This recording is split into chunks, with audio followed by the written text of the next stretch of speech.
Warning: some contents may be disturbing. Viewer discretion is advised.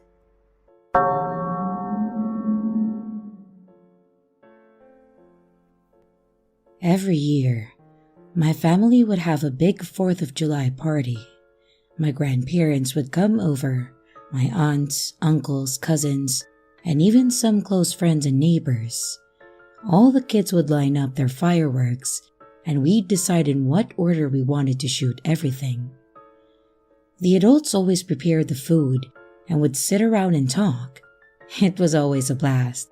We rarely had issues, as in fights, injuries, and such, and I think that had a lot to do with my grandfather. If anyone tried to start an argument, he always knew what to say to get people to calm down and then ease the tension. He was a smart man, and I definitely learned a lot from him over the years. As I got older, and I started going to parties or hosting my own, I always held on to some of his wisdom and advice to make me a better person. One of the things he taught me was to be aware of your surroundings. He was in the Air Force, and he always talked about how important it is to know what's happening around you. And while you shouldn't dwell on the negative, you should always be able to get an idea as to possible outcomes around you and know how to react to them appropriately. This has helped me tremendously in my career of being an aircraft mechanic, as you have to be precise in everything you do. Another thing he taught me was, no matter where you live or your age, it's always polite to get to know your neighbors. Again, you never know if you could be the person they need in their life, to be a friend or someone they can turn to when they feel that they may be in trouble or need help. So, when my parents moved and I was still young, we made little baskets for everyone on our block as our way of introducing ourselves. These were two things he taught me that are important to this story today. I was thankful that my wife was able to meet my grandfather before his passing, so she knew all about him and his wisdom. So, when we got our first place together, she knew that we would have to introduce ourselves to the block.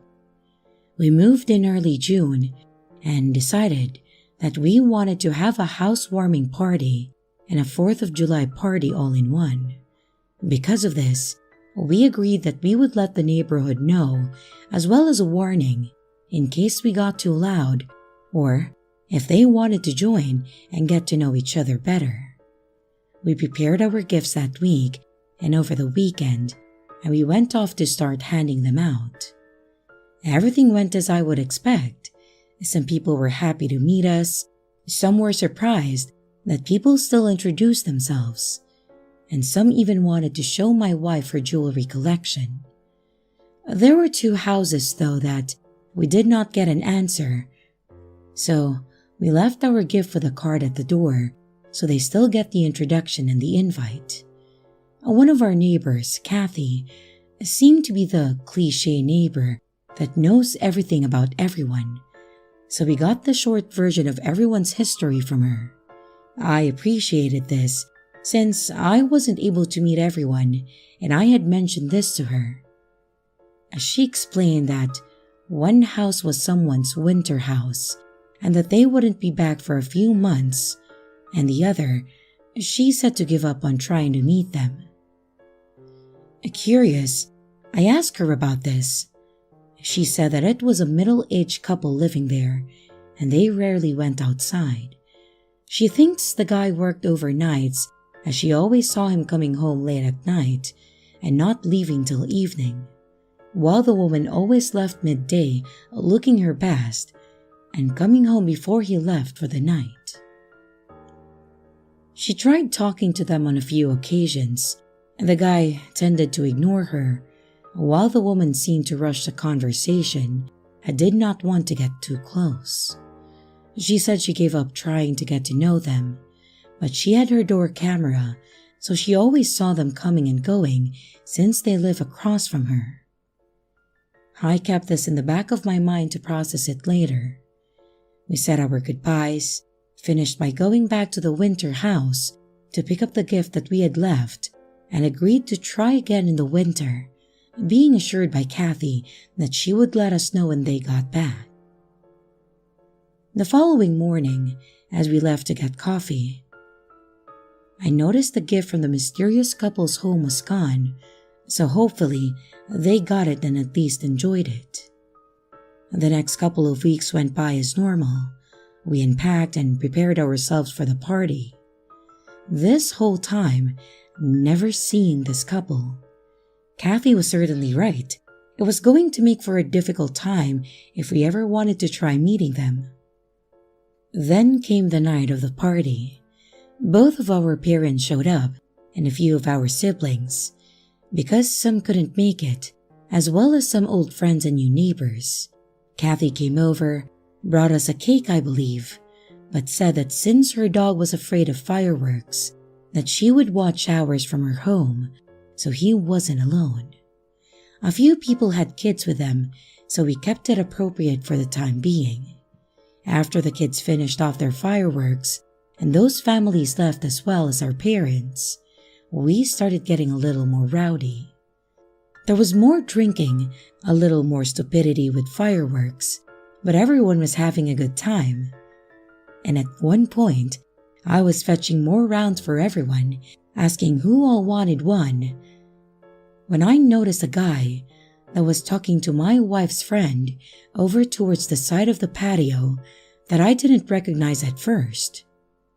He was wearing dark jeans that appeared to be really muddy and a button-down shirt that was halfway open and a baseball cap.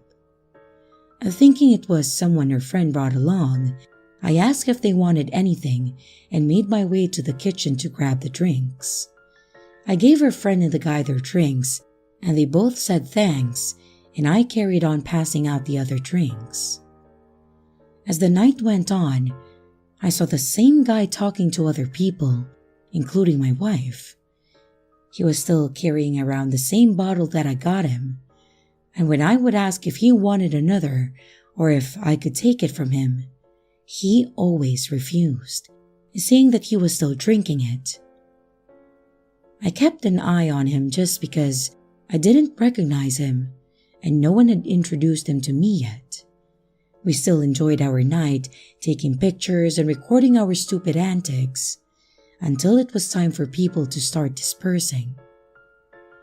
When my wife was seeing her friend off, I noticed the guy wasn't with her, so I went and asked her about him.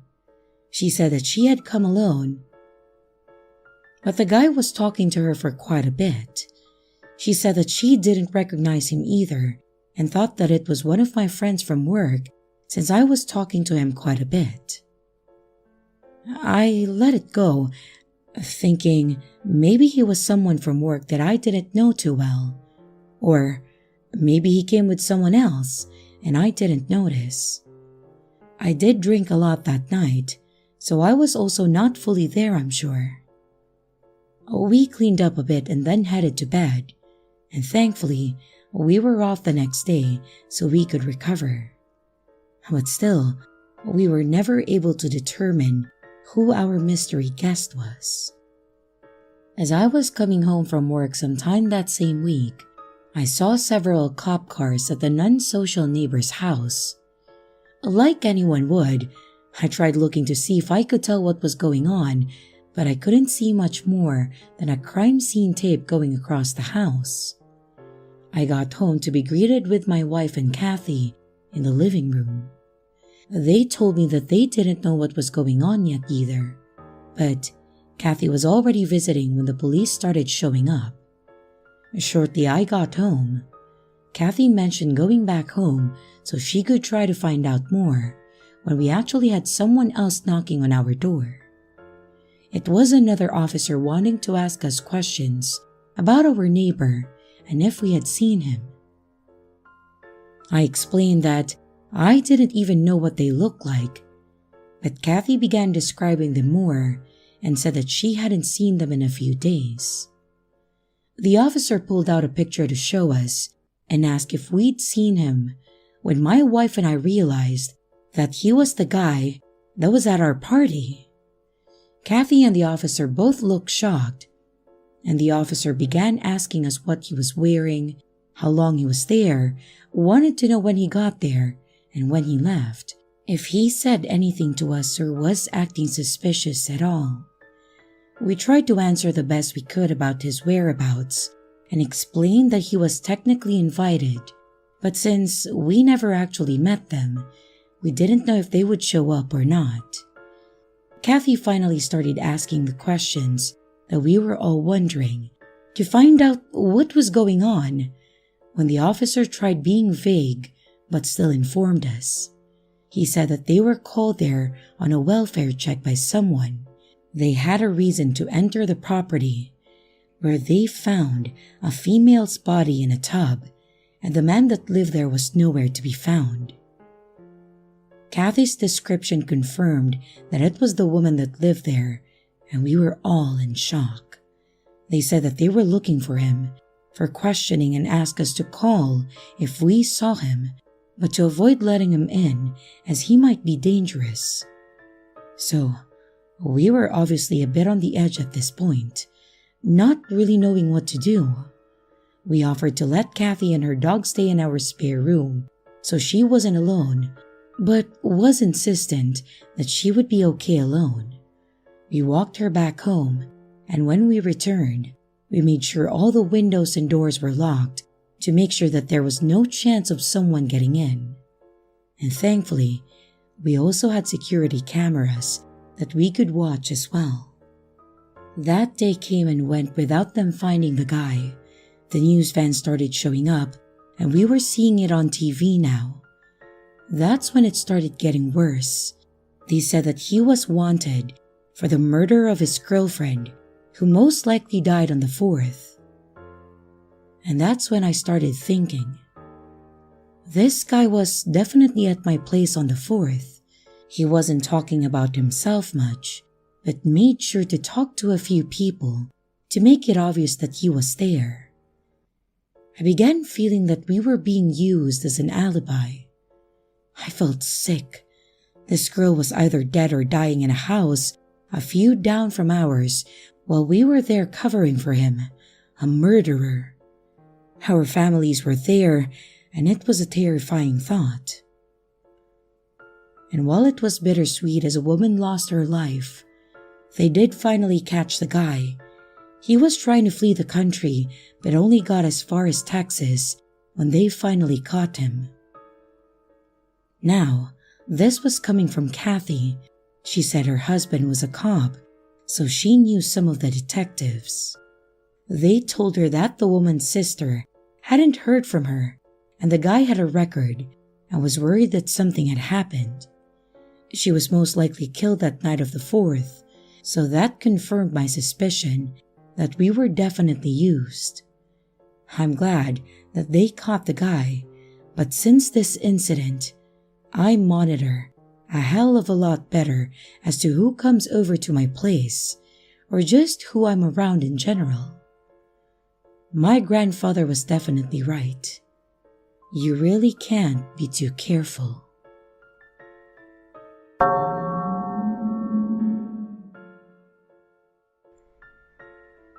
Growing up, me and my brother lived in my grandparents' home with our mother. She had us at a young age, so my parents didn't last long. My grandparents helped raise us while my mother went back and forth between working and trying to live like a teenager with no kids. We could go a few days without seeing her. Our grandparents would get us off to school, feed us, and bathe us, and my mother didn't care much for responsibilities. The less work she had to do, the better, which is why none of her jobs lasted longer than 6 months, and she was always taking advantage of whatever she could get, like unemployment. I bring this up because it shows how much I respected my grandparents and I looked up to them. When my mom ran off with someone to another state, thinking that they would get married, come back to get us, and have this rich life, my grandparents were the ones that paid our school fees, bought us clothes, helped with homework, all of it. My grandmother was such a kind and giving person. She taught me everything I needed to know about cooking, fixing and mending my own clothes, helped me learn how to do my own hair, while my grandfather always tried teaching me and my brother how to be self-sufficient and fix our own things. He acted tough, but he had a soft heart as well, always giving my mom another chance just for her to take advantage of them over and over and over again. This always made for interesting holidays. The house wasn't huge, but it certainly wasn't small either. It was a 3-bedroom, but they had a big backyard, so the holidays were usually spent over there. My grandparents would always be in the same spots. Inside, Grandpa would be sitting in his big recliner, and Grandma in her rocking chair that he made for her.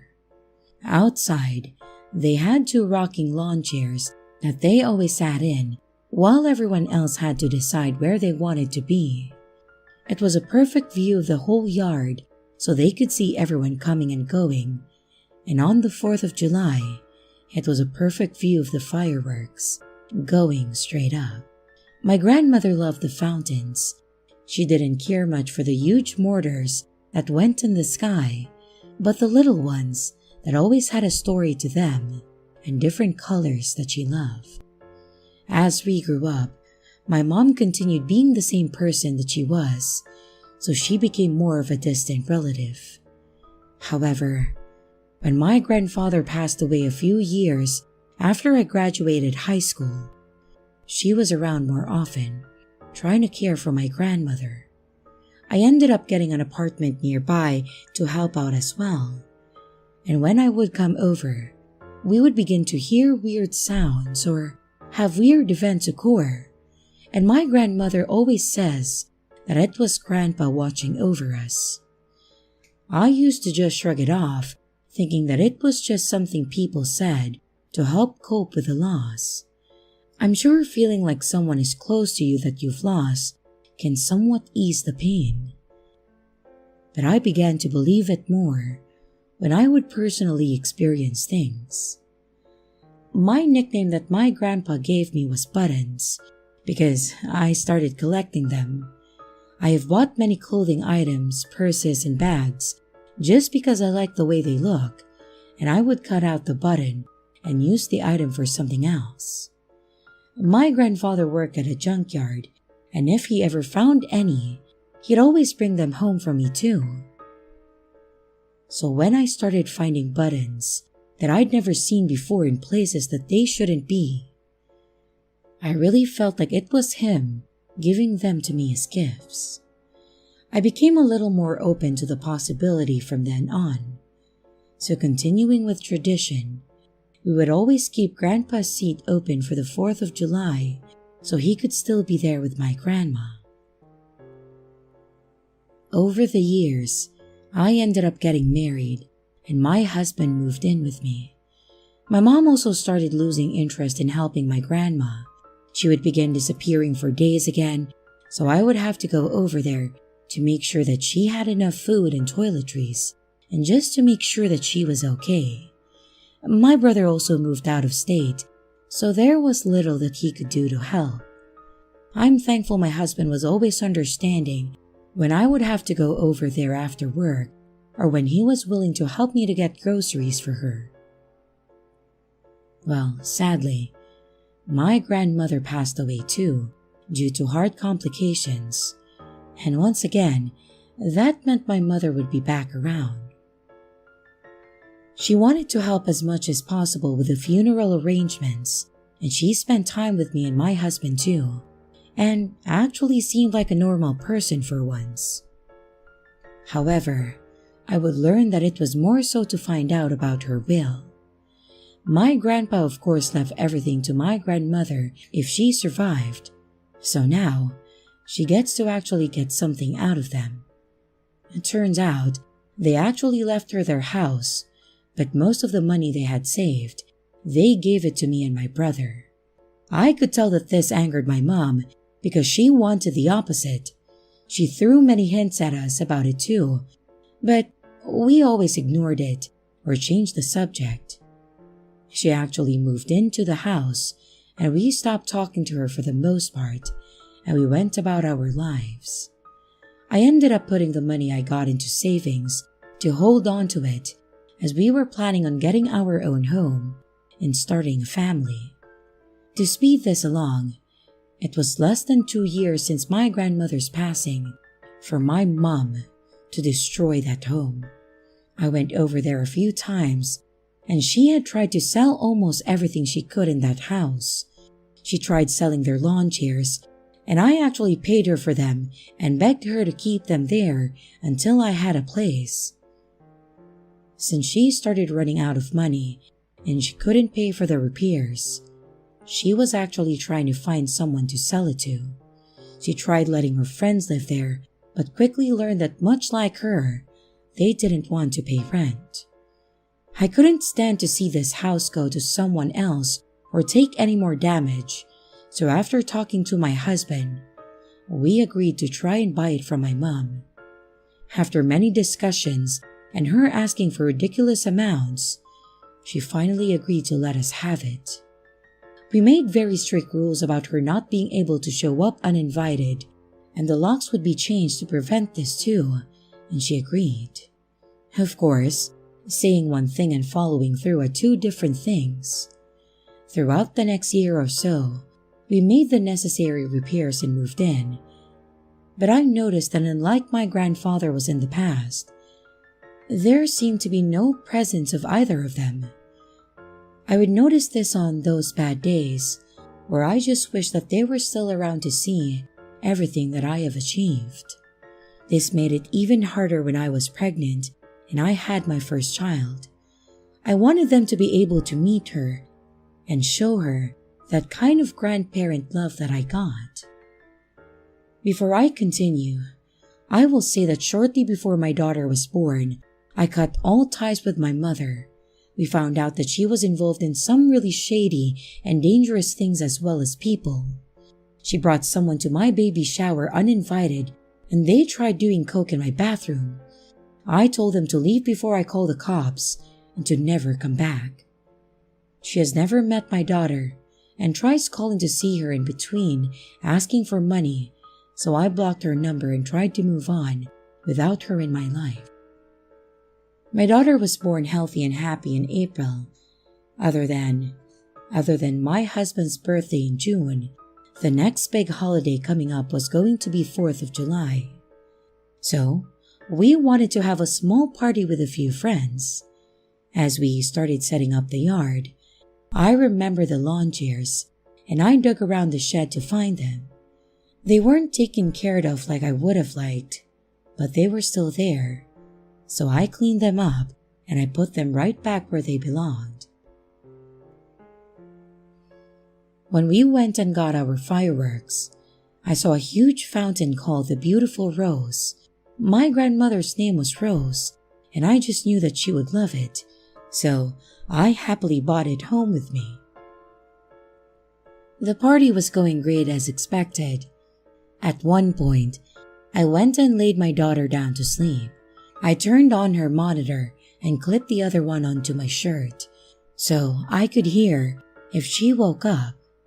And while we were outside, a friend asked about the lawn chairs and I explained their history. When I went over to move a plate that was sitting in one of the chairs, I noticed something under it. It was a button with the name Chloe on it. It was my daughter's name. It was odd that it was under the chair, and after a quick thought, I knew that it was my grandfather, which really made me ecstatic. As the night progressed though, I started having more events like this occur. It may sound weird to some, but I would find the letter C just everywhere. When we would move the dead fireworks, I would pick up the shredded pieces of paper. I would throw the plates away and the sauce on it would make a letter. I mentioned it in passing to my friend who was there, who was very spiritual, and she said that it may be a sign from someone else. At first I chuckled at the idea, then became curious, so I went and grabbed the piece I just recently threw away And the plate, to my surprise, it actually spelled out Chloe again. I thought it was crazy, but then my friend asked if she was okay. I thought it was weird at first because she knew she was fine, until she said it may be their way of getting my attention. So we went to her room, and as I opened the door, to my horror, Chloe was not in her bed. The window was open and the monitor had been turned off. My friend ran off to get my husband as I ran to the window. Her room faced the front of the house and we were all at the back, so we didn't notice. And as I ran out the front door, I noticed someone sitting under her window. As I approached the person, preparing to knock them out, I realized that it was my mother, rocking my daughter back and forth. I grabbed her from her, as I noticed that she was obviously on something. She was twitching a lot, and trying to talk but couldn't, hardly making a sentence or stand up on her own. I started screaming at her, and all she could say was, "Sorry," and choking. I started looking at Chloe, when I noticed she wasn't hardly moving. I brought her inside and I noticed that she was turning purple. By the time the police and ambulance showed up, we found out that she came over wanting to meet Chloe, high on something. She had a bottle of apple juice that she was trying to feed to her, and she nearly made her choke and drown. Thankfully, Chloe was okay. My mom was taken to jail since she had stuff on her too, and we decided not to press charges, but we did get a restraining order. We haven't heard from her in quite some time, but my brother still talks to her. He claims that she's cleaned up and doing better, but I'm still not sure that I'm ready to see her. If I had waited much longer to check on her, she could have had brain damage. To this day, I am certain that it was my grandparents trying to get my attention. From the button, letting me know that they were there, and all the letters trying their hardest to warn me. I am definitely more accepting of the paranormal experiences now, and I do think that they are still helping me raise her, even if they're not physically there.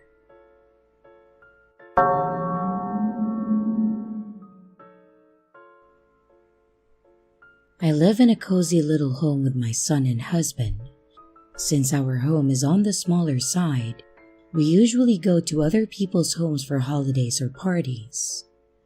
One past year, we wanted to do something for just our family, so we decided that we would go camping for the 4th of July weekend. Our county also doesn't allow fireworks, so we thought that we would find a place in the next state over and have a different view, see a fireworks show, and maybe light off a few of our own. Our son had never been camping before either, so it would be an exciting first time, and he was really looking forward to it. We went and bought a tent, sleeping bags, and other camping essentials to start preparing. We started going over safety tips as well, such as making sure that we had plenty of first aid stuff, some bug spray, sunscreen, and aloe. Some things, though, are a little harder to prepare for. The time came to head out to the campgrounds. The 4th was on a Friday, so we decided to go on Thursday. That way, we could get there, look around the area, to decide what we wanted to do. Then after, we can just enjoy the 4th. We could spend time doing whatever we wanted for the rest of the weekend. When we got there, we found our lot that was right by 4 other tents. One was a middle-aged couple that was there with their dog, and 2 tents were for a family of 5, the parents, 2 kids around 9 or 10, and also a toddler. And the last one reminded me of ourselves, a couple with a little boy. As we started setting up, all the kids around were ready to play, going over to each person's tent and asking the kids' ages and names and if they wanted to go play by the water. He was my firstborn, so I was quite protective of him, and I didn't want him playing by the lake without us. So I agreed to let him play on the small playground equipment that was right next to our area. I could see him from there, so I was okay with it.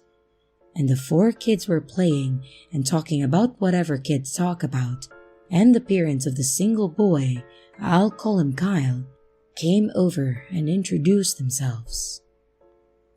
They said that this was their second attempt at camping.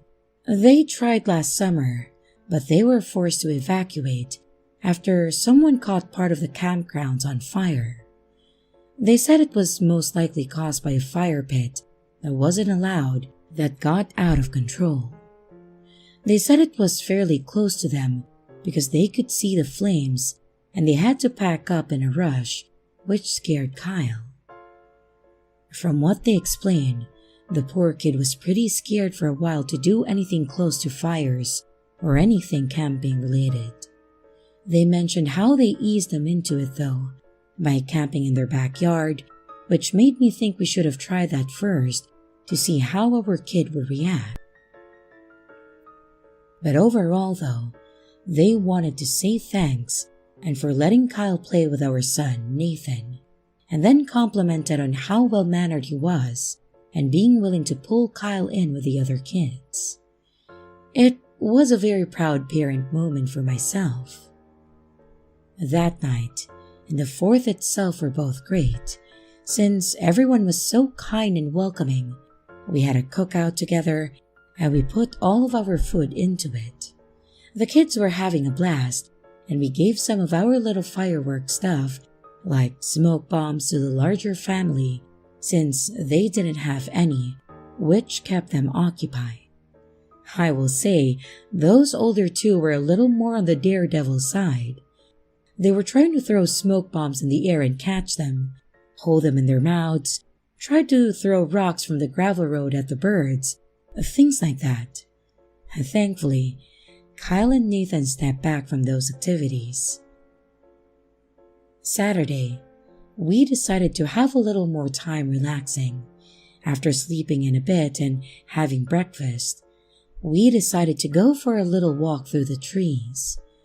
My father-in-law always took my husband fishing and hunting and was always big on the outdoors, so he knew trees and wildlife and loved teaching Nathan just the same. To our surprise, Kyle was just as interested and asked to join us. I don't think I would have been too comfortable with it, but then his parents asked to join too. They said that they would show us where the fire was, and then we could go to a more secluded part of the lake where there were less people in it. We're not familiar with this campsite, so we agreed and thought that at least we would have some peaceful time away from the other rowdy kids. So, we put on our swimsuits under our clothes, we grabbed the things we wanted to take, and then we headed off. The fire occurred on the other side of the grounds.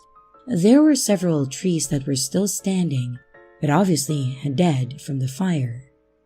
There was a patch of what appeared to be dead grass where they attempted to regrow it, but it wasn't doing very good. They had posted a sign as a reminder that fires weren't allowed outside of their permitted pits or grills too. The area was empty of people too. It appeared to be open, but no one was staying there. It definitely didn't look pretty, so I'm sure that was why. From there, we decided to go swimming since it was empty. We hung out in the water, we all talked, and the boys were having a lot of fun by themselves. I think they wanted that more, to be able to do something a little more innocent on their own. I felt comfortable enough that they wouldn't get into trouble, and with no one else around, I could loosen up more. At one point, the boys started gathering fallen branches, mud, and rocks to make a cave for the rabbit that they saw. I wasn't going to be the one to tell them that they live in holes because they were having so much fun, so I just let them go. They started talking about being short on supplies, and my husband had mentioned one of the trees that were burnt that would have softer and easier branches to break. So off they went to start collecting. They did this once and came back pretty quickly. The second time they left to gather more, I didn't see them come back for a few minutes, so I hollered for them. And when they didn't respond or come back, I got a little suspicious and I decided to head over to see what was going on. And as I walked over the small hill, I noticed them quickly shuffling around dirt, like they were trying to find something or bury something. I then asked them what they were up to, thinking that they were just playing some game, but they were both acting standoffish and quiet. I asked if there was something wrong and Kyle responded no, and that he wasn't feeling good anymore. So I started to approach them to figure out the change in tones when Nathan said that they found something bad. Thinking they were playing with something they found like a lighter, I approached them smiling, saying that it would be alright whatever it is. When Kyle started crying, Nathan pointed to a pile and started talking fast about how they were just trying to get dirt. I was trying to calm down two boys while also looking over to see what they found when my stomach dropped. There were bones in the dirt. It was a hand with part of an arm sticking out from the ground. I just stared at it for a minute, not knowing how to react. I finally grabbed both of the boys by the arm and I started rushing them away while shouting for my husband. They all started running over towards me, and I guess my tone sounded alarming too.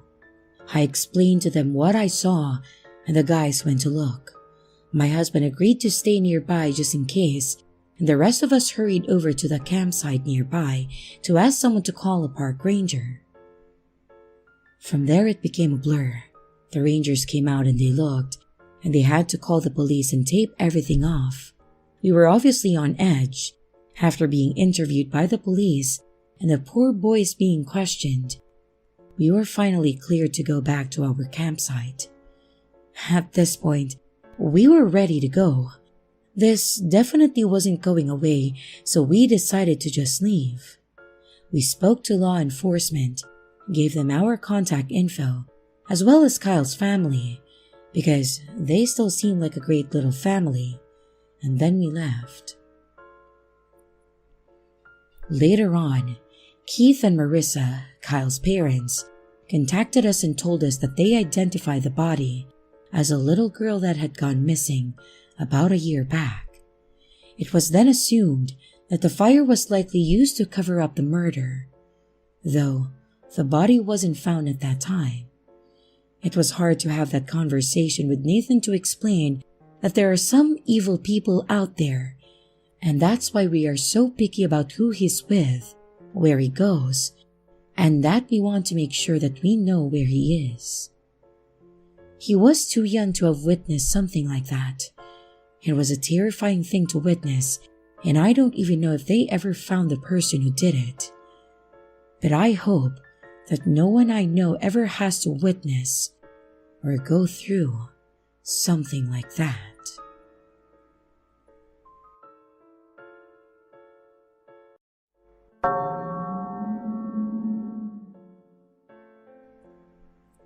This happened a few years ago when a friend and I shared a duplex. These were owned by individual people instead of a company, so there were less people around and less staff to monitor us, and we were pretty much left to ourselves. There were a few other surrounding duplexes to our sides, and real nice looking houses across from us. Some of the duplexes looked okay like ours, and some of the others weren't as nice and taken care of. The same went with some of the tenants. Some of them were good people, some kept to themselves, and some you tried to avoid eye contact. Thankfully, our neighbor of the attached duplex was one of the good ones. Well, at least half of them. It was an older woman, Ruby, that lived there. When we first moved in, she seemed very spry and outdoorsy too. That's part of the reason why Jess got so involved in gardening. She was always outside, planting, watering, and weeding her garden bed, cleaning her patio furniture and etc. She'd make too many sweets or snacks and always bring us extras and things like that. We didn't mind at all, and otherwise, she kept to herself and we kept to ours. There was no snooping around, asking questions, and getting in each other's business either, so she was pretty much the perfect neighbor. However, Ruby had a son, Marco, that was less than welcoming, and we didn't care to see him around. He would randomly show up, and when she wasn't home, he could just be standing outside for hours until she showed up. The first time we saw him, he was sitting on her steps in a hoodie and jeans, falling asleep. We didn't have a security camera set up, so after about an hour of him sitting there, I almost went to ask him who he was waiting for when I noticed Ruby pull in. I watched through the window just to make sure because I didn't want her to be harassed or something worse if this person was a stranger. And I saw the smile on her face fade to more of a fake grin when she saw him sitting there and they started talking. She then let him in, and from there, I assumed that she knew who the person was and I let it go. Marco would randomly show up at times and could be there for a few hours, and then someone would come pick him up, or it would appear like he would stay there overnight a few times. We were finally introduced one time when we were out front smoking and he asked for a cigarette. Ruby came out shortly after and told us that he was her son and he was visiting for a while. We were polite, but the guy definitely didn't seem like he was all there. He typically looked exhausted all the time. It started to become a normal thing when he was around, and as soon as we were outside, he was asking us for a smoke, and he was over there maybe once a week. Then, for a while, it became less frequent, maybe a few days a month. But then after not seeing him for 2 or 3 months, he showed back up again, sitting on a porch with a backpack and a box. It would turn out that he would move in with Ruby. Great. She didn't look too thrilled about it either. As I started to hear them talk outside on the back patio, she would ask him about his plans, and he would get irritated and say things like he didn't know, that he didn't have any, and don't worry about me and etc. One time late at night, after he bummed another smoke from us, he asked where he could go to get cheap beer without being carded. We told him that we didn't really know and just told him about a local liquor store. He then proceeded to walk off down the street, and as we finished our cigarette, Ruby came out and apologized for her son. She said that he had been down on his luck and that she was trying to get him back on his feet, and also appreciated us for being patient with him around. She tried to offer us money for the cigarettes he kept taking, but we always refused. Sadly, they would begin arguing more. You could hear them fighting outside, and then you could hear them fighting inside. You could hear the door slamming as he left and him banging on the door to be let back in when he forgot his key. Ruby had already started to shut herself in more. We hardly saw her go outside anymore. I'd noticed on the camera that she'd go out real early in the morning in her robe to water her plants, but then she would quickly go back in. I think she had like a book club or a Bible club every Wednesday night, and a few other ladies would be over at her place. And, well, that stopped too. I felt really bad, but there wasn't really anything we could do, but just hope that he would leave soon. Well, that would soon come to fruition when he gets kicked out.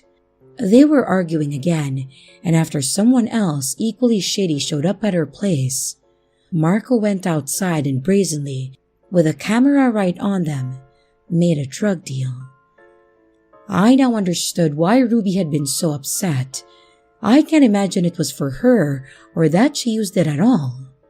I shamefully went out back to listen to the fight when I heard it, and she mentioned that he was there for a new start, to kick it and get his own place. She complained that he was using again, that he hadn't found a job or even had proof that he was looking. She said that she didn't want that stuff around her, in her place, and didn't want his friends to know where she lived, so she told him to leave. I know we, for one, were thankful. He slammed the front door and started walking down the street again. I kept checking the cameras a few times to see if he would ever return, but he never did, and wouldn't the next night either. However, it wouldn't be a simple move out by any means. I am a heavy sleeper, so a few hours into my slumber, I am awoken to just banging on my door, and as I went to open it, I noticed the smell of smoke. That was the reason for her waking me up too. We started looking around, making sure nothing was on fire and trying to find out where the smoke was coming from, when we started hearing smoke alarms going off from Ruby's side. We quickly grabbed our phones and ran outside. Jess started calling 911, and I just remember frantically beating on her door to try and wake her up, but she never answered. This is where I regretted never swapping phone numbers with her.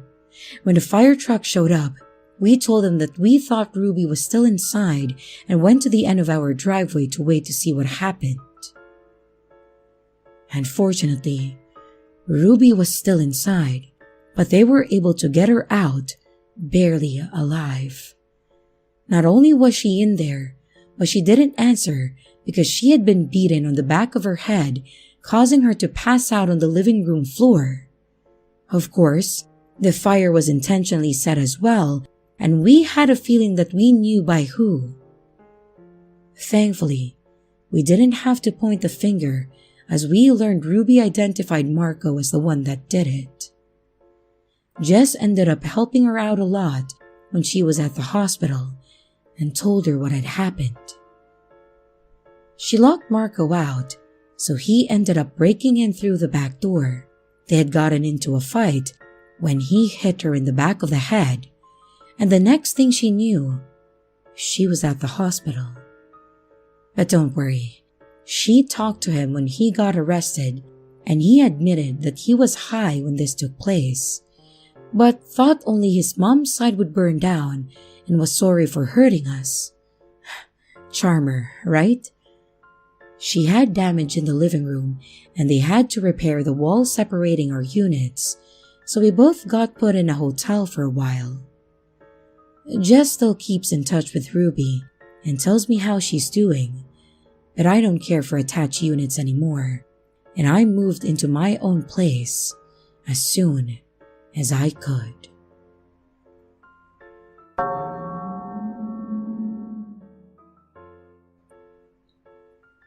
I have worked at a locally owned liquor store for quite a while now. In fact, I'm almost at a decade working there. I started back when I was 21 and I'm about to be 30.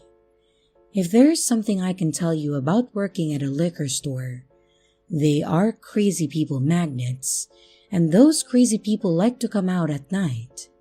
And when they come out, they crave alcohol. And the only thing standing between them and what they want is at that point, me.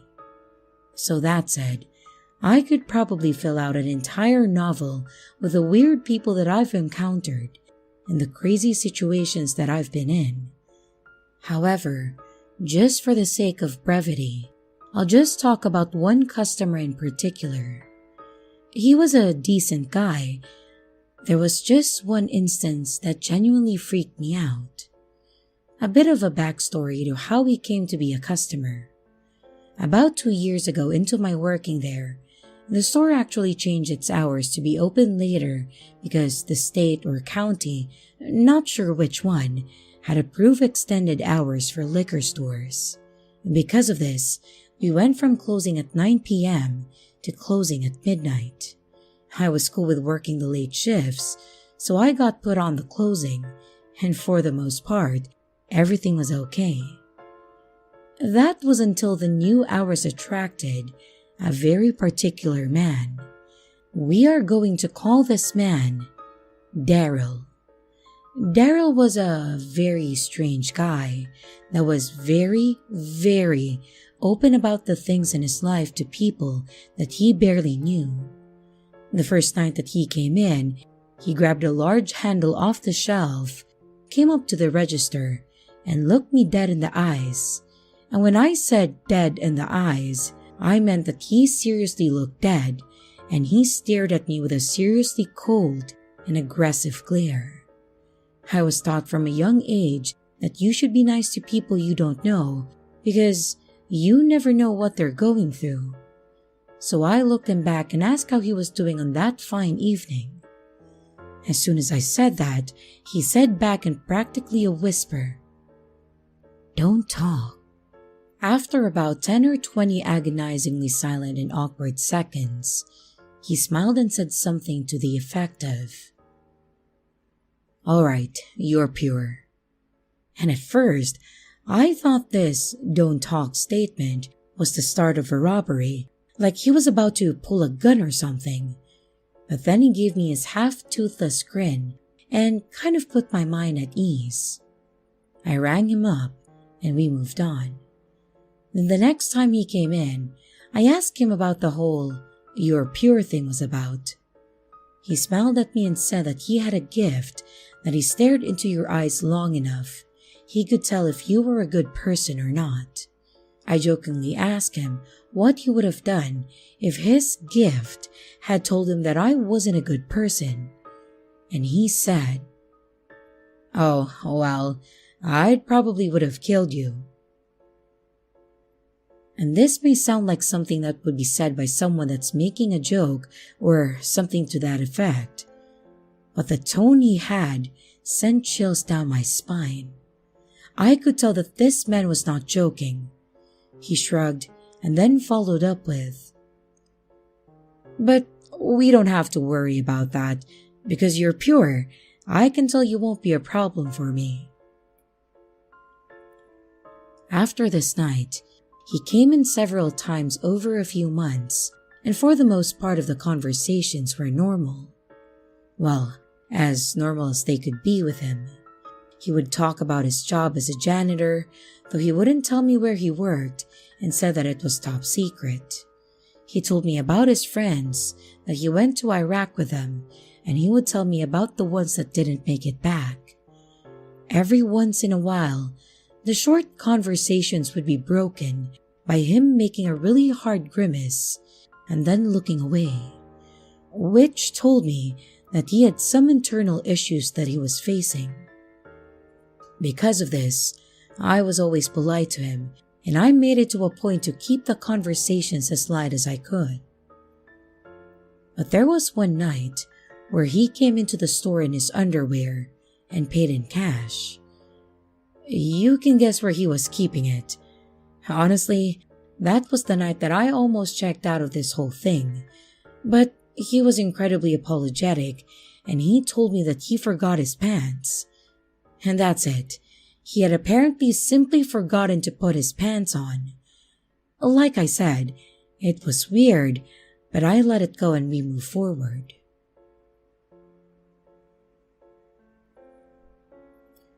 The aforementioned event that this story is actually about took place around 6 months into Daryl being a regular, almost every other day kind of customer. He and I had built quite the rapport. Hell, after the underwear thing, I would say that we were almost even friends. He had told me all about this time in the military. He had mentioned a few crazy things that he was researching, and he had even told me that he had a son somewhere out there that he hadn't seen for nearly a decade. One night in the fall, probably sometime around October or November, he came into the store and he had a look about him that I hadn't seen before. When I noticed that he seemed off, I said, "Hey, Daryl, you okay, buddy?" "You're not looking too good." And as soon as I asked him this, his face turned beet red and he grabbed one of the bottles off the shelf and chucked it straight at me.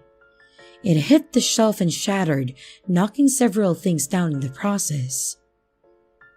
At that moment, I was seriously confused and scared. This guy had always seemed a bit out there, but this level of violence wasn't like him. I was standing in the corner, petrified, and trying to process what exactly was happening. And Daryl was standing near the shelf, smashing bottle after bottle and screaming about something that honestly made no sense. He was screaming about how everything in his life was going to hell, about how everyone that he knew was out to kill him. He started listing off what I'm assuming were events of things going wrong in his life. Then, he started screaming at me and asking if I was in on it. He was adamant that someone out there was trying to quote-unquote ruin everything in his life that he had worked so hard for. So at this point, it's 11 at night in this small town. I'm standing behind the counter with my back against the wall and my shoes covered in liquor and shards of glass. There were no other customers in the store and there were no other employees there to help me as I was the only closer. All the while, this guy that I was sort of acquainted with from his times buying alcohol at our store was shouting every kind of violent profanity at me. And he was starting to convince himself that, for some reason, I was one of the bad guys out to get him. He starts in on how the government was trying to find him and that the only person he talks to is me, so the fact that they found him meant that I was the one telling them information. Obviously, I had no clue what the hell was going on about, but I was scared, and I wasn't sure how far he was going to take it. Thankfully though, while I was paralyzed, the owner of the neighboring gas station had apparently called the police. I guess he heard the screaming and the glass shattering, because after about 5 minutes of enduring the insanity that was unraveling before me, I heard the door opening and the sound of an officer screaming, "Get on the ground!"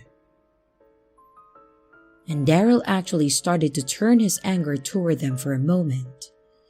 But I think the weight of the situation may have dawned on him, or maybe he came back to reality, because he just started sobbing and quickly got on the ground. After the insanity finally came to an end, the owner of the store showed up and asked me, alongside the police, what had happened. I told him that I didn't know. I told him everything I knew about Daryl, and that he just showed up enraged and started trashing the store. I felt bad, honestly. It was midnight, and this poor guy had clearly had an episode. But after all was said and done, I found out that Daryl actually did have a few mental issues, and he was apparently off his meds for a while. On top of that, he wasn't supposed to be drinking while taking his medication, so it was a recipe for something to go wrong. And like I said though, he was fairly normal for most of our interactions, but this one night, he had apparently snapped and I had just said the wrong thing to him. My manager and I talked about the situation, and he decided not to press charges against Daryl, so as long as he could pay for what he destroyed. I actually pitched in half for it.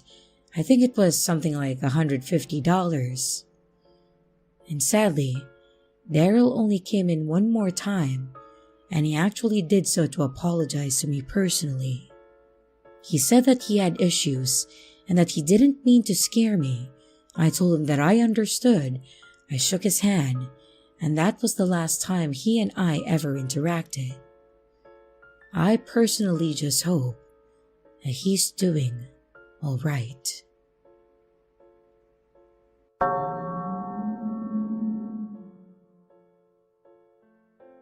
I have family members that live in the middle of nowhere, way outside of any major town or anything. And of course, they are the family that I tend to go see during the holidays. Thanksgiving is one of the major holidays for my family, as it was my grandmother's favorite day, and we get all the extended family on her side together to have a lovely meal, and it's always been a good time. This story isn't about the get-together, though. It's about something that happened after the fact. Most years, I would stay at my aunt's house and leave early the next morning. But on the year that this happened, I was working for a company that was doing a merger with another organization, so they pretty much had shut off all time off requests, only the specific holidays. And because of this, I had to get home that night so that I could get up at 6 a.m. and get to the office early the next day.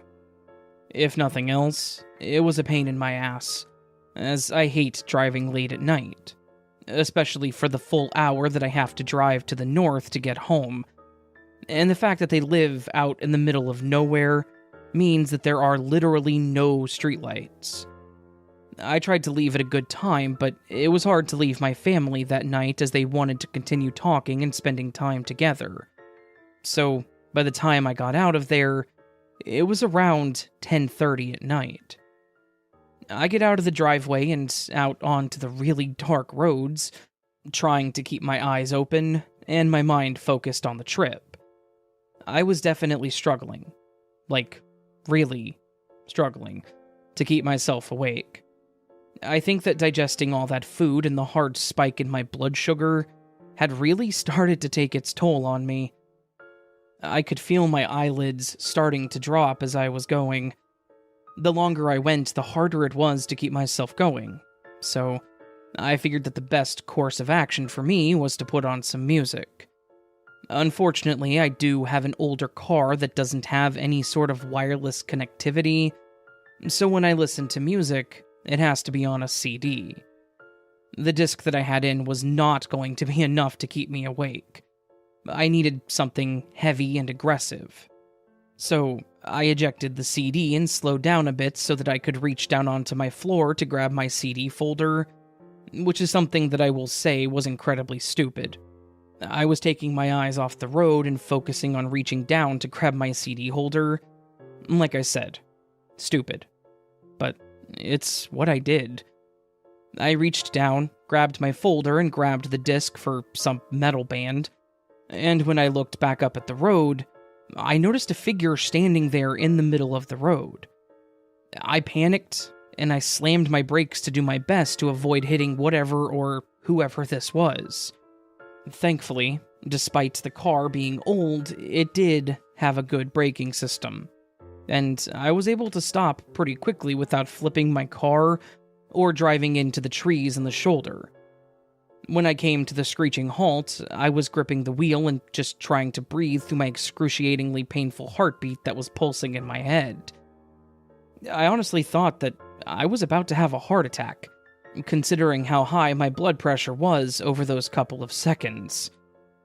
After a few moments of taking deep breaths and just staring at my dashboard, I finally was able to get my mind back to reality, and then realized that I needed to make sure that I actually didn't hit whatever that was. I looked up and out all of the windows and in the mirrors, trying to see if I could see anything. But there was nothing there. I was confused, panicked, and trying to not literally pass out. Where the hell had this thing gone? And what the hell was it? I pulled the car over to the side of the road and parked it so that I could get out and look around to see what was going on. I stepped out onto the road and walked a bit back, looking out into the shadows of the road that was lit only by my taillights. I stared at the darkness, squinted, trying to see if there was anything there, when I did finally see something. In the darkness, I could see what looked to be that same figure. Still mostly shapeless, but almost human-shaped. Just standing in the darkness and looking in my direction. I lifted my hand and waved and shouted back to see if this was a person, and if they were okay. I shouted, "Hey, Is everything alright? And as I did, this figure just stood there completely motionless. I was starting to get freaked out, thinking that this wasn't a person, that it was something else. Something supernatural. I started to walk backwards toward my car, keeping my eyes on this figure, and as I got to my car and reached toward the handle, I heard what sounded like laughing. Like a high-pitched giggling voice in the distance, out in the direction of whatever that thing was. That was all that I needed to hear. I threw my door open, jumped in, and I took back off down the road to continue my trip. I drove the rest of the way in silence, my heart keeping up its stupid fast rate. I'm staring in my rear view mirror every 10 seconds to see if this thing was following me somehow. Obviously it wasn't. Whatever the hell that demonic thing was, it stayed there in the dark. A fact for which I was very thankful. I got home and I struggled to go to sleep that night, just kind of staring at the ceiling with my heart pounding like hell. Honestly, I don't think my BPM dropped below 120 until the next morning. Like, my body was reacting intensely to this whole thing. Like my instincts knew that whatever this was truly dangerous, and it would have been much worse had I not taken off. To this day, I still can't explain what happened on that drive home. I've tried to rationalize it as my imagination just running wild or some sort of prank, but deep down, I know that something truly terrifying was watching me. I've since avoided that stretch of road. I actually found another way to get home from my aunt's house, and the memory of that night haunts me. For anyone that has any sort of name for this thing, or a better explanation, please do let me know. I really can't physically describe it, other than it seemed to just be a living shadow on the road that stared intently. It looked like a person, sort of, but it was mostly shapeless beyond that. It was just intensely dark and creepy. I know that this doesn't help much, but it's the best that I've got for it. Anyways, that's my story, and I hope that I never experience anything like this for the rest of my days.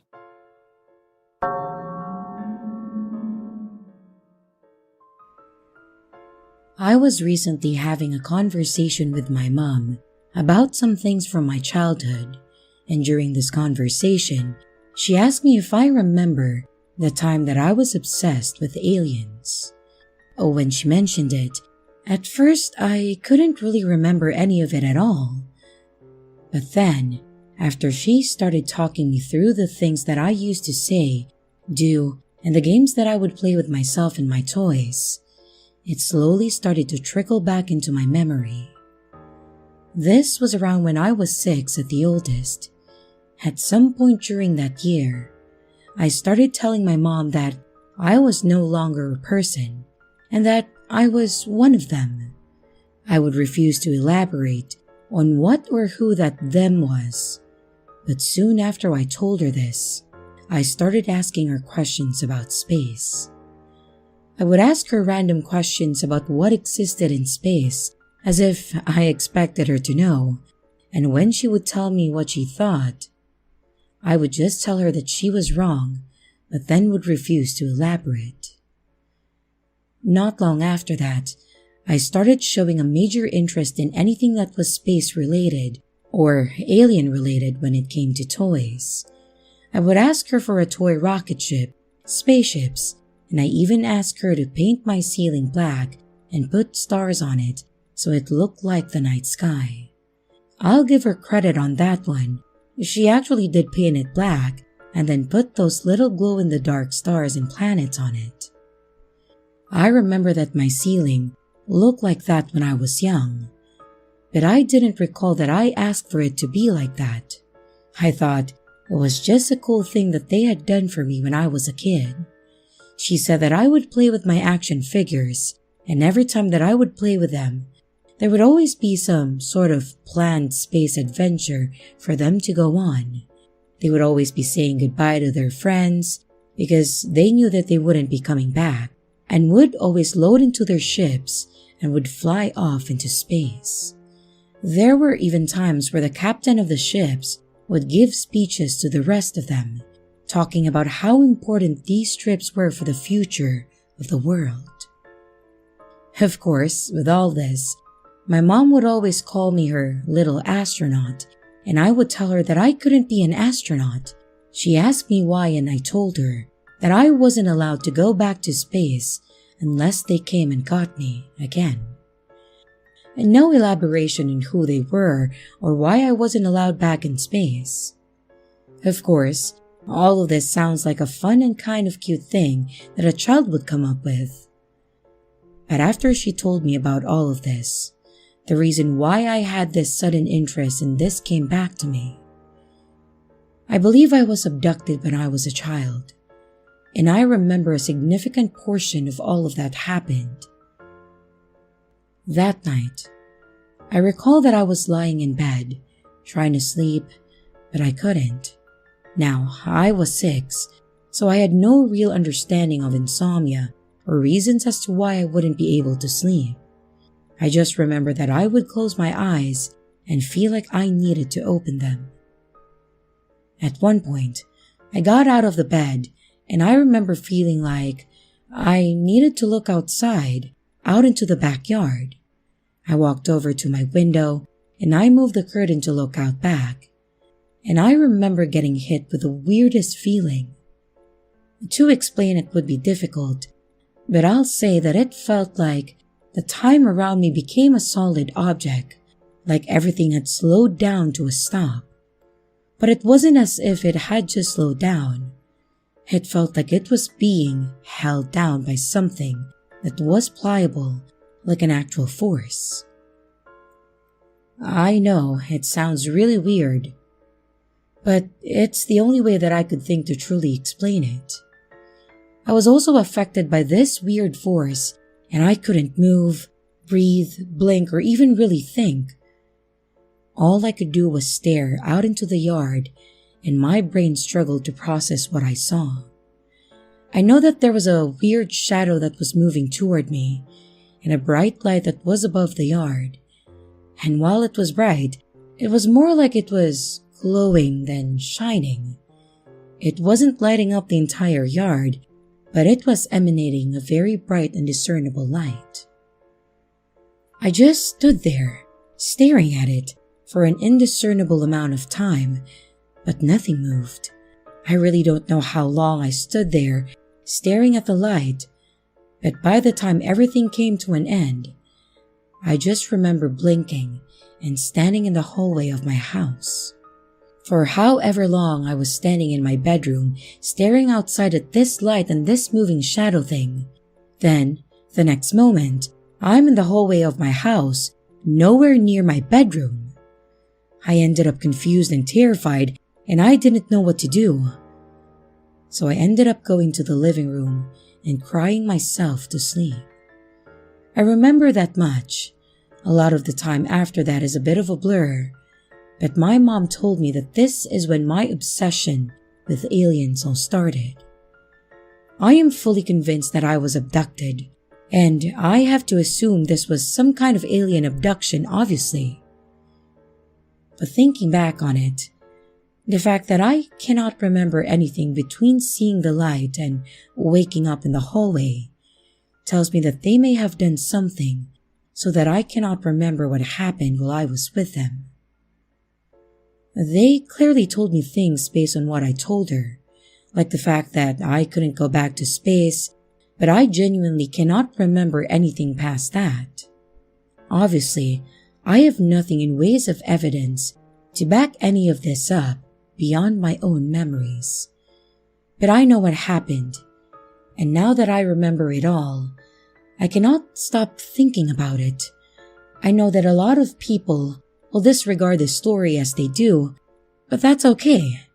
They don't have to believe what I went through, so as long as I remember it. I am curious to see If any of you listeners have any stories like this, and while I want to be anonymous, I will be reading the comments when you use this story to see if anyone has a similar experience. Thank you for reading. Much love, and God bless.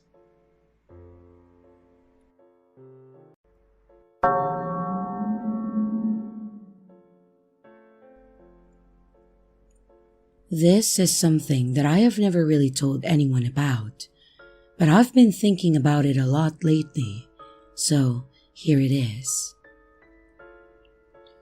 A few years back, around 2015 to 2016, when I was around 18 to 19, I used to work at this little cafe inside of a car parts factory. It was basically a full-out but compact restaurant kitchen and a lunchroom for the workers to eat there. Well, this one day, I got a call from my best friend / coworker, and she's all kinds of upset because of this creepy new temp worker that made her feel severely uncomfortable by asking her a bunch of personal questions, like what she drove, where she lived, if she was single, if she had any kids, and when she got off of work. She didn't want to walk out to her car alone, and mind you, she was my age too. She was 18 to 19, and this dude was mid to late 30s, if not already in his early 40s, and we're in Flint, Michigan, so we weren't about to take any chances. I drive up to the parking lot, I find her car, parked next to it, and she has a security guard escort her out. We didn't see the guy then, but she described him to me and the guard, and that was that for a few days. Someone found him and told him to stay away from her, and he did. But then he met me. I knew exactly who he was as soon as he stepped up to the register to place his lunch order. Just from the description that I had been given, and by the creepy vibes that he was giving off, he pulled the same intense Q&A on me that he had done to my friend too, but instead of telling him to piss off, or maybe calling security or anything like that, I just told him a bunch of straight up lies. I told him that I drove a blue 2012 Honda Civic, which I knew for a fact was one of the second shift manager's vehicles who always parked near the front of the building, and so I knew that it was going to be there until second shift ended at around 11 p.m. I also told him that my shift ended at around 9:30, which was really the time that I usually slipped out for a cigarette break. So when 9:30 hit later that night, I walk outside to smoke my cigarette, and I saw exactly what I was expecting to see. The stupid creep in the parking lot, close to the area that the Honda Civic was sitting. He was just pacing back and forth between two vehicles that were parked a few spaces down in the same row. He was playing on his phone the entire time. At one point, he glanced up and saw me staring at him, but I had my big leather winter coat and a hat on, so I don't really know if he recognized me at first from a distance or not. I finished my smoke and I went back inside, and I then explained the entire situation to the security guards, one of which was the original guard that had escorted my friend out to her car a couple of days before. And they were dying laughing at the fact that I had pulled one over on the prick and had actually caught him being shady. I'm not sure what exactly they did about it because I went back to work after that, but I do know that they immediately went out and confronted him in the parking lot, and that guy was fired the same week. To this day, I still don't know what his intentions were, but it doesn't take a genius to figure out that it couldn't have been anything good. So ultimately, the moral of the story is always have your friends back and trust your instincts, because if you don't, you could end up cornered in a parking lot and possibly attacked or abducted by some creepy guy who asks one too many questions.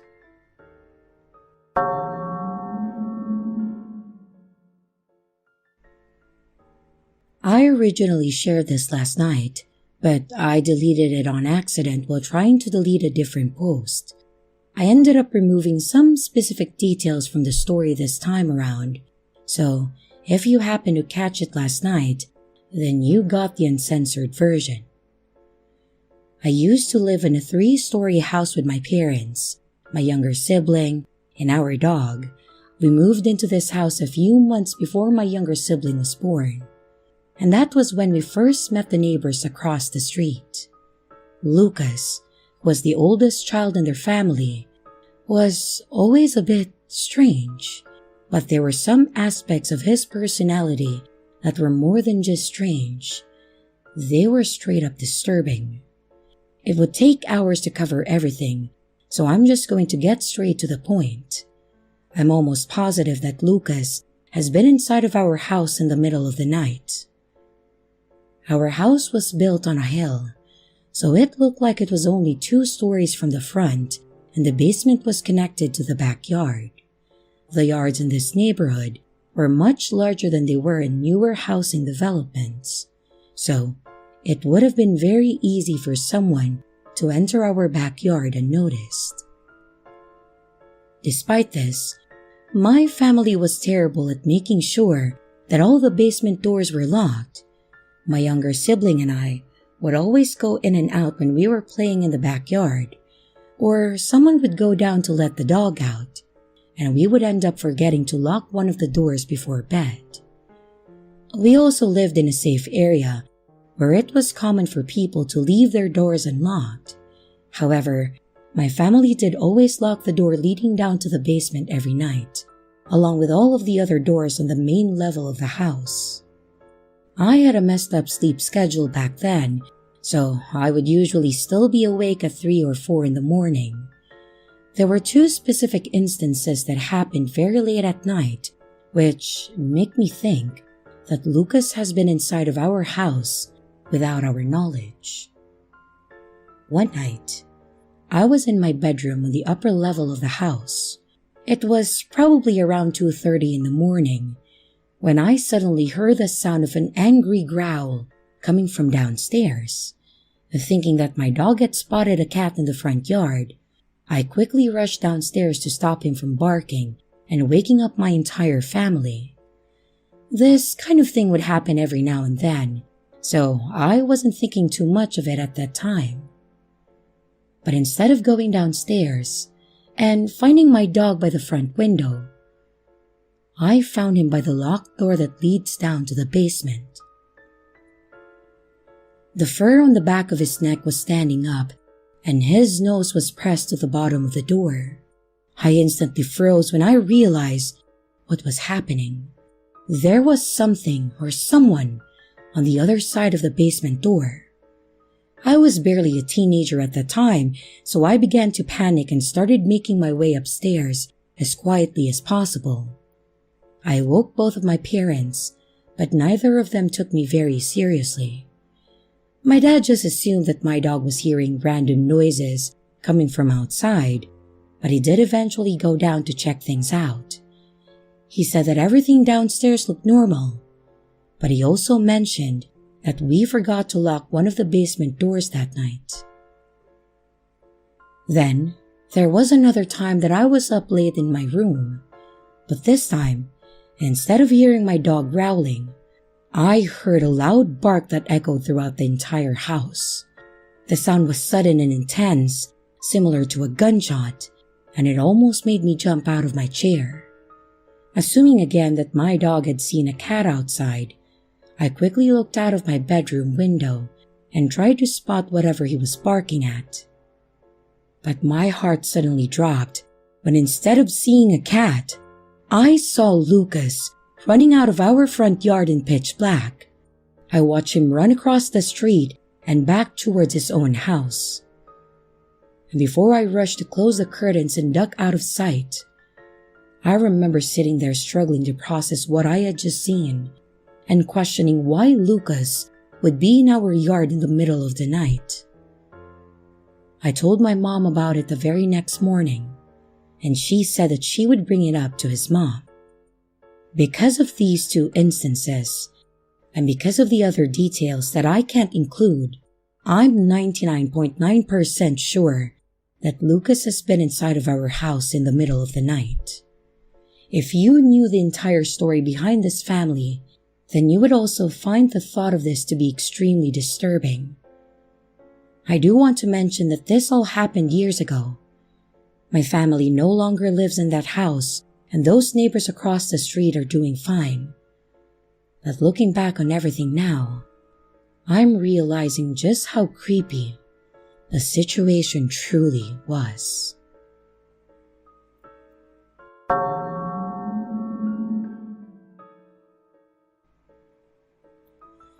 This happened last summer, and now the nights are getting lighter out, I am reminded of the fear that I experienced. I was in my second year at my company, my first job, and I wanted to live alone. There were girls I wanted to flirt with, and I couldn't be bringing them back to my parents' house. It would be my first time living alone, so I picked a place pretty close to work. I am pretty slow in the mornings. I found a nice enough apartment, and the rent didn't seem that frightening, so I pulled the trigger. The move coincided nicely with my summer vacation. I had a couple of weeks off, and after the move, I was in no hurry up early. I slept in. Every day that I was off work, I seemed to stay up later and get up later. I loved reading message boards online, especially 2chan. And one night, I was up late. It was about 2 a.m. I heard a terrifying noise. The doorknob of my front door started to turn. It sounded like someone tried the door handle. I'm not gonna lie, it scared the hell out of me. It's creepy enough if you get a knock at the door or someone goes for the doorbell at night. But when someone just grabs the doorknob and tries it, that's a different level. I sat at my computer desk watching the doorknob for a few minutes in silence. It didn't turn again, and that was it. I thought I had better call it a night at that point. I thought about what just happened, and I wondered if it was a friend of mine, or maybe a drunken neighbor mistaking my apartment for his. I guessed that it was the latter. The next night I was up again late, and the same thing happened. At around 2 a.m., the doorknob violently turned. I had to do something even though I was terrified. I tiptoed over to the door.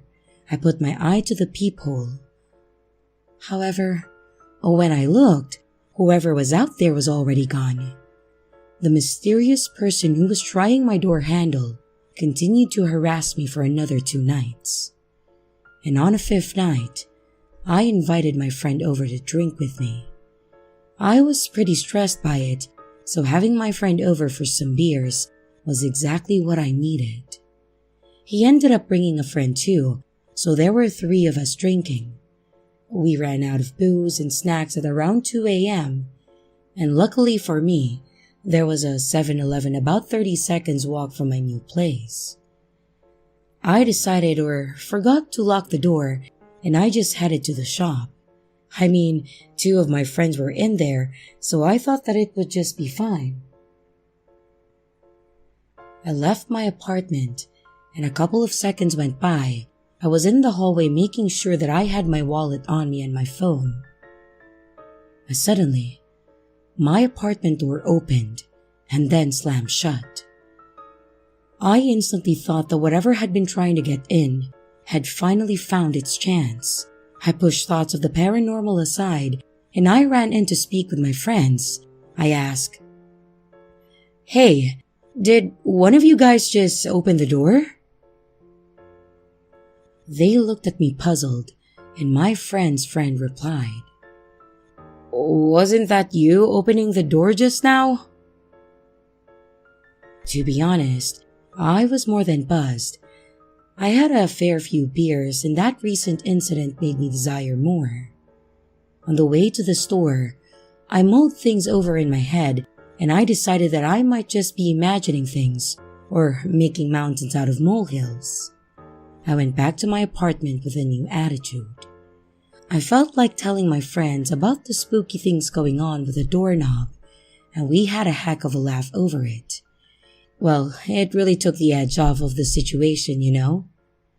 When I tried to explain why I was scared, I ended up laughing. I could see how absurd I had been. My friend and his friend ripped on me, and I guess I deserved it. We got back to drinking and we stayed up late. It turned into a really good night in the end, and nothing spooky happened after that. I had always assumed that whatever the doorknob turning thing was, it was paranormal. I don't know, maybe it was the images it conjured in my head when I heard it so late. Also, I never saw the culprit, so I kind of thought, whoa, I'm dealing with the unknown here. The doorknob never turned while I was looking through the peephole, so I guess that it could have been some kind of mischievous person in the neighborhood, or a would-be home intruder. These things are usually explainable. If it's a human, you know, a stalker, a thief, or someone else, and that's just as scary as the paranormal for me. It wasn't as if the problem was solved. But I will say one thing though. I didn't hear the doorknob turn at 2 a.m. the following night, or any night after for that matter. Instead, the bad dreams came. I was suffering. The nightmares I was having were so real and frightening, it was really affecting my day-to-day life. These nightmares were kind of abstract, so stay with me here. I dreamt of a woman who kind of manifested through the ventilation fan, like The Ring. You know where she crawls out of the TV? This one. But she crawled out of the ventilation fan. She defied gravity. She could plant her feet and hands on the wall and crawl down on it. She twisted and turned like she was a crab walking on the walls, and it was hideous. I would see this nightmare roughly twice a week at first, then it became 3 times a week, and at one point I was so distracted, it was all that I could think about. When early autumn came around, I decided enough was enough. I needed to take a look at that fan, or at least replace it. I didn't want to do it after work at night, so I waited for the weekend and then took the fan apart with my tools. I really wanted it gone. It was dirty inside the fan, and I mean I expected it, but it was black with dirt in there. Then, I found something that deeply disturbed me. There was something taped with duct tape in the back of the ventilation pipe. I ripped the age-rough tape away, and I heard a plinking kind of sound. Something fell. They slid down the ventilation pipe as if it was a slide. It was 3 blackened molar teeth that landed on my linoleum floor. I nearly fell off the chair that I was stood on. The initial shock I felt gave way to depression, not for myself, but somehow it felt secondhand, like it wasn't mine. I doubt I'm making any sense, but I might as well finish my story. Now, in most movies or works of fiction, the person in my shoes might be running to the temple, or maybe a shrine, a church, or whatever that set things straight. They might even dig into the building's history, or ask about former residents. But I didn't. I couldn't. It's not just who I am. I just threw the teeth I found in the burnable trash, and I'm sure that's the same as cremation, I guess. I mean, in Japan, you would pay to get things burned to purify yourself and set the soul of the tormented at peace. But hey, the garbage gets burned, doesn't it? Sorry, there isn't much of an ending here. The only ending I can share is that the ending of my nightmares, so whatever I did, it worked. Well, for now, I guess.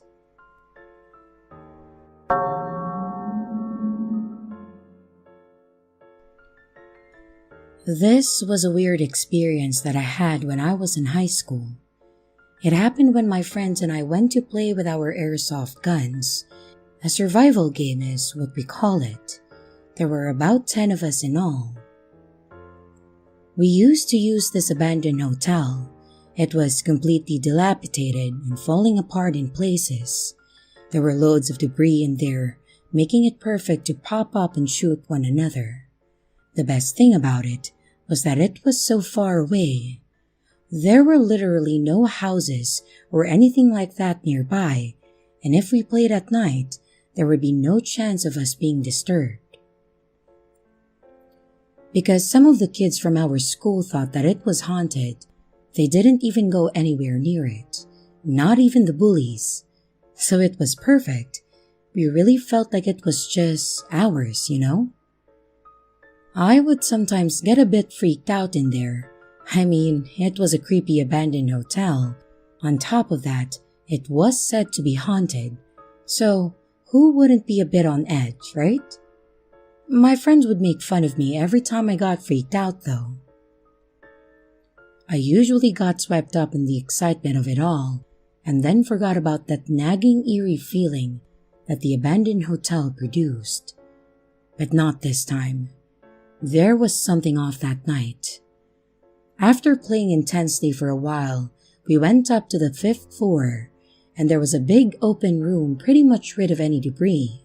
We would use that room to chat and make sure that all of our guns were working and etc.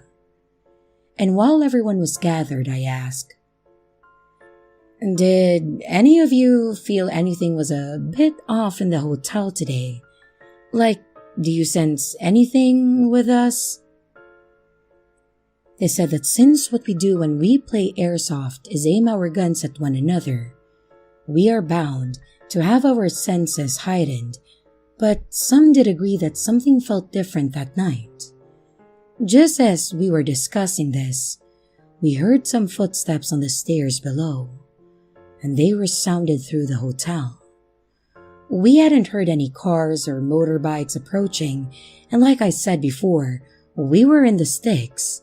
There was nothing but overgrown weeds and bushes surrounding the hotel. Everyone had flashlights, it was a rule. A couple of my pals shone their flashlights through the window down below, and we couldn't see any cars or anything. I was relieved as I was worried that the cops had arrived. All that was down there were our bikes. If someone was here, they would have had to walk halfway up a mountain in the dark on roads with little street light. Weird. We still heard those footsteps down below. One of my friends opened the door to our room on the 5th floor and asked, "Are you the police? We were just playing here, that's all." When no response came from down below, someone else called, "Are you here for ghost hunting or something?" Again, nothing but the footsteps of someone below, climbing the stairs ever closer to our floor. Some others piped up with questions. "What do you want? Do you need some help or something?" "If we shouldn't be here, we can go." But no matter what anyone said, the only reply we got was the sound of someone slowly climbing the stairs. I had already been on edge most of the night, but now I was freaked. Fear was spreading through our group, in fact. My friends murmured, "Whisper, guys. We don't know what's down there." "No one, run. Just walk calmly." And we left our room and entered the hall. We headed towards the opposite steps which we had heard the footsteps come from. And just as we reached the opposite stairs, we heard those same chilling footsteps land in the hallway.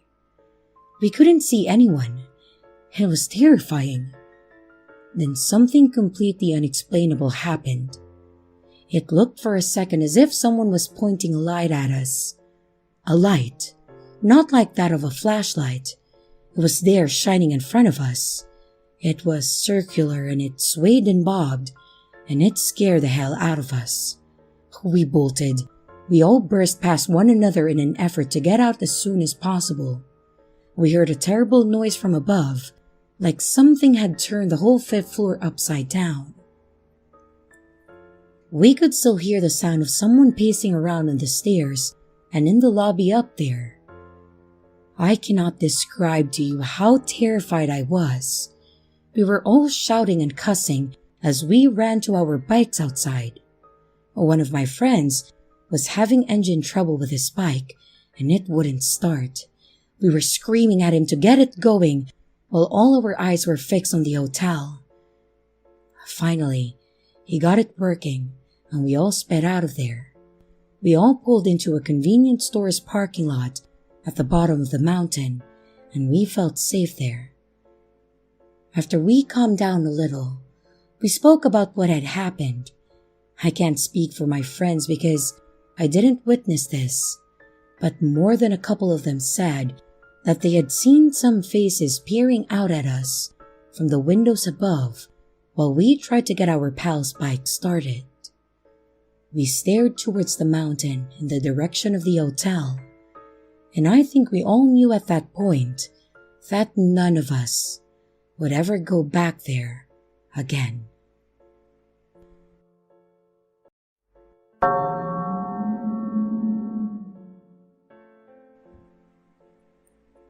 I have a fairly short and really weird story about one time when I used Craigslist to find a rental.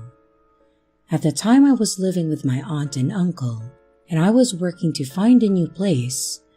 They weren't really pushy about me getting out of their home, but they were definitely wanting their space back. I appreciated them letting me stay, and I could take a hint, so I decided that I would go and try to find a new place. Enter Craigslist, the world of weird people selling things at a low price. I decided that I would hop onto the internet's version of Kmart and see what was available nearby. On the plus side, I didn't have much to move. I could get it all out and in within a few hours. It was really just a bed, a dresser, and a fish tank. Everything else could fit in a duffel bag. Obviously, with only that going for me, I was looking for a small place to stay, like preferably a studio or something. After searching, talking to a bunch of weirdos, and blocking a few numbers, I found what looked to be a dream come true.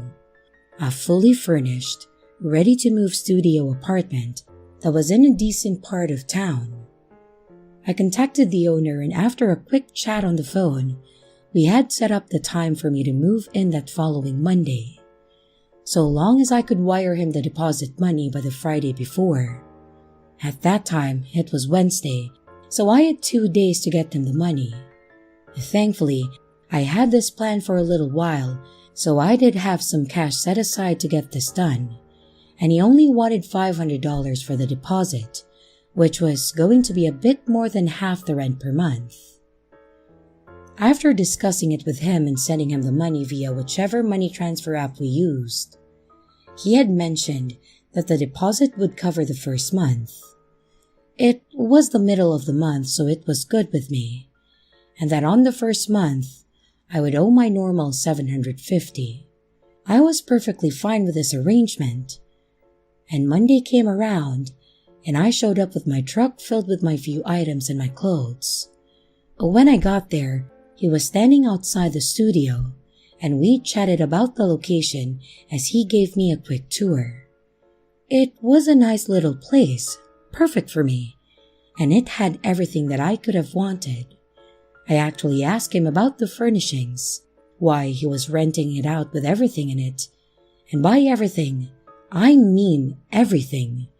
There was a TV with a console connected to it, a stereo on the side of the room, and a bookshelf loaded with popular books. He mentioned that he used to rent it as an Airbnb, which is why it was furnished, and that he was just tired of dealing with people like that, so he wanted to rent it out to an actual long-term tenant. It sounded good to me at that time, so I just thanked him and told him that I would have the rent to him on the 1st, and I signed the contract he had typed up, and that was that. Well, that wasn't actually that. In fact, it was not that at all. I lived there for a total of 3 days from Monday to Wednesday, and on Wednesday night, I was sitting on the couch watching TV when I heard someone talking out in the hallway of the apartment. I figured it was just the neighbors, until I heard a key hit the lock and the door opened. I cannot express the awkward moments that followed. The couple that walked into the apartment looked at me like I was a robber. I was looked at them like they were breaking into my apartment. And I think we all just kind of wanted to scream in terror. They asked who I was. I told them that I was the tenant. I asked who they were, and they said they were the tenants. Well, long story short, and after a lot of loud talking and confusion, we figured out what had happened. They were the real tenants, and they had been out of town for the last week. I was not actually the tenant, and was basically sold an occupied unit by someone that didn't have the rights to do so. I showed them my lease, they showed me theirs, much more official looking lease. I showed them the messages and the email and the proof that I paid someone. And, well, they lived there, so they didn't really have to show me anything. What was worse is that they didn't know the guy that I had paid, as the app that I paid with said that his name was something like Mario, and they really had no idea who he was. We ended up getting the police involved so that we could make a report for the whole situation because it was just so messed up. In the end, I apologized for eating their food and using their furniture, and we agreed that I could leave my stuff there for a couple of days so I could move back into my aunt and uncle's house. Mostly just my fish tank and my dresser, as they were heavy and hard to move. Thankfully, they were fairly polite with me, considering that I was basically an intruder in their home. And thankfully, they believed me and didn't just resort to violence or anything like that.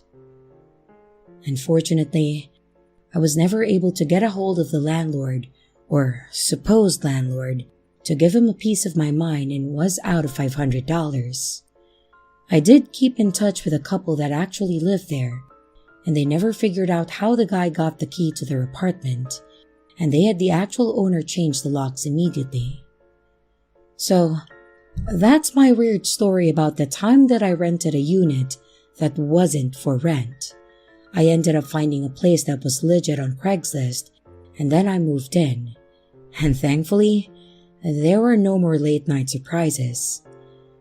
I know this story wasn't terribly creepy per se, but it's still scary to think that this guy had the wherewithal to coordinate this while the couple was out of town, and that he had a key to their place without their knowledge. In the end, it's just one of those weird, creepy life lessons.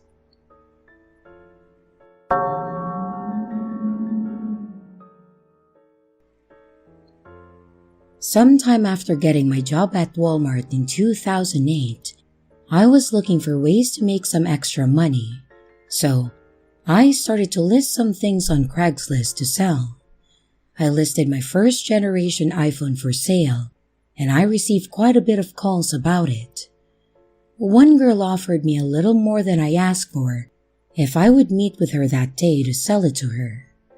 Being that I was looking to make extra money, I agreed. We spoke on the phone and then agreed on a time and place to meet. Fast forward a few hours later, at about 7 p.m., we still had daylight. I went to the place she told me that she wanted to meet at, and no one was in the parking lot. We agreed to meet at a public place with lots of people, and I honestly had no idea about the area where I was. I started to feel a little off about this transaction, and it was a few cities over from where I lived. Initially, I refused, but I just kept thinking that I could really use the extra money at that point. I stupidly let her choose a place because talking to her, I got the vibe that she was a good person. I used that term as loosely as it could be, so I trusted her judgment, believing that another woman could not do anything to me. She calls me after I had waited for her for about 25 minutes and tells me that her car broke down a few blocks away, but she was still completely interested in buying my iPhone. I asked her for the directions, and I drove to meet her. By the time I made it to where she told me she was, it had gotten dark. Naturally, I felt weird about meeting her, but again, I was desperate for extra cash at this point. I sat there in my car with the windows rolled up, looking for a broken down car, and there was none in sight.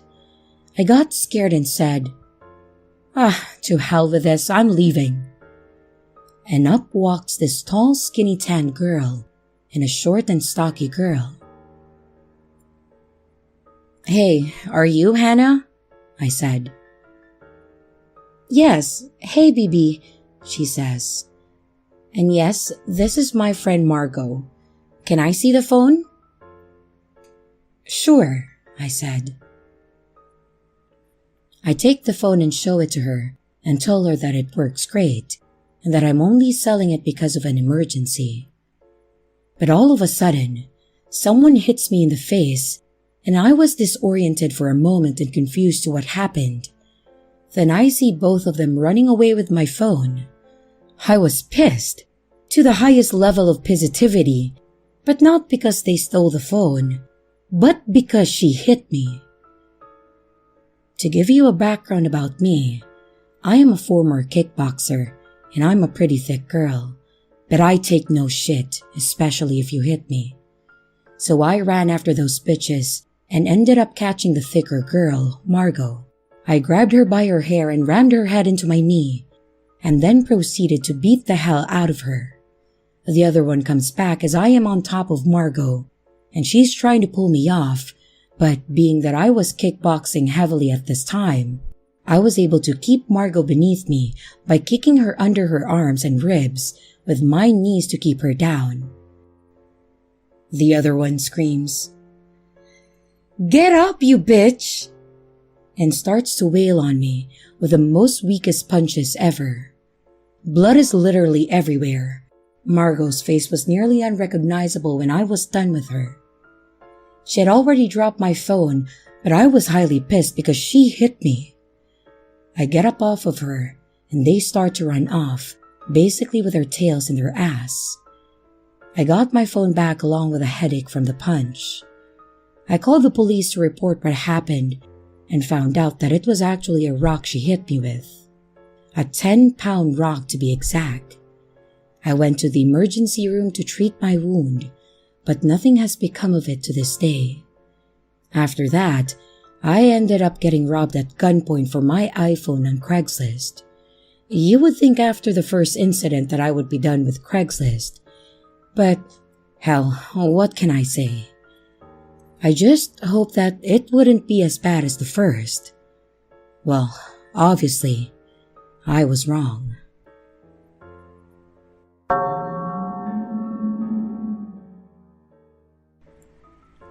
I really love Craigslist. I'd estimate that I've met maybe 300 people for buying and selling stuff, and for the most part, everyone was nice and harmless. However, I did run into 2 creeps who made me rethink meeting strangers alone to sell stuff. FYI, I was an early 20s female at that time. The first guy. It was 2009, and I am staying with my parents for the Christmas holidays in a small town in Florida. I'm going through my childhood room and cleaning out the closet, and I find a giant CD holder full of maybe 100 really shitty CDs. Think Nickelback, Aqua, and etc. It's the 21st century. No one uses CDs anymore. And I figure that I'd try to sell the CDs on Craigslist, so I put up a listing. 100 CDs from the late 90s and early to mid 2000s, mix of pop and rock, all for $35 OBO. The next day, I get an email from a guy named John at around 2 p.m. He says that he's in town temporarily and that he wants the CDs. He says that he can pick them up after dinner at around 8 p.m. I email him back my address and also my number, and I tell him to text or call when he's on his way. 8 p.m. comes and goes, and I figure that I've been stood up, which happens often on Craigslist, so no big deal. My dad works for a liquor distribution company and would often do demonstration nights at restaurants and bars and would come home at bar closing time. This night, he gets home at around 3 a.m. I'm in college and a total night owl, so I'm still up probably eating junk food, surfing the web, and watching horror flicks. I hear a car pull up, and I look out the window and see him sitting in his car eating food. He often stops at Taco Bell on his way home and eats it in his car, so my mom doesn't know that he's cheating on his diet. Maybe 10 minutes later, my dad comes in and shouts my name. "There's someone here to see you. Can you please tell me why a strange man is showing up at our house at 3 a.m.? Huh? I go downstairs and my dad says that some guy pulled up in the driveway and asked for me by name. I walk outside with my dad, and this guy, who is maybe mid-30s, gets out of his car, and he says that he's the Craigslist guy who wanted to buy my CDs. My dad goes back in the house. I tell the guy it's really late to be stopping by, especially without texting first. However, since I'm awake, I just go and grab the CDs. He then proceeds to drone on and on about why he's buying the CDs. He says that he's engaged to a woman that he loves very much, and all he wants to do is make her happy. He said that last week, someone broke into her car and stole all of her CDs. She was really upset, and he wanted to make it up to her. He looked on Craigslist and found my listing, and was really excited because I had a bunch of CDs she used to have. A weird thing is, I didn't list any of the artists or bands because I was lazy, but I didn't think about it at that time. Anyway, he said that he was getting it for her as a Christmas surprise. He said he was staying with his future in-laws somewhere nearby and that their family barbecue ran really late, which is why he never made it by 8 p.m. By this point, I've lost interest and say something along the lines of, "That's sweet, but next time you should probably call or text a Craigslister instead of just showing up." And I hand him the CDs, and he hands me cash and I go back inside. 3 days later, I start getting texts from an unknown number. Texts like, "Hey, I don't know my way around this town. Care to tour guide? I could really use a massage. Where can I get a massage in this town? You're Asian. Do you do massage? Would you take $40 for an hour massage? Happy ending?" And I respond finally with, "Who the hell is this?" And he answers, "Oh, sorry. I bought the CDs from you the other day. Do you, squirt?" I didn't respond, obviously. I showed my friends that night and we laughed it off. And then the next day I get more texts. "I still have your address. I'm at the Bank of America near your neighborhood." "I just got the $40, babe." "Only 3 minutes away. Are you home?" "You bitch. Stop ignoring me. I'm almost there."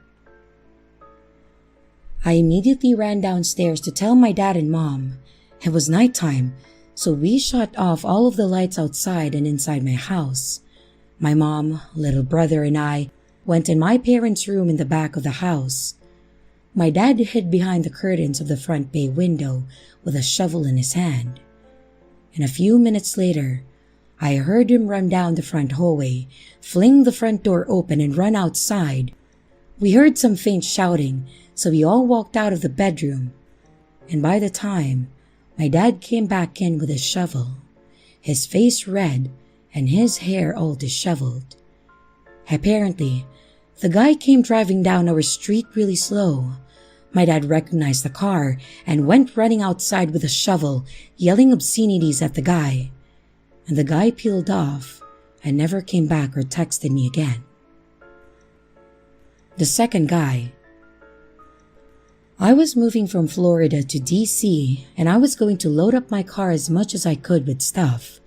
However, I lived on the 3rd floor plus a bit of a walk from my assigned parking spot, so I figured that I could use some help.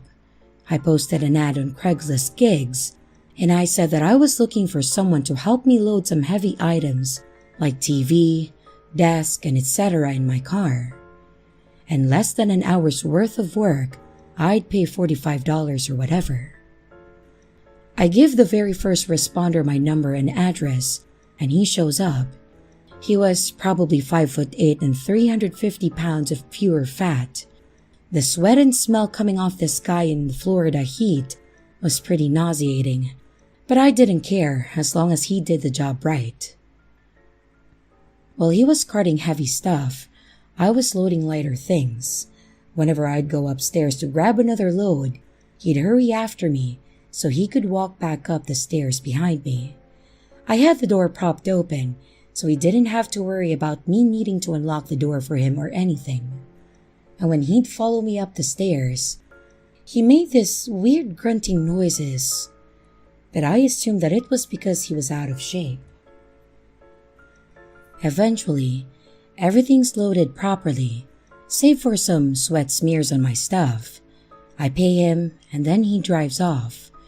I go back in my place to finish loading and cleaning, and I go out maybe 45 minutes later to put another load in my car. And I see his truck is back, parked across the street from mine. He's sitting in the driver's seat looking at me. When he sees me notice him, he looks away. I walk over to his window and knock. He rolls it down, and I ask if he needs any help or if he was lost.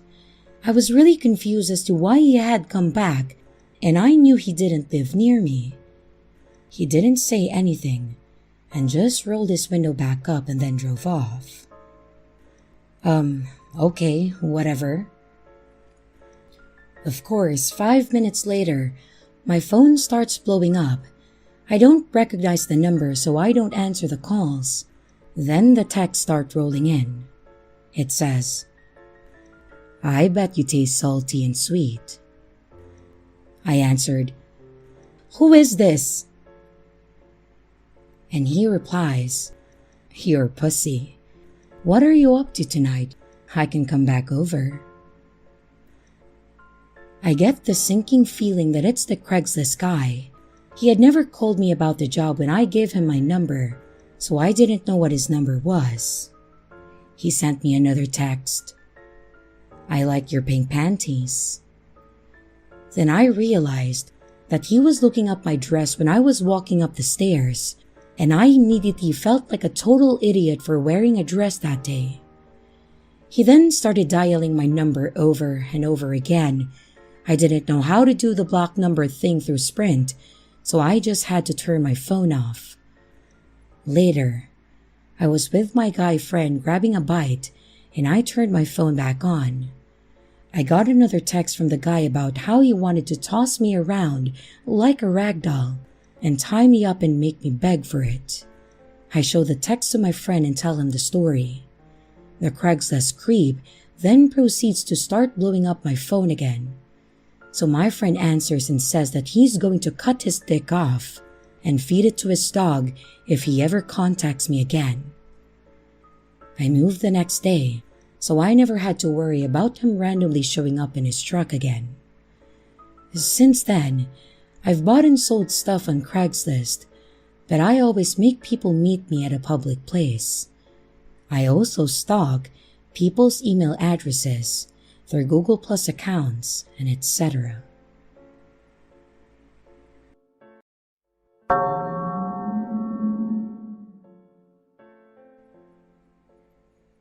Just over 10 years ago, I was dating my first ever girlfriend. We had just gone public and came out to our parents officially. At that time, I was 15 and female, and she was 16 and female if memory serves. Both of us lived in accepting households and went to an accepting school. However, for whatever reason we went public, she went fully off the deep end for our final year together. I will quickly mention that she was really abusive throughout our entire relationship. I had just gotten out of an extremely abusive household, so I had a hard time recognizing the danger that I was in. It somewhat felt normal, but it got particularly bad this one night when she snapped, I guess.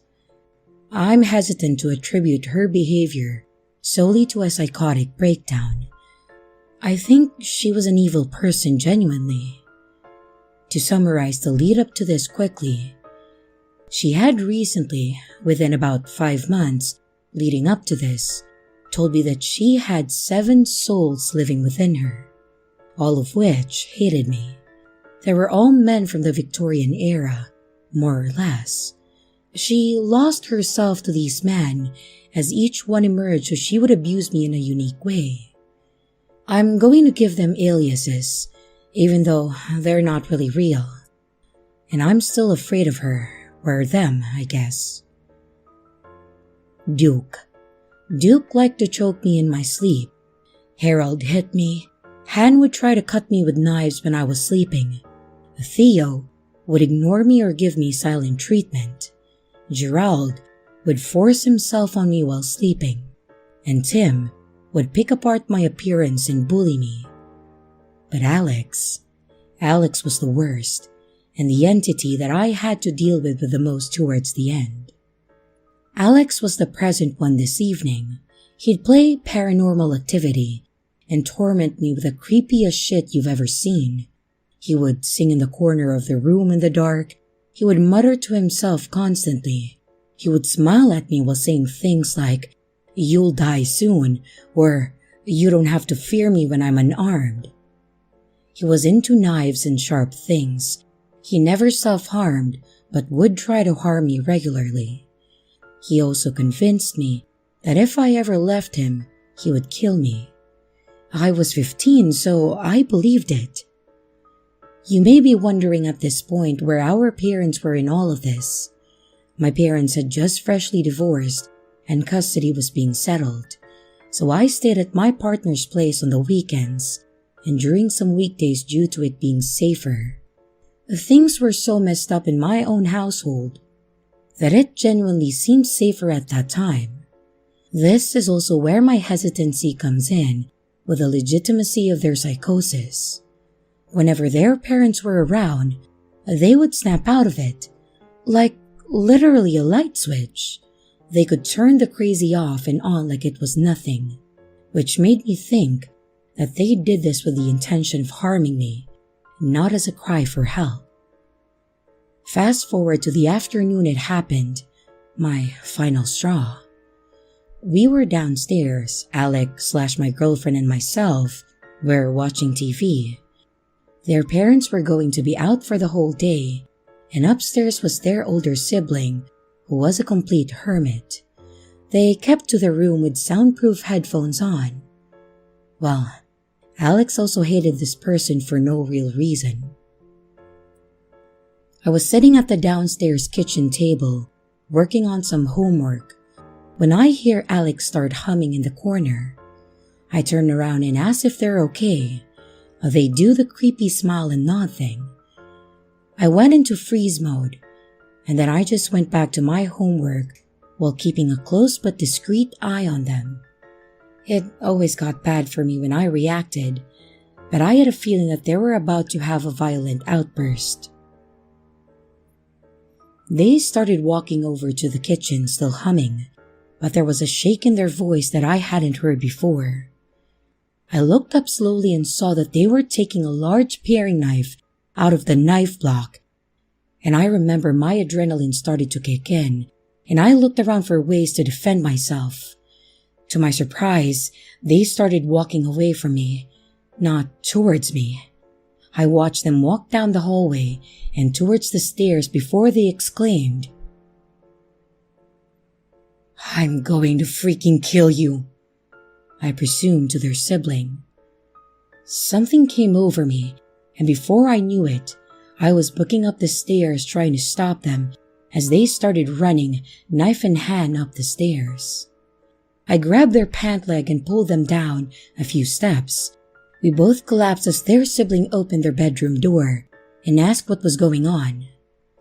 Alex at this point turned around and struck me with a knife, leaving a gash on my arm and shoulder, and I retreated back downstairs as they calmly called out to their sibling, "Nothing. I just tripped. I'm okay. Thanks."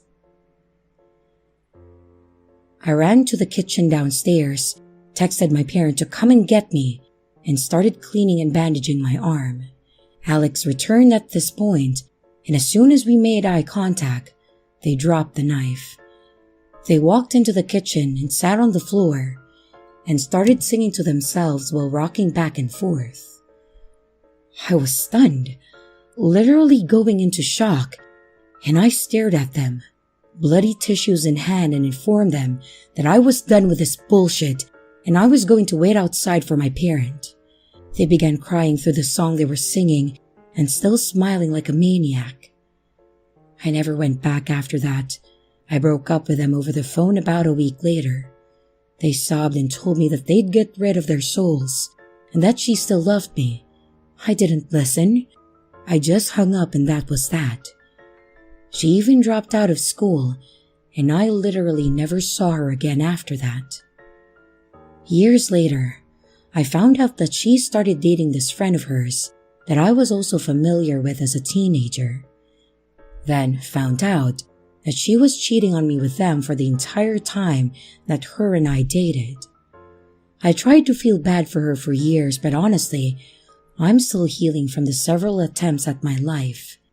It's hard to feel bad for an abuser, let alone an attacker. So thank you for letting me get this out of my chest. I've been in therapy for this recently, and I wanted to share it to kind of reflect on it also. If you have any questions or need clarification, let me know. I left a lot of information out just to keep this short.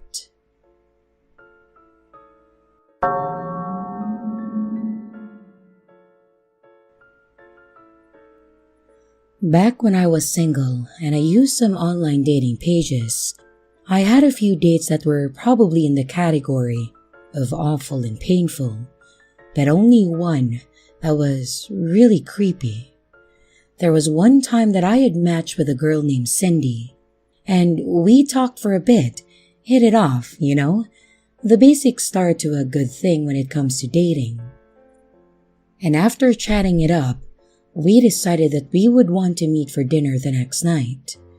We meet up, and she's exactly as she was in the pictures, and she was incredibly friendly. We had a quick conversation outside the restaurant, and then we went in to get our food.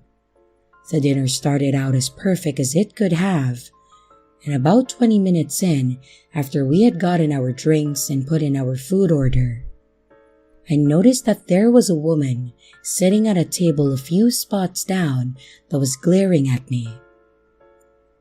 At first, I thought she was staring at something behind me, but I was at the wall and there was nothing to stare. I mentioned it to Cindy and I said, "Hey, there's a woman that is sitting behind you. She's staring daggers at me right now."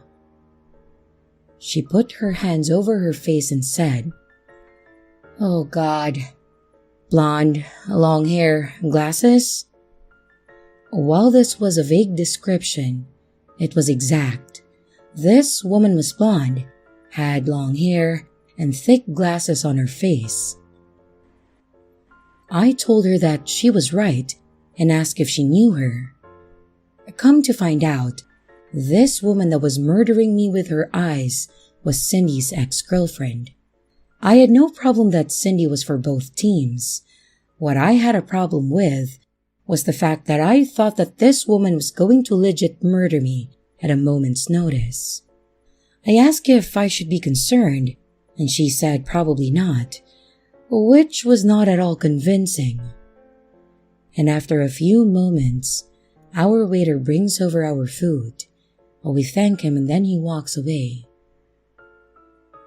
No more than 45 seconds later, Cindy's ex stands up and walks over to our table. "Hey, Cindy. Leave me alone, please." At this point, I could tell that Cindy and this woman did not break up on good terms. Cindy's face was visibly red, and I could tell that she was having a bit of a panic attack. "Please, just go away." "I don't like this one," the other woman said before she grabbed my drink off of the table and practically heaved it at me. She then said, "See you around," to Cindy, then looked over at me and told me to watch my back and then walked away. Like that wasn't the most terrifying thing she could have said to me. So there I was, soda covering my food, my shirt and my pants, and the look on my face was probably one of complete and total shock. Thankfully, the waiter had actually seen what happened, so he rushed over and told me that he would get the manager and he would get the food taken care of. I wasn't really concerned about the burger. I was more so worried about Cindy and maybe a little bit for myself. By this point, Cindy was actually in tears. I asked her what was up with that woman and if she was actually in any danger. Honestly, I was just trying to gauge the situation and figure out if I needed to call the cops. She then proceeds to tell me that Amanda, the ex, was pretty much a stalker at this point. She had followed Cindy around on each date she had, ruined her relationships, and had even literally stabbed her last boyfriend. She said that it was only in his hand, that he was completely alive and fine, but that he had broken up with her after this. She said that every time she thought Amanda was going to be gone for good, she would appear the minute that Cindy tried to move on.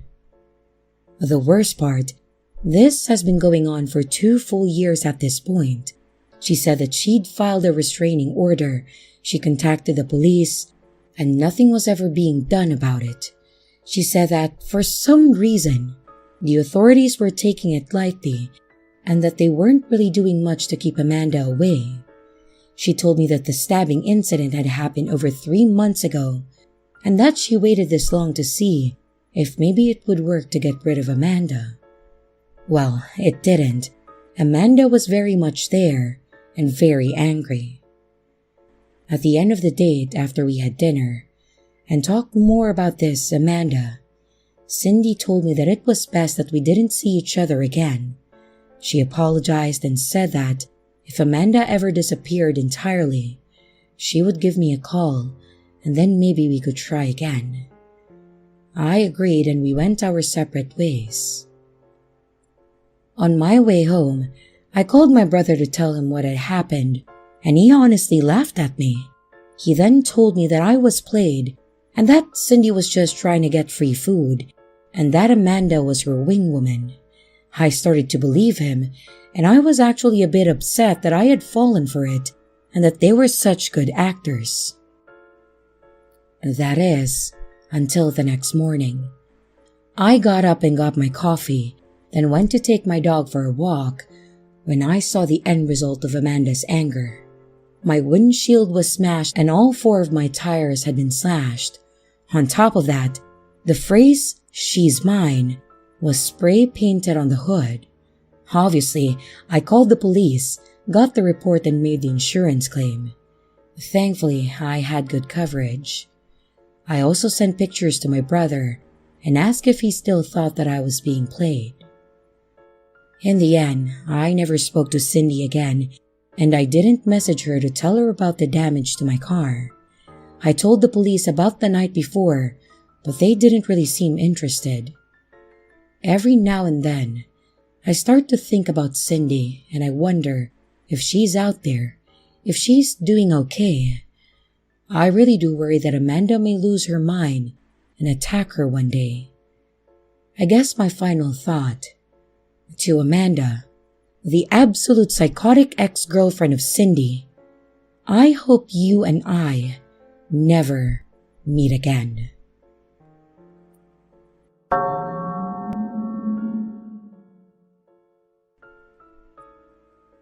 I met Trent when I was 30 years old. We met in a relatively old-fashioned way, mainly because I've always shunned online dating and I prefer meeting people face to face. I've always trusted my gut instincts when I met people, and we met at a town dance. I come from one of those country towns where everyone knows each other and there is a strong sense of community out here. While people are suspicious of strangers, they tend to turn a blind eye to bad behavior from people inside the community. It is one of the most frustrating parts of living in a community like this. And despite this, I love my hometown. Trent, it's a nickname by the way, was the cousin to one of the more well-established families in the town. If you're not from these small towns, it can be hard to understand, but essentially, many of their family have important businesses and own a considerable amount of property. Trent wasn't raised in the town and was raised in one of the big cities. Trent was charming, sweet, and caring. Everyone told me how lucky I was to be with him, and if we got married, I would be set up for life. We dated for nearly 2 years before we moved in together. 6 months later, we were engaged, and he told me how he wanted to look after me. I've been raised by a long line of independent women who want to make sure that they make their own money. And over time, I was worn down by the promises and the hope of an easy life. I let him take care of the finances. We lived a good life, regularly going on expensive trips and restaurants, new clothes, and a lot of items that I didn't really need. I was living the good life. My friends frequently told me how jealous they were that I found someone like this, and I thought that I was blessed too. But whenever I tried to conserve our power usage, Trent would reassure me not to worry and that it was covered. I didn't like this. It was wasteful. Trent and I talked about having children together someday, what we would name the kids, how we would raise them, and what we wanted for our family. Trent wanted a massive family with around 7 children.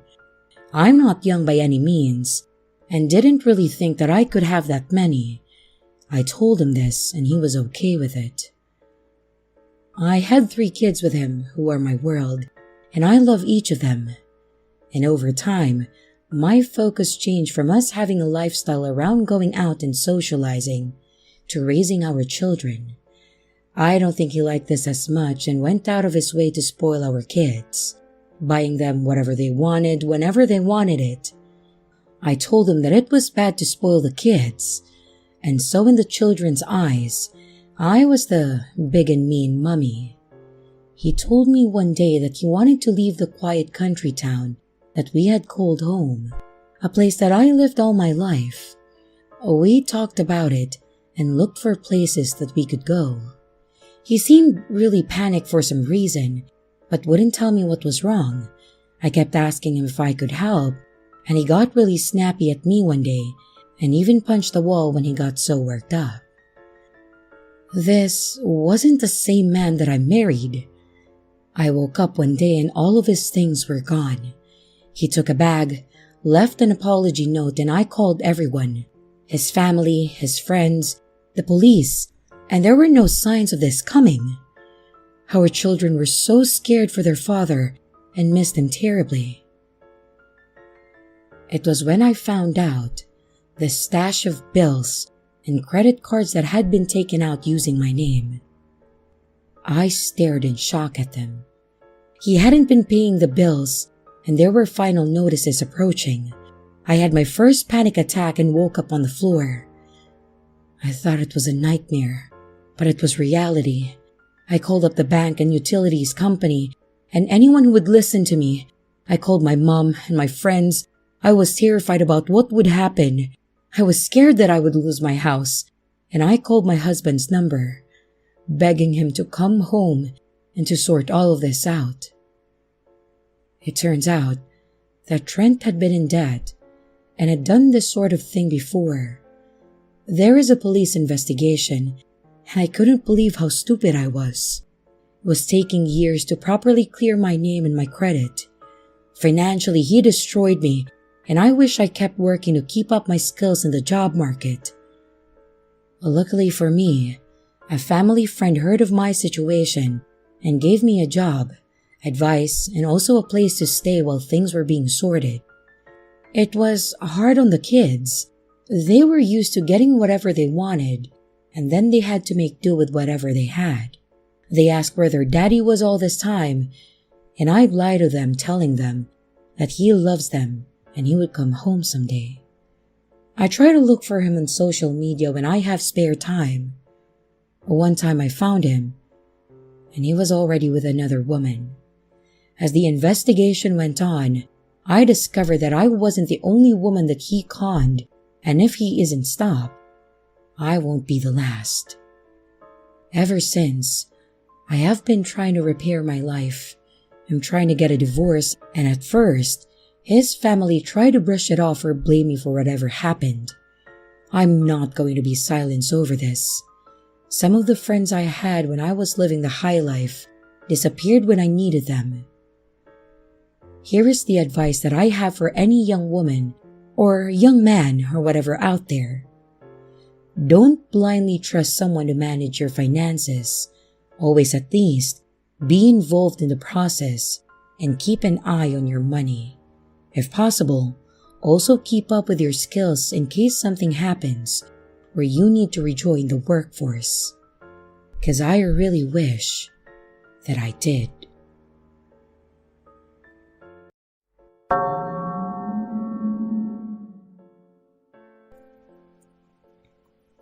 This all happened in August of 2017. I was 23, and I just moved back into my mom's place, which happened to be about 30 minutes from my nearest friend's place. My car broke down, so I was Ubering everywhere that I had to go. I went down to my friend's place to help them move. I went to Target to grab some champagne and orange juice because I apparently hated myself and thought an imminent hangover was just a great idea. Fast forward to that night, and of course, I am doubled over throwing up with a migraine, and I can barely lift my head. And I have to work the next day's morning shift. My friends have no idea where they have any sort of over-the-counter meds for headaches. But of course, the stoner of the house offers me an edible. Now, I may have killed the bottle of champagne, but I haven't touched marijuana in years. I ate half of that edible, and I waited about 45 minutes to feel better and called my Uber. I was getting picked up in an apartment complex, and of course, had to walk to the front door to find the driver because I have never met an Uber driver that can locate any address with accuracy. I get in the back seat, and he turns around to introduce himself. This guy has a southern drawl that would make molasses seem like water. It was at this moment that I realized that I messed up. I told him that I had a migraine and that I just wanted to go home. He pulls out a bottle of water that was already opened and some random pills and tells me that this should make me feel so much better. So of course, I politely grabbed them and then proceeded to stuff them into the seat and then shove the water bottle in the pocket in front of me. We begin our 30-ish minute journey to my mom's apartment. If it weren't for Mary Jane coming along for the ride, I probably would have hopped out right then. This guy starts off the drive by telling me prison stories, and then, somehow, It delves into how the world is going to end by December 20-something of 2017. Every few sentences, he's now bringing up his bunker. He asked me constantly if I just wanted to head there instead of home. My high-ass self kept telling him that I'd love to, but I have work so I can't. So maybe next time, I guess. His cycling through conspiracies from the earth is flat to Kandahar, Afghanistan's giants. He says, I probably shouldn't tell you this, but look up Kandahar, Afghanistan on YouTube. Also, in case y'all didn't know this, the world ain't heliocentric. Just get a pair of binoculars and you'll see. At this point, he's telling me that he has an arsenal of guns. He asked me if I have guns and my liberal millennial ass tells him that I have a lot of guns. He grows opium at his bunker and again asked me to come with him. I am panicked. I'm texting everyone that I know, sharing my location, and I started recording. I managed to get about 7 minutes in total of this 30-minute drive on film. So, we're getting closer and closer to the exit that he needs to take to drop me off. He's still in the far left lane on this 4-lane highway. I kept telling him to move over and that the exit is coming up. And this creepy-ass driver keeps telling me how well stocked his bunker is. And then he misses my exit. Finally, I lose it. I start screaming at him to get me home and that my mom is waiting for me and that I have work tomorrow. He finally does get off the exit after I started kicking his seat, threatening to jump out of his moving car. I ran out of his car so fast when he hit the red light outside of the apartment complex. And as soon as I got inside, I tried telling my mom what happened, but she brushed it off and was more disappointed that I told her that I had taken an edible. The next morning, I coherently explained what actually happened and showed her the videos, and then we reported him to Uber. I still take Ubers on occasion, but I will never use one while being alone or inebriated ever again. And this is the reason that I don't consume THC. The universe knows when I'm high and things like this happen to me. So, creepy Uber driver wanting to take me to his bunker, let's not meet ever again.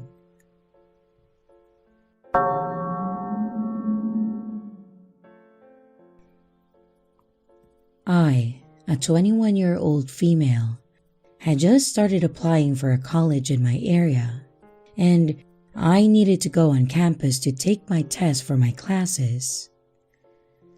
I had recently gotten into a car accident, and my car was completely totaled, unfortunately, so that means that I needed to use something cheap and easy.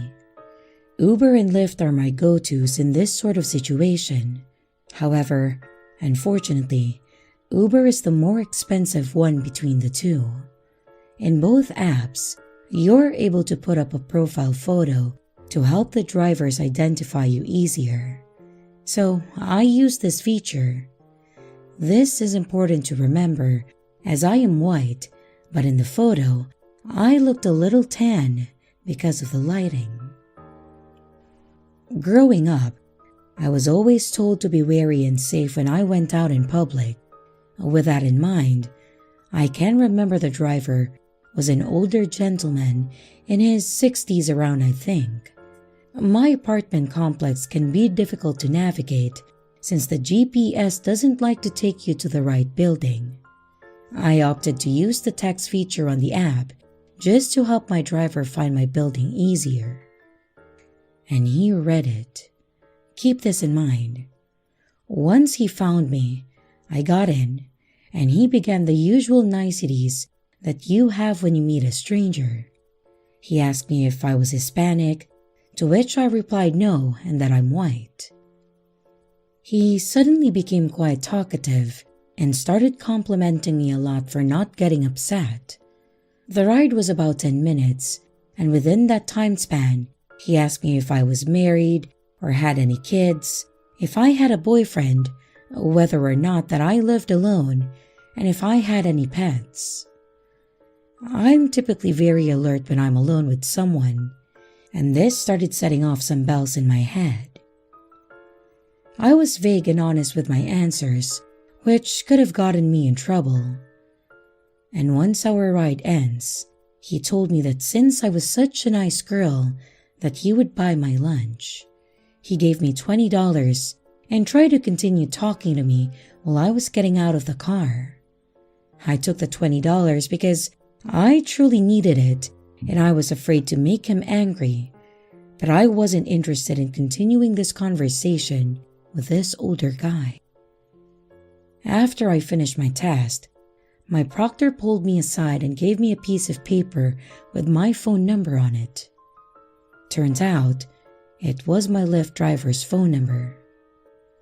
He tried to enter the building and talk to me while I was taking my test, and thankfully, my proctor had my back and had to get the campus police officer to escort him off the property since he wouldn't leave.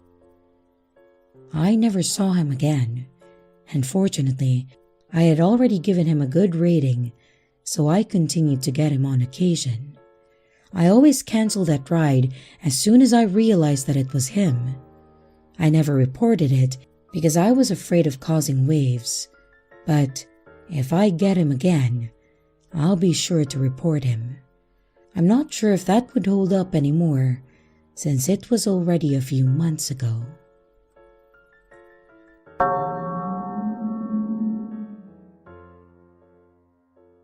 My Uber driver freaked me out after changing routes. A little context for this one, just so you know, this ended up being longer than I expected. I'm a 32-year-old female. I live in a country where women get murdered in staggering numbers. About 10 to 11 are killed daily, according to statistics, and most of these murders go unpunished. Hell, many don't even get investigated by police. These murders range from domestic abuse to random abductions. For example, several women have been abducted in regular taxis and services like Uber, and then their bodies turn up abandoned with signs of rape and sexual abuse. As for my story, I usually get around town in my own car, but I've used Uber on multiple occasions. This is not Uber bashing, by the way. Most times it is a safe and reliable service, which is why I use it. And I try not to be paranoid despite the stories of women that have gone missing this way. Anyway, this means that every woman I know has thought about what they would do if they found themselves in this situation.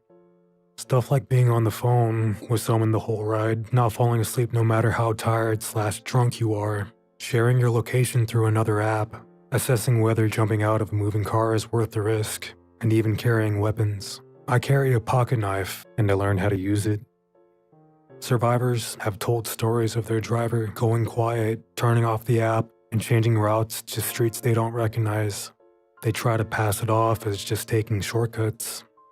That being said, one day after work, I had to take a taxi home, and I scheduled an Uber as usual.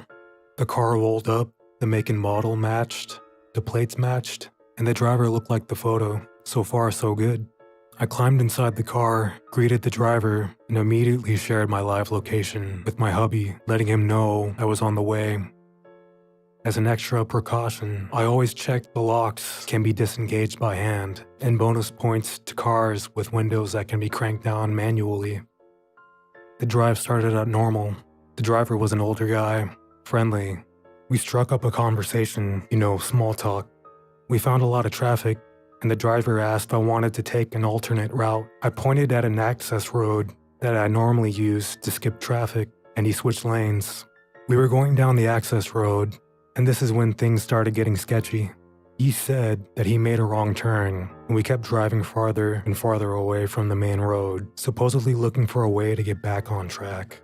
The app was still running as normal, and the GPS was telling him how to get back on the main road, but he kept ignoring it, saying that we were now too far away and that he knew another way to get to my destination faster. So this is when alarms start going off in my head, especially because we kept getting closer to a bad part of town. True, if you choose those neighborhoods, you can find another main road on the other side, but most people avoid it for it being the aforementioned bad part of town. Like, police don't even patrol these streets sometimes. As he drives deeper into the neighborhood, he notices I'm tensing up.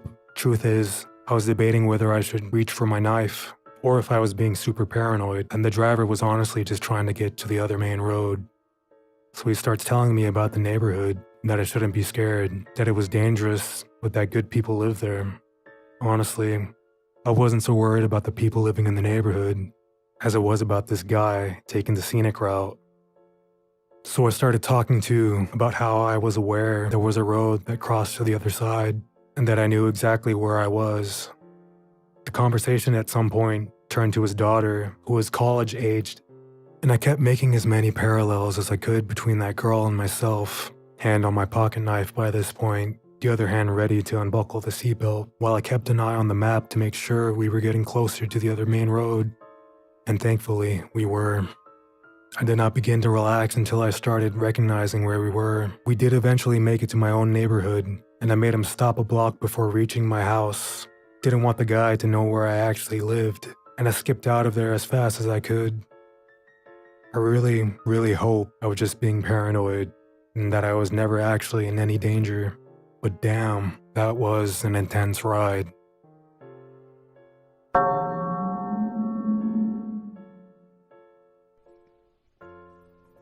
This is not my story, but my husband's, and it happened to him about a decade ago. My husband, a white European, was then working in China for about a year now with a good friend of his, GJ, a native Chinese. They were both their early 20s. It was nighttime, and they had to make a transfer within a large city from Airport A to Airport B. So at Airport A, they got touted by a guy that offers to drive people without actually being a registered taxi service. Those were pretty common, and you probably can still encounter such people to this day in various countries.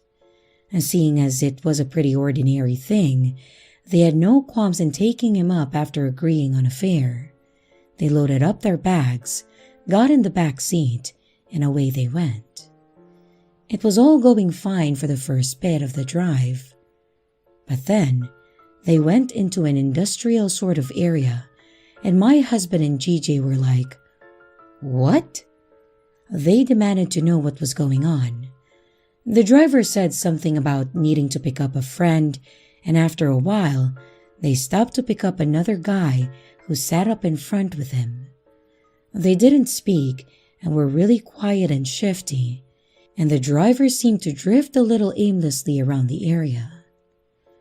GJ was having none of that. He yelled at the driver to take them back to the main road and to their destination, saying that he knew a higher-ranking police inspector guy in the city. My husband was seated behind the driver, and he was pumped full of adrenaline, totally prepared to grab him from behind if need be. Thankfully, there was no funny business, and the driver quickly went back to the main road and then got them to Airport B. My husband reckons that they may have wanted to rob them and take their bags because Europeans have money, which is a bad stereotype. He was actually broke as fuck. But gladly, nothing of the sort materialized. They probably might have been abandoned there or worse. Good to know to be confident about flaunting your connections, even if they're real or not.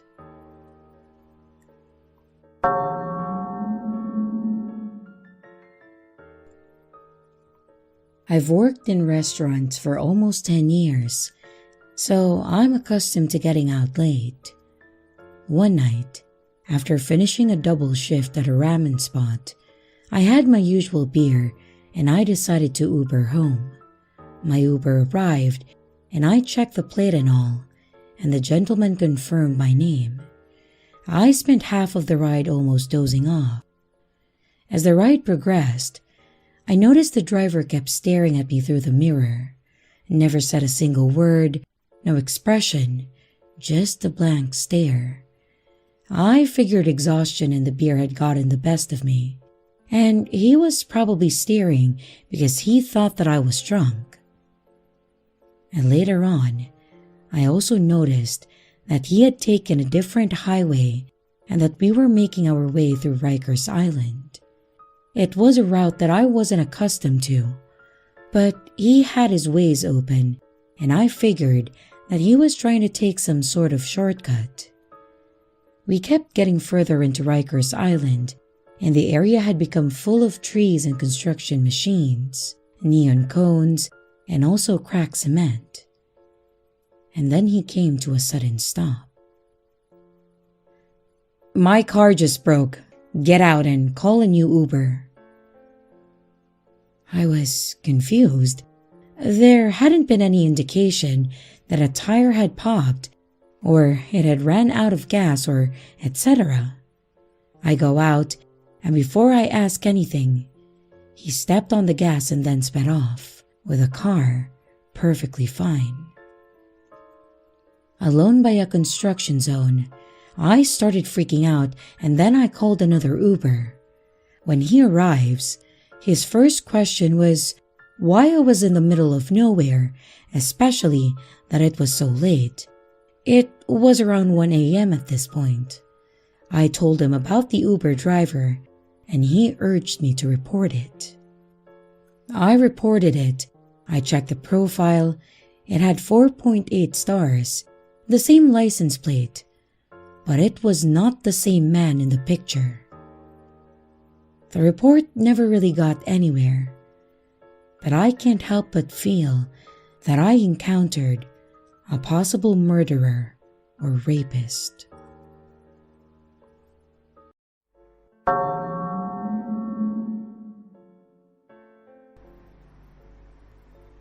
When my sister and I were younger, we were left at home by ourselves a lot.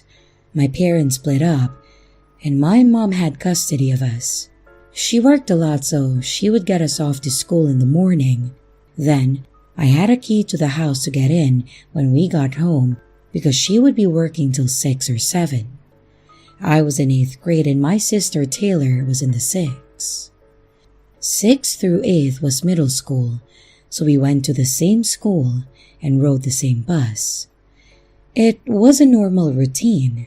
We would get home, call mom on the home phone to let her know that we made it, finish our homework before she got home, and then we would have the rest of the time to do whatever. After homework, we would watch TV, play in our room, or sometimes call the neighbor kid over to hang out. The neighborhood was pretty great growing up. There were tons of kids around to play with, and older people that were always willing to pay you to rake their leaves or shovel snow. When we were younger, one of the ladies used to come over and watch us.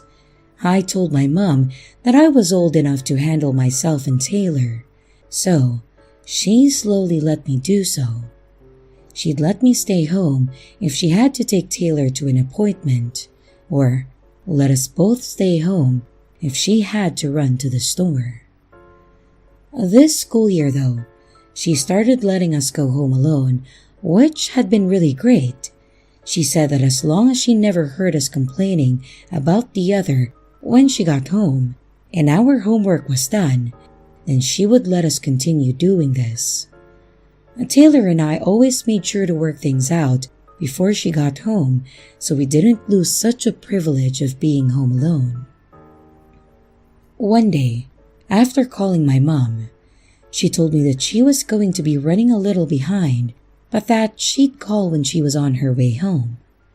7 o'clock rolled around, and she called saying that it was going to be a little longer than she thought, so she was going to order pizza for us.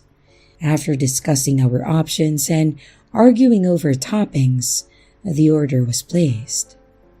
She told me when they arrived to get the food since it was already paid for and tipped, and then we should close the door and lock it again. We were not to open the door for anyone but her unless she calls and tells us someone is supposed to be coming over. So we sat watching TV and waiting when the doorbell rang. I really thought nothing more than it must be the pizza guy because it was late and Mom said that no one else was supposed to be coming over. But to my surprise though, when I opened the door, it was 3 guys all wearing bandanas over the bottom part of the face and immediately rushing in and shutting the door behind them. I remember screaming and Taylor seeing everything and started crying.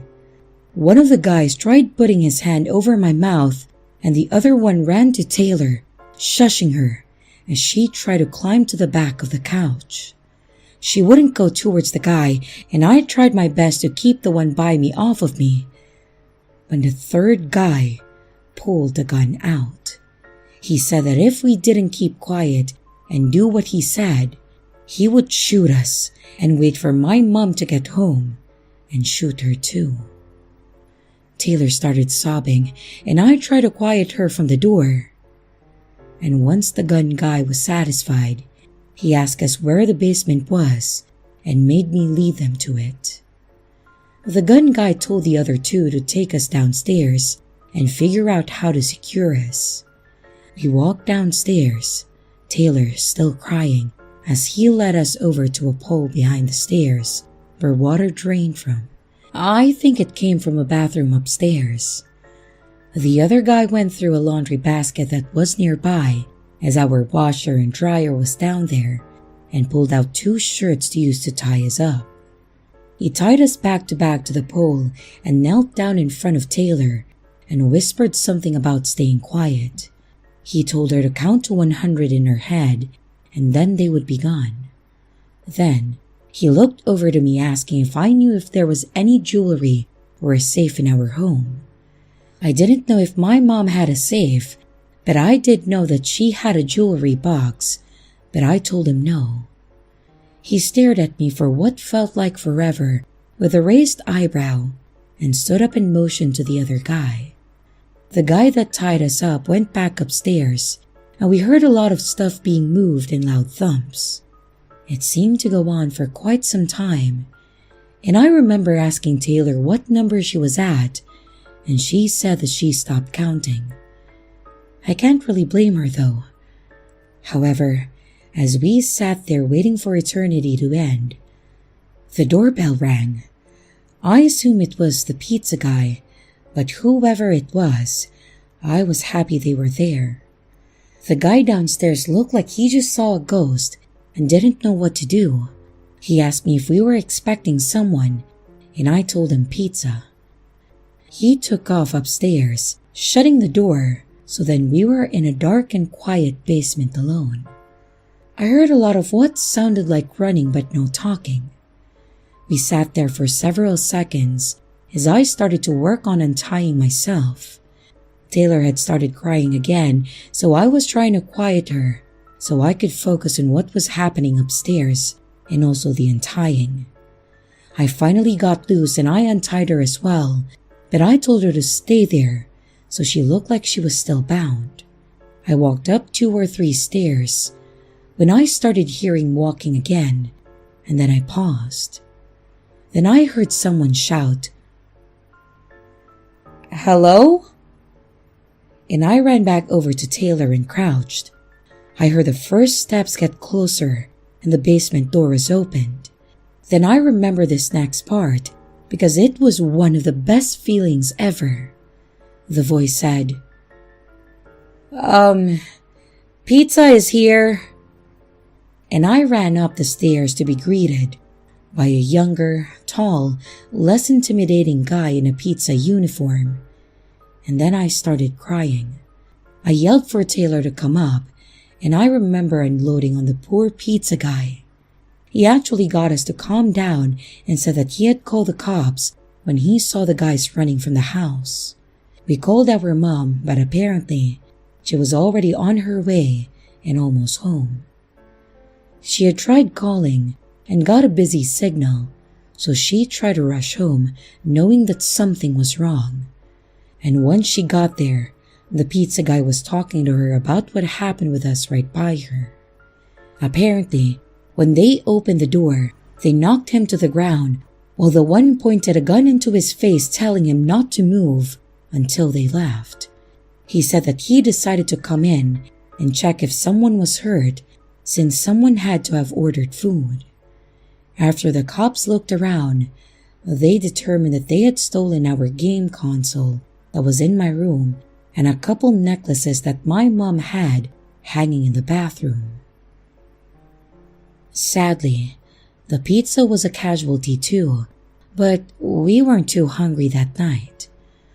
My mom did give the pizza guy a big hug and a kiss on the cheek, and we hugged him too. It was a terrifying situation, but I was thankful that he was brave enough to come in and check instead of just leaving us. My mom doesn't like to leave us alone anymore, unless it's during the day and the neighbors know too, so they can check on us. I believe they did ended up catching at least 2 of the guys because I remember my mom taking us to identify their faces. I hope I never have to do that again because that alone was overwhelming.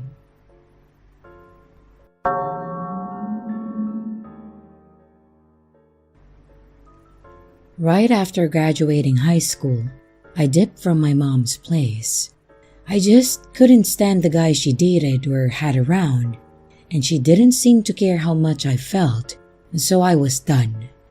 I had saved up most of my money while I was working in school, and I got myself a cheap car, so I didn't have to rely on her. Then, the weekend after I graduated, I got as much of my stuff in my car that I could, and then I left. I still talked to my mom, so I knew the rest of my stuff would be okay there, but I just really needed out.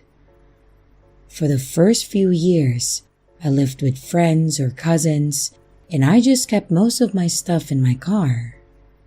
A few months before my 20th birthday, I had a friend offer to get an actual place together, so it would be in both of our names. I agreed, and then soon after, we got a nice little duplex that was perfect for us. It was a 2-bedroom with a full basement.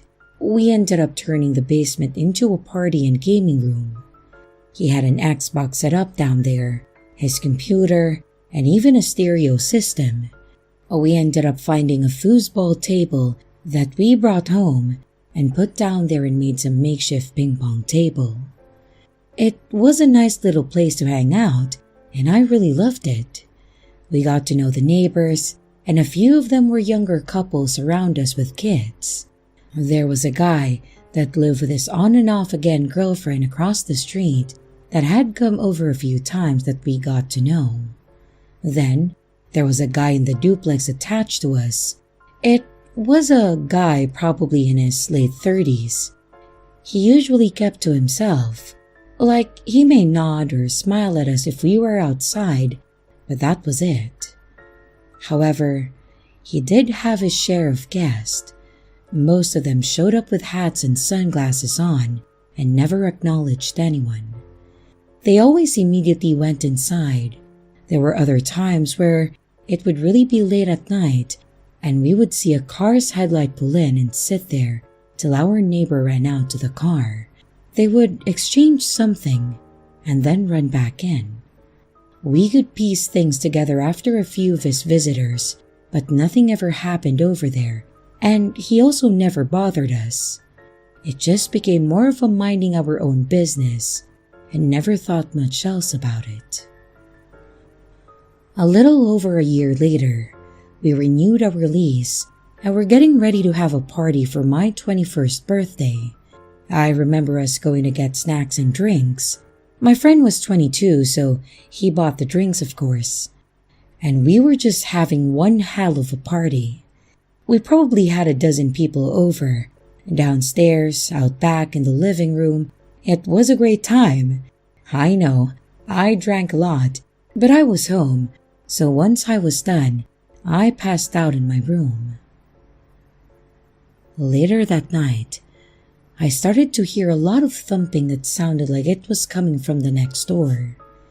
The wall that my bed is against is the joined wall of our neighbors, so we can hear a lot when you're in the bedrooms and sometimes the living room.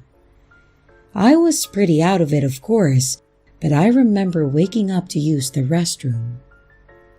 When I came back, that's when I started hearing all the sounds. First, it was just single thumps, like someone slamming a door or maybe even dropping something. I then started hearing grunts and muffled yelling. I didn't really think much of it and couldn't really process between being tired and also drunk, so I just passed back out.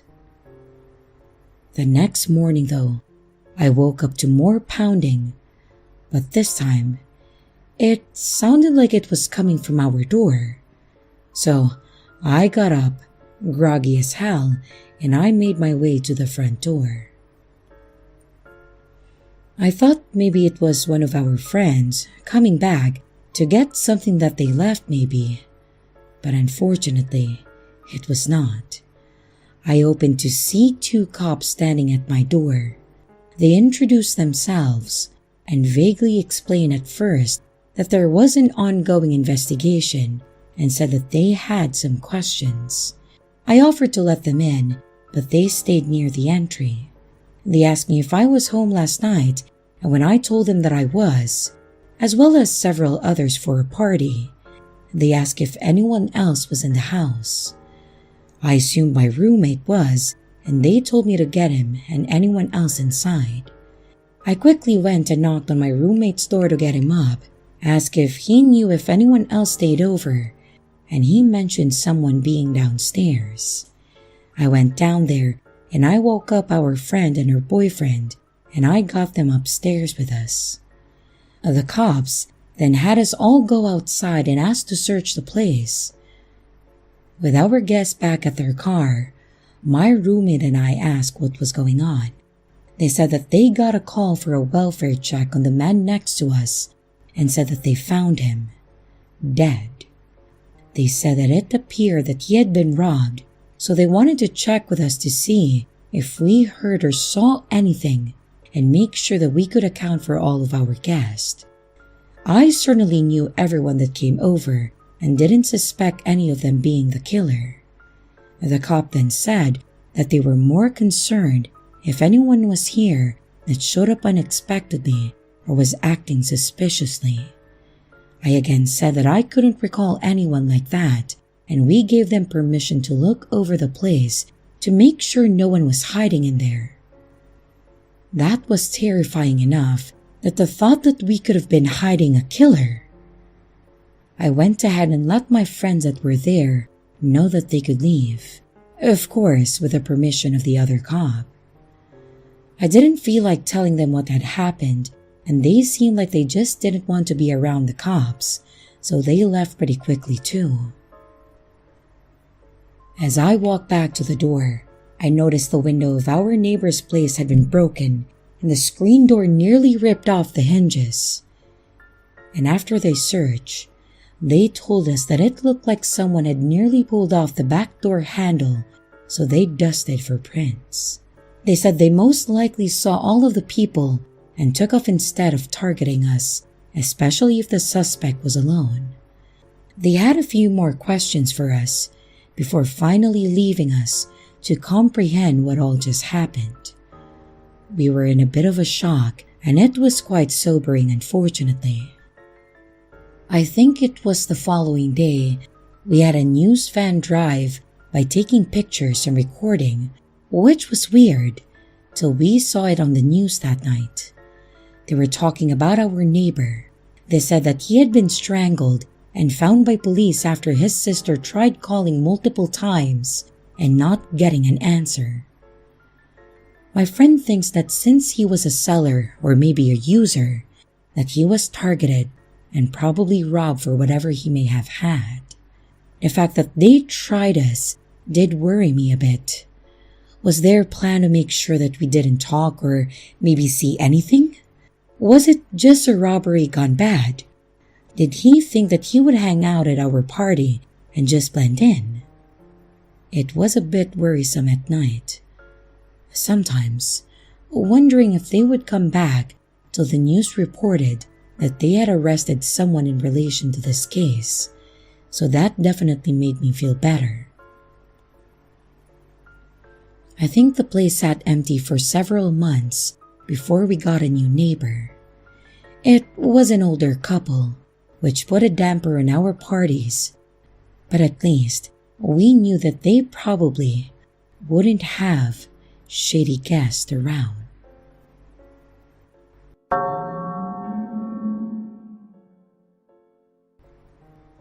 This happened to me and my wife when we were in our 30s. We lived in a fairly popular city, surrounded by houses on all sides, and a couple blocks east was the shopping side with grocery stores, restaurants, and even a farmer's market popping out of there on the weekends. We liked going to the market because my wife was due soon, and it gave us a place to walk that was outside and close to our home. And not to mention, she ate so many tomatoes while pregnant, and she claimed they had the best ones. The neighborhood itself has always been nice, no real issues with anyone, and I think the cops were called once because there were kids playing in the park nearby, and they were screaming a lot, and the people thought that something was wrong and called them. It turned out it was just the kids playing around, but I think it gave them a nice scare not to scream so much. So, maybe some loud kids, but that was about it. One night in particular, the wife wasn't feeling well, so she went to bed early.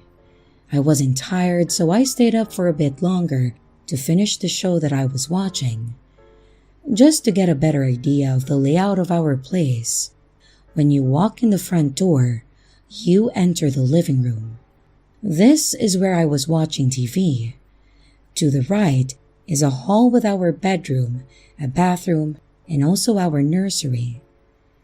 Going straight from the front door, you'll go to the kitchen, and the wall to the left had a door to the garage. The back wall of the kitchen has an entryway to our little green room, I suppose you could call it. It had tall windows on all three walls and a sliding door on one that led to our backyard. We had some long curtains hanging on all the windows because it can get pretty hot back there, and we use that as an office now and also extra storage. The yard wasn't fenced in, which was fine because the two houses next to us was owned by an older couple with no kids or pets, and the other is owned by an older guy that appears to have his daughter and granddaughter visiting, so no troubles with them too. So on this night, while I was watching TV, I thought I saw a light go by the window, like a flashlight or a reflector on a bike or something.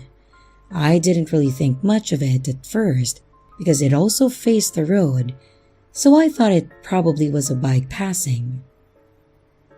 After a few minutes, I saw what looked like someone walking by my window, so I got up to look and saw nothing.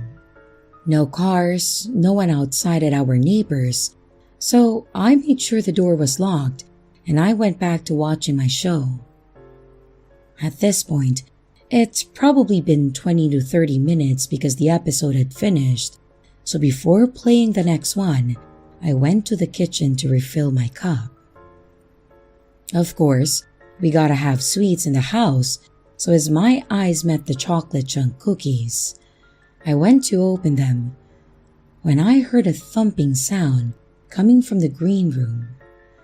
I just paused at first, making sure what I heard was real, when I heard what sounded like the door sliding closed. So I grabbed a steak knife. It was the closest thing to me, and I slowly walked to the back. As I got back there, I noticed the door was, in fact, slightly open still. We don't always lock the back slider because there's no reason for anyone to be back there besides us. So now, I'm looking around to see if someone is in here or did they leave already. Mind you, the lights are still off. So there's a light coming in from the neighbor's patio light, but that's literally it. I'm walking as close to the back wall as I could while looking around the room when I noticed someone very poorly hidden in our curtains. As I mentioned, they are pretty thick, which makes them stick out some, but they don't go all the way to the floor. So if you're trying to hide behind them, you better hope you can levitate or else your sneakers are going to show. So with that, I mustered all the bravery in me, and as deep and threatening as I could, I said, "You got 10 seconds to run out the door you came in, and if you make it, I won't call the cops." I don't even think I got it all out before the guy darted out from behind the curtain and then took off out the door. I'd be lying if I said that I was totally calm and prepared if he ran towards me instead. I did take notice of what he looked like though. It was dark, but the light by the door coming in was enough for me to tell that he had long dark hair pulled back in a hair tie, and he was wearing a dark hoodie with some kind of logo on the left arm that looked like a circle.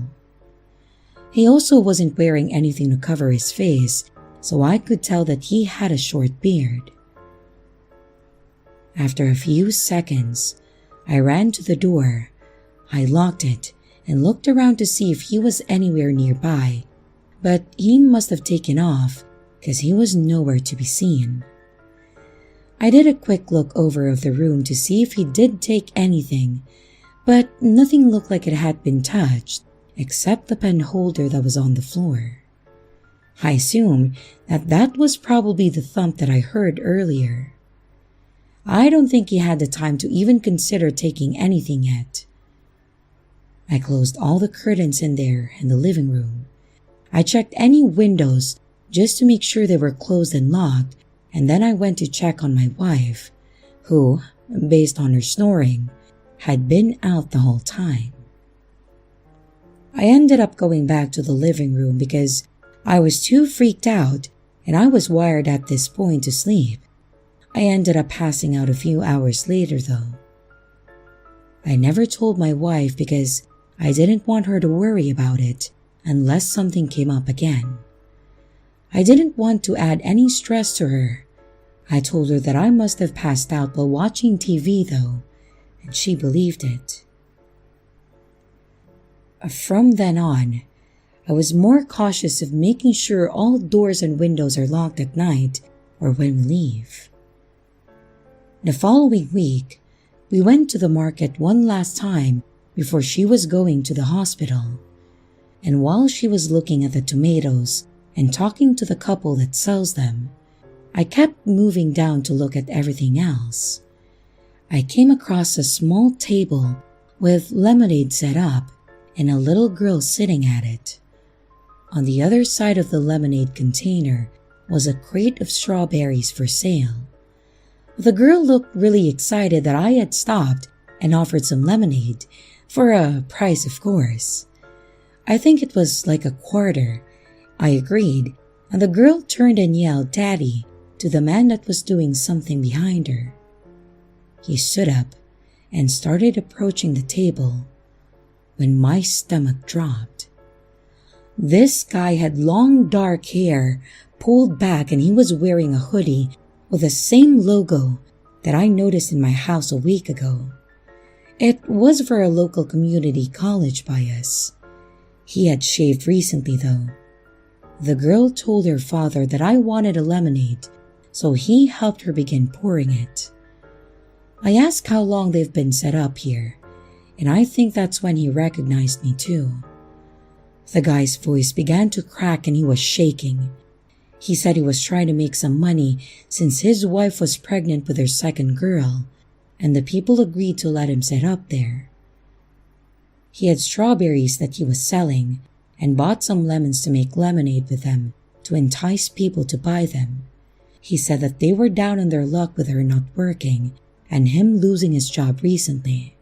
He also said that he felt like he was given a second chance to do the right thing. My wife walked up about this time, and I mentioned that we were about to have our first one too, and he congratulated me. I ended up buying a pound of strawberries and gave the kid a 5 for the lemonade, and her eyes just lit up. The guy actually shook my hand and thanked me, and then we left. And that's the story of how I paid a guy that broke into my own home. I do hope what he said was true though, and that I was the first and the last place that he broke into.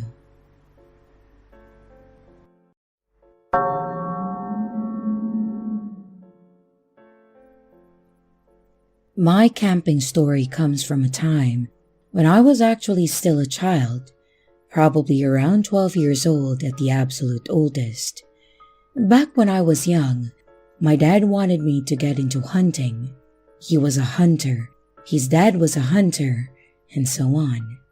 Me, I never really had the drive to kill an animal, even for food, and while I understand that he was trying to instill a sense of survivalism in me, and trying to teach me what I would have to do if society collapsed, I am now 47, and society has yet to collapse. At this point, if it did, I'd probably just accept it and live off cans of Spam for a few months before I succumb to the elements. Well, those were completely irrelevant to the story. My apologies. Anyways, this story took place on a hunting trip that my dad had set up for myself and him during the summer break of that year. He had planned to take me out to a hunting ground that he used to hunt on and that his friend owned. The plan was that we would sit up there and find the hunting tower and just wait for the deer to come along and then shoot them. Pretty much the standard hunting trip, really.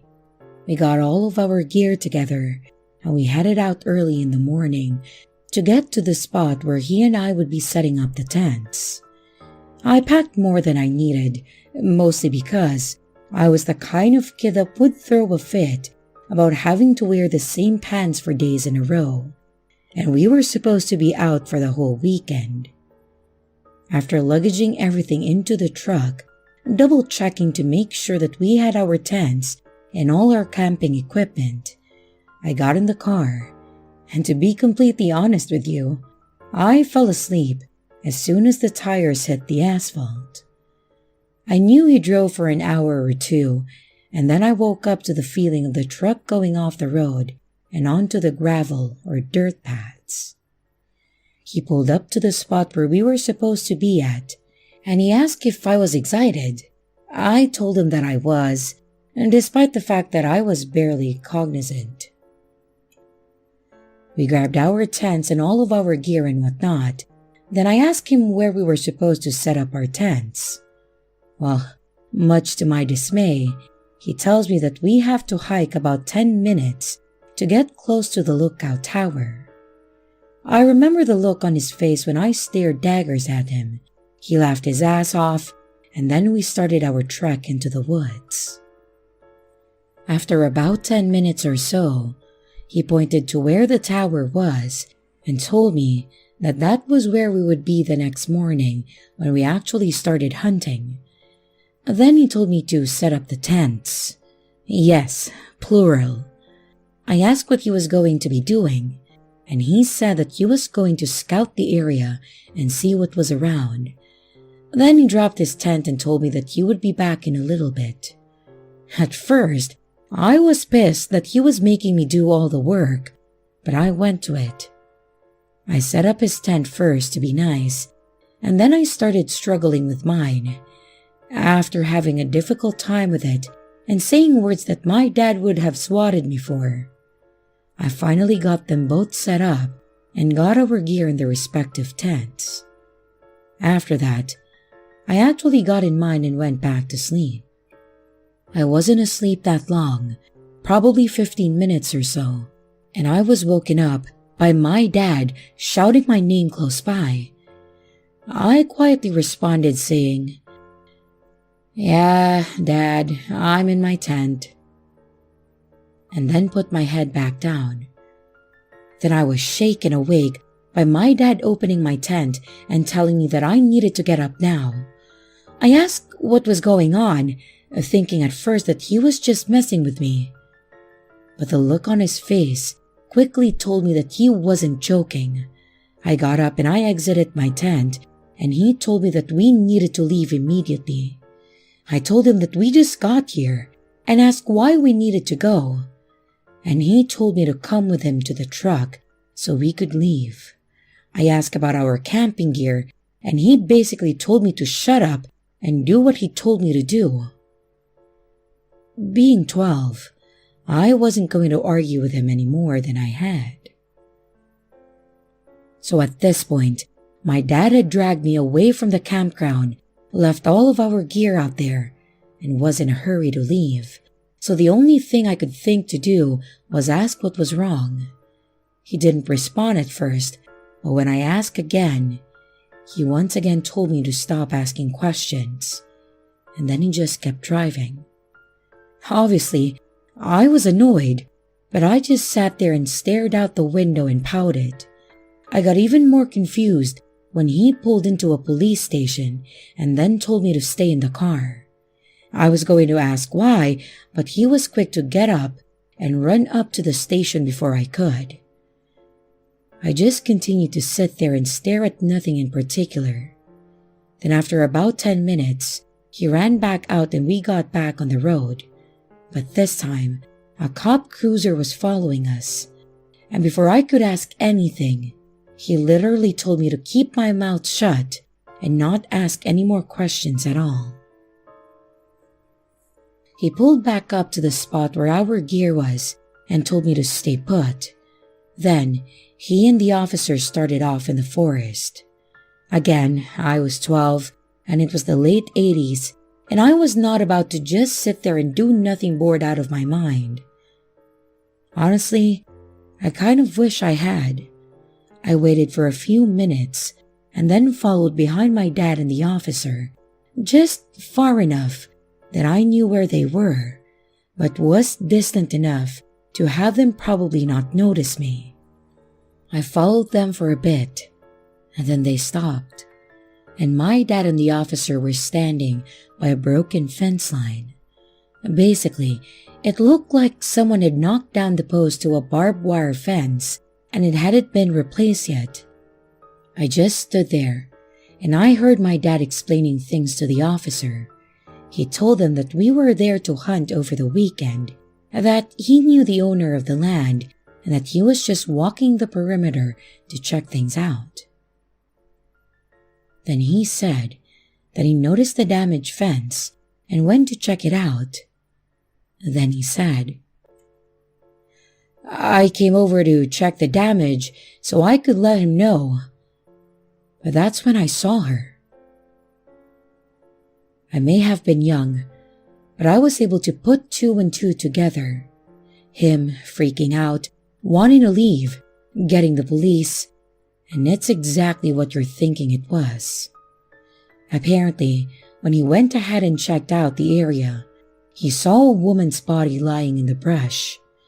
I later found out that it was actually a girl that was around 16 that had gone missing only a couple of days before, and the cops had determined that her body was likely to have been dumped by whoever had taken her life. So this was literally my one and only hunting trip, and the only time that I ever went camping. And I can technically say that I did go camping because I slept in the tent for a little while, and that means that it was camping.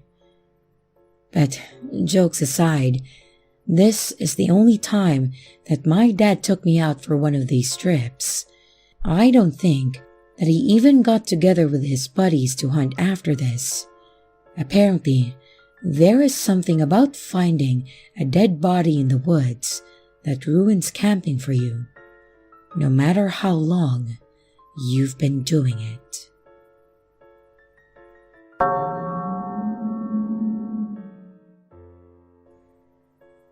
My friends and I often went camping in the summer in a remote place in Kentucky.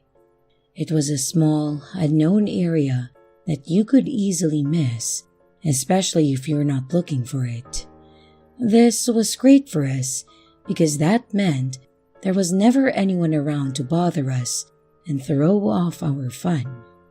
Sometimes, we would invite a new person or our partners to join us, but that was it. It was supposed to be for new homes, but after cutting down some of the trees, they ended up leaving the area untouched and never put in any houses. Including myself and my girlfriend Robin, there were going to be 6 people there for this weekend. I wanted some time alone with Robin, so we decided that we would stay an extra day or 2 after they left. Once we got there and got all settled, everyone started drinking and being stupid. It was a great time, but Robin wasn't one for the great outdoors. She wanted to join and be with me, which was really sweet, but she couldn't stand the bugs. She didn't like the idea of sleeping in a tent on just blankets, and she definitely didn't like there were no restrooms nearby. But she was a trooper. She tried her best to have a good time, and I think she did once she started getting a little buzzed. The first night was great, other than Robin waking up to every sound and movement. The next day was fine as well, just sitting around, drinking, and just hanging out. It's nice not to have any expectations or errands to run and just being able to kick back, eat, and sleep at your leisure. However, later that evening, while we were all talking and having a good time, Robin started looking around and staring hard into the darkness. After her doing this a few times, I asked her what was going on, and she said she felt like someone was watching us. I brushed it off at first, thinking it was just her starting to get paranoid with it getting darker. She shrugged it off at first too, but then I started seeing her go right back to it. I asked her again if there was something that she actually saw, and she again said no, but just felt uneasy. I suggested maybe we should head to bed early, thinking maybe it would help, to which she didn't hesitate, and then we headed off to our tent. We lay there, and I started drifting while she was reading a book. I'm not sure how long I was out, but at one point, she started shaking my arm trying to wake me up. When I tried to ask her what, she put a finger to her mouth, telling me to be quiet and listen. I sat there quietly, hearing only my friend's radio at first. When I mentioned this, Robin said, "The footsteps."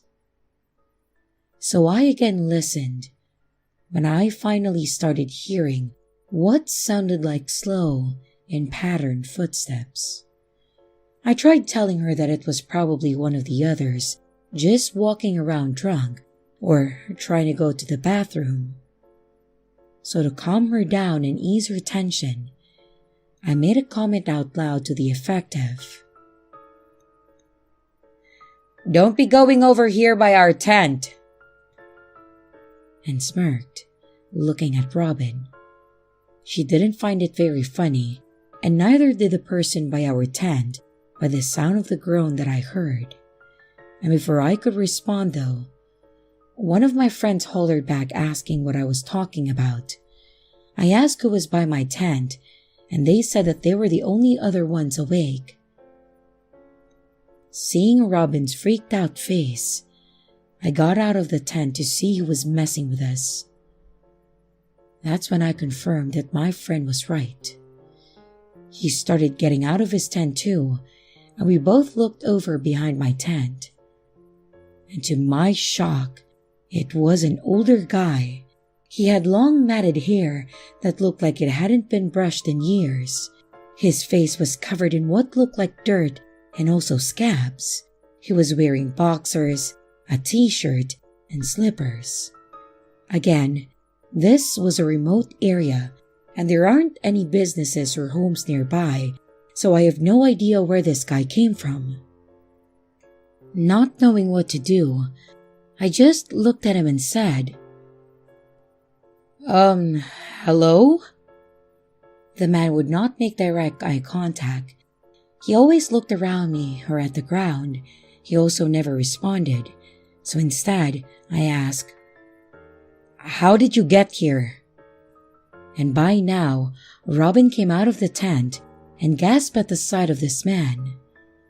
This time, he did respond, but not in English. Unfortunately, I did not know any other language, but I can at least tell if it was Spanish or French, and it was neither of those. I asked if he knew English, and again, he just mumbled something in a different language. Robin then asked him if he needed help, and she offered to call 911. But when she said this, he kept shaking his head and saying, No, no, no, over and over as he started walking away and holding his side. Robin tried shouting out to him, but he kept saying no and something else and walked away into the night. I thought it was definitely bizarre and had no idea how this man in his condition had even got there. She said we should probably call someone in case that he got out somewhere and had something wrong with him.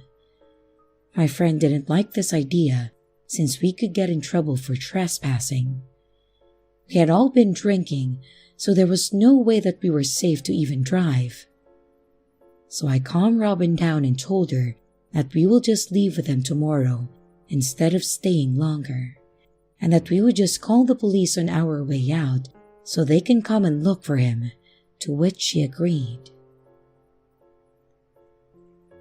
The next morning, we got up, had a little breakfast, and started packing to head home. The rest of the group was taking a bit longer to leave, but Robin was so anxious to see if she could find this guy before we left. So we started driving around to see if we could find him, but no luck. The area wasn't that big, but we still didn't see him.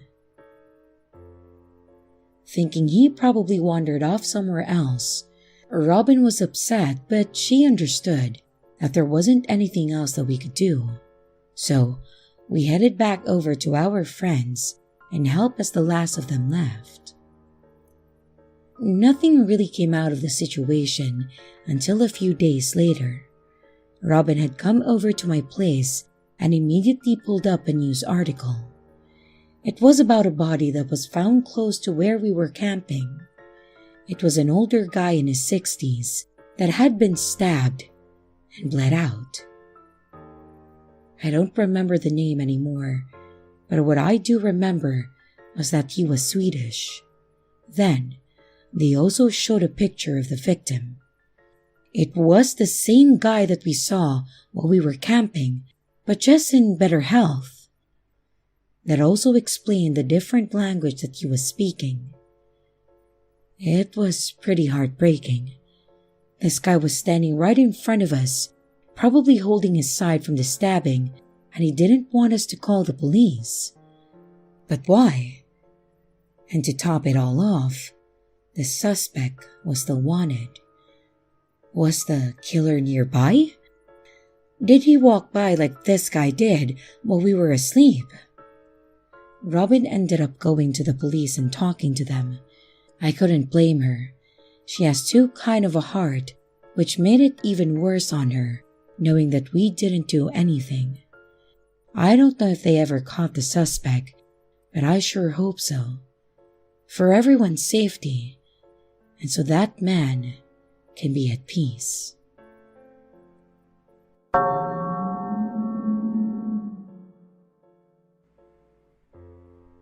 As a child, I was really close to my father. I went everywhere with him, including camping, fishing, and hunting. He taught me how to set up a tent, how to prepare a fish to eat, and tried his best to teach me hunting tips. I enjoyed going with him, but it was hard for me to shoot them and even harder to prepare them. I typically cried, but I tried not to show it. My dad, though, bless him, never pressured me to do it and never teased me or made fun of me for it. He would end up doing that part when I wasn't around or sleeping or something. He even taught me some botany. I knew what plants in our area to avoid and which ones were safe to eat and so forth. I bring this up because he, of course, was the one that made me fall in love with camping and the great outdoors. So when he died, teenager me took it very hard. I was never that close to my mother, at least not nearly as close as I was with my dad. She hated that I never wanted to do the normal girly things with her. I'd rather go fishing in the rain than go to prom in a limo. So when she tried to push more of those type of things on me, it only drove us further apart. When my father passed, I became a recluse for the longest time. I still had a year before I graduated, so I had to deal with my mother's wishes and demands till then. I did some of the things she wanted me to keep her happy, hoping that I could use it for a future request. And just that happened. A couple of my friends from school were talking about going on a camping trip when school was out, so with my grades going back up and keeping up with the chores, I asked my mom to go. At first, she was hesitant, but finally agreed to let me go. I was ecstatic and I hadn't been this happy in so long. I started packing everything up to go and waited for my friend to pick me up. When they arrived, I threw my stuff in the back of the truck and I hopped in before my mom could come out and then change her mind. And we were off. This was actually at a state park, so there were no designated camping grounds or spots. So you just had to find a place that you wanted to stay and set up. When we got there, my friends found a place that was surrounded by nothing but trees. It was beautiful. I had never been here, so I was in awe of how tall these trees were. So we set up a couple of tents that we had and then started our fire pit when one of my friends pulled out the alcohol and green. Yes, I know we shouldn't have, but I for one didn't realize that they had brought it, and I had also been in a dark place since my father died, so I made some bad choices that day. But overall, it was a great night and a much-needed getaway. We enjoyed ourselves that night, and I actually ended up passing out on a blanket by the fire. The next morning, I ended up waking up before everyone else, but I didn't want to wait around. I knew they were going to be out for a while, so I left them a note. I grabbed my bag with the gear that I had, and then I headed off on my own. I grabbed a pamphlet on our way here and saw that hunting and fishing was permitted. So, I thought that I would walk around to see if they had a shop where you could buy or rent a pole. Well, no luck finding a place, but I did get to the beautiful lake and got to watch another kid learn to fish for a bit. It was getting too depressing for me though, so I just decided to keep moving. I saw a tree on the other side of the lake, though that stood a bit taller than the rest and was slightly darker. Something told me that I needed to go over here, so that's where I headed. As I get closer, I noticed there was a placard in front of the tree that explained what type it was, and also how it got there and etc. But what caught my attention was the border behind it. A few feet behind the tree lines was a small cheap fence separating us from what appeared to be a field that had a lot of dead plants, debris, and the sort, as well as a sign warning of bears. Of course, curiosity got the best of me, and while no one was looking, I tossed my bag, then jumped over the fence. I cautiously made my way through the forbidden land while watching to make sure that no one spotted me. I finally got far enough away that I couldn't make out any people or the starting line, so I started exploring. Along the way, I was stopped by a horrible smell. Hunting with my dad so many times, I knew exactly what it was too. And no surprise though, as it is a forest, wildlife is bound to die or become prey, so I just continued on my way. The smell, however, was getting stronger, so I assumed that I was probably approaching it. I wasn't ready to turn back yet, so I just hoped that I didn't end up disturbing something in the process. The good news was that nothing was there to put me in danger, but the bad news was that I found the source of the smell. It looked like it was a coyote.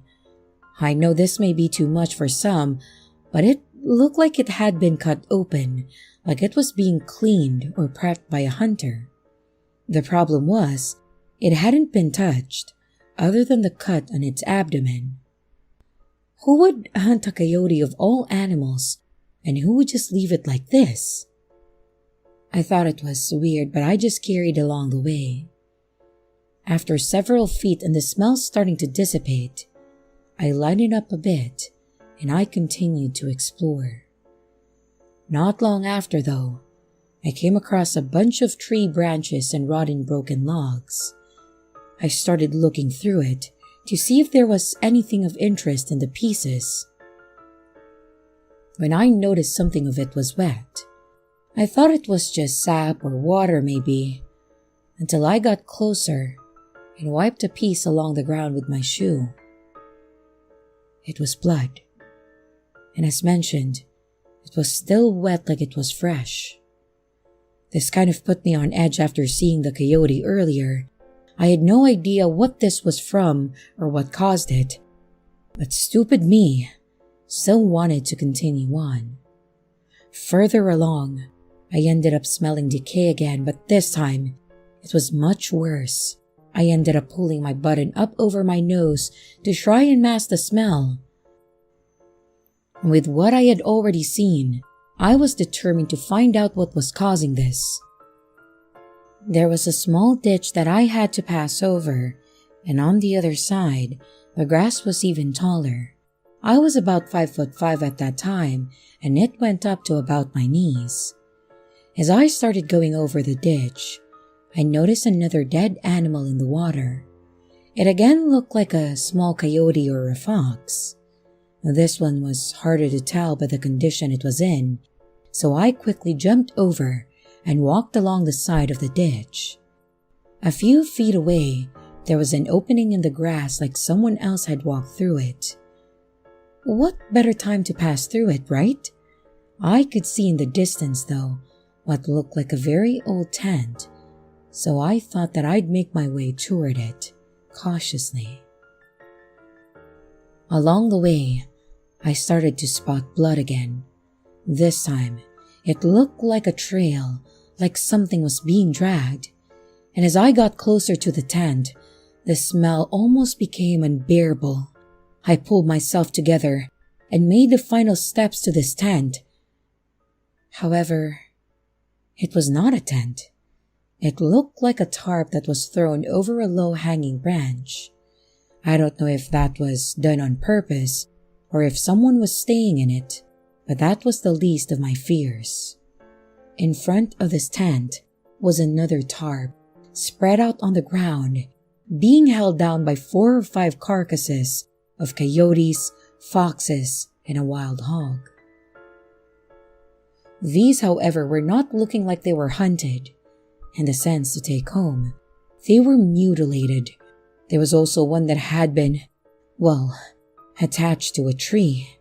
Its head was missing, hanging upside down, and even worse, it looked like it was done with some kind of spear. But the part that astounded me even more was how high up it was. The spear was out of my reach. How tall was this person that did this? And why would they do this? And Was it even a person? With the combination of alcohol, the heat, and the fear, I ended up getting sick, and I quickly tried to get out of there. I didn't want whatever it was out there to find me. I did find my way back by a close route. That way, I didn't have to see or smell any of that again. But when I approached the tree line near a different part of the lake, I noticed that it had been cut, pushed down, and then attempted to be put back up. Someone or something has obviously been back there as well as in the actual park, which terrified me even more. What the hell kind of thing is out there with us and doing those kinds of things back there? I regretfully didn't tell anyone though.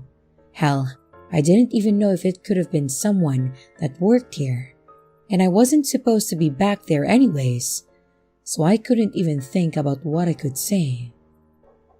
I could finally breathe easy being around large groups of people, and I started walking back to my friends to try and have a good rest of our trip. I can tell you one thing though.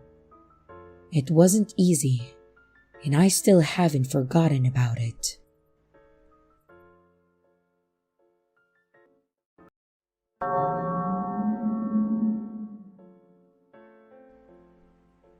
About 8 years ago, my girlfriends and I would download plenty of fish and meet random guys to take exploring with us. Definitely not the smartest, especially since we were out in the middle of nowhere, Pennsylvania. This one night, we met a guy and let's call him Todd. Todd was an odd guy. He seemed socially distant, and when he slid into the back of my SUV, I instantly got the feeling of regret. We were going to a place called Roney's Point. It's a very interesting place, and you should look it up if you're into ghost and haunted history. Todd wanted to stay in the car for a bit to scope out the area while the girls went ahead to explore. Red flag. I was so sure that he was going to try and steal my car. We went into the abandoned hospital and out of nowhere, here comes Todd around the corner. He scared us so bad that we let out a slight scream. Todd started making comments about how his great-grandfather was a security guard at the asylum. It was right next to the hospital, and that his grandfather told him stories about how they would shoot out the sick individuals for fun.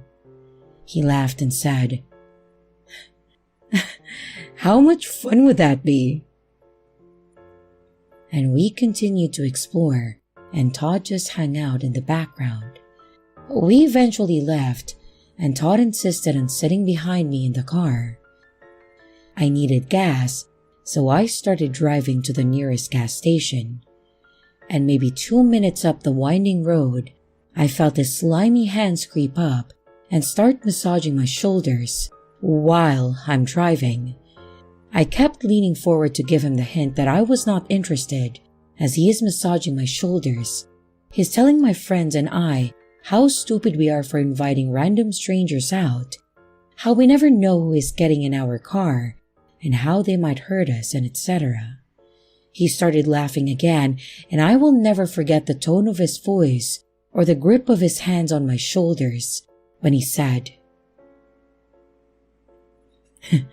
"Maybe that person's in the car with you right now." I then pulled into the gas station and I demanded that he got out of the car. He did, and I left him there. We got back home and my friend onto POF to block him, but he already blocked her or deleted his account.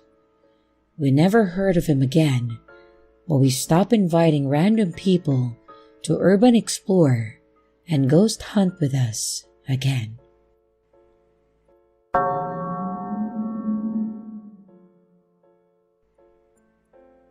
As a child, I did a lot of things that I shouldn't have.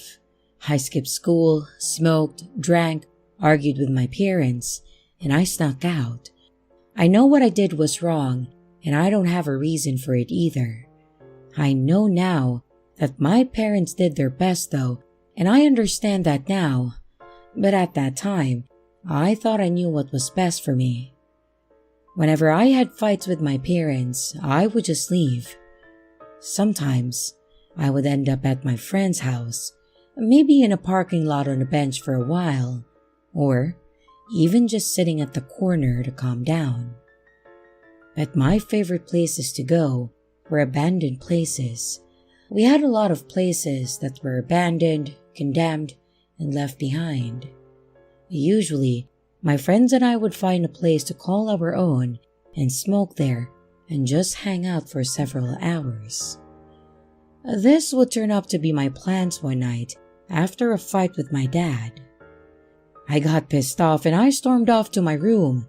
I grabbed my skateboard, my little backpack, I threw in some clothes, my flashlight, my wallet, and a few other things to ditch for a few days. It was summer at that time, so I figured that I would be out for a few days and then just come back home. I slipped out of the back door and I was on my way.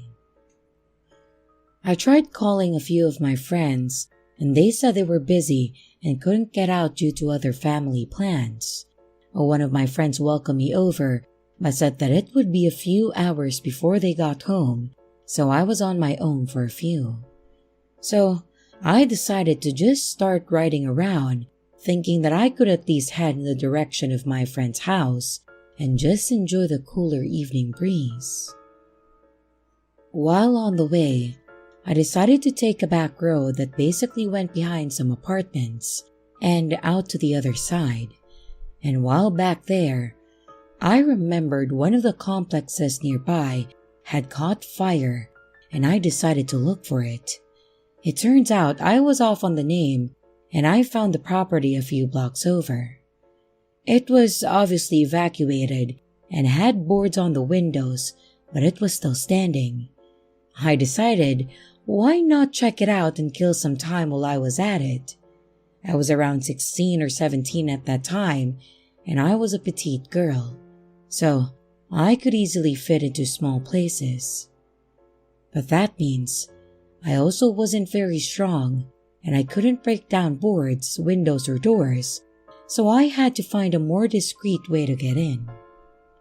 It turns out there was an emergency exit with stairs going down the side of the building, which still seemed to be intact, so I left my skateboard at the bottom and then I climbed up the stairs to the door, and with there just being a no trespassing sign on the door, I just opened it and I went in. When I entered, I could immediately smell the remnants of the fire, the smoky smell, burnt wood, an old building falling apart. There were several doors going down the hall. Some of the doors were opened, and some of them appeared to be locked or jammed. And walking around the open rooms, you could tell where the fire was the worst.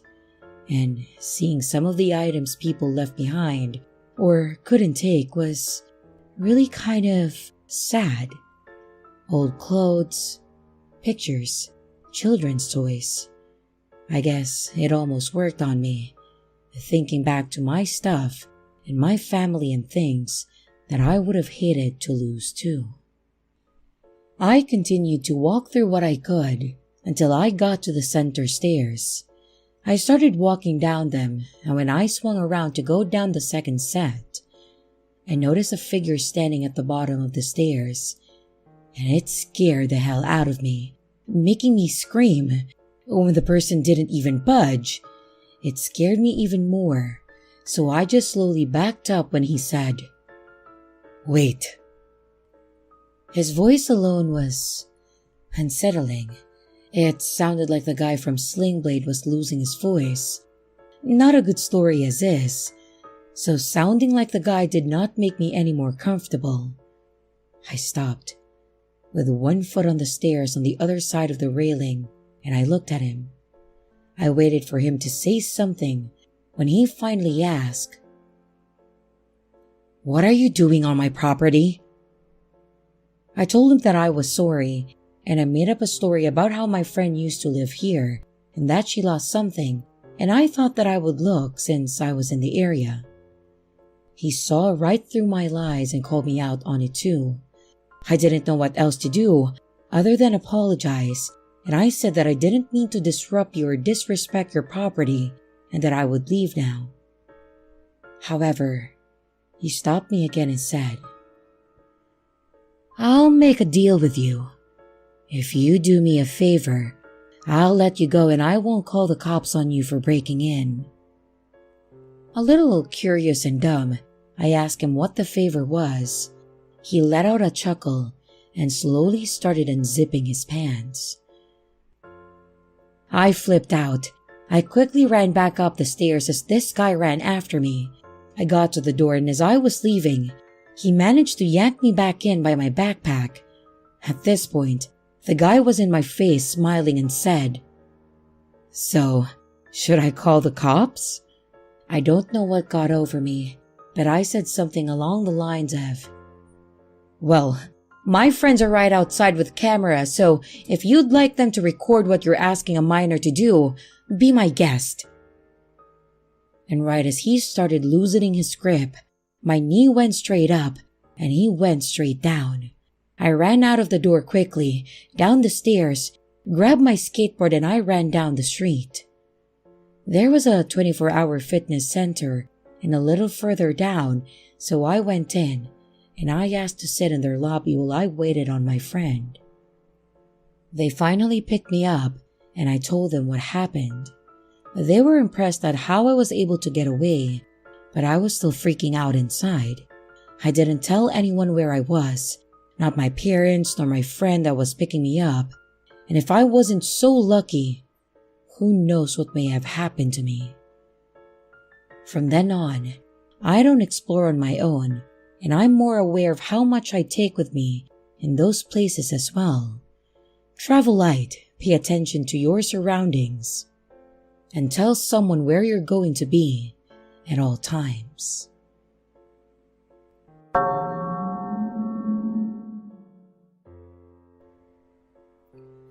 Back in the late 2000s, me and my then boyfriend, Omer, were taking an impromptu road trip. We just wanted to get away, so we just set off heading east in whatever direction we were pulled to and stopped at places that we were drawn to. We didn't have a lot of money, so we slept in our car a lot, which was fine, as it gave us more time to look around and go to places. However, our idea of places to go also included urban exploring.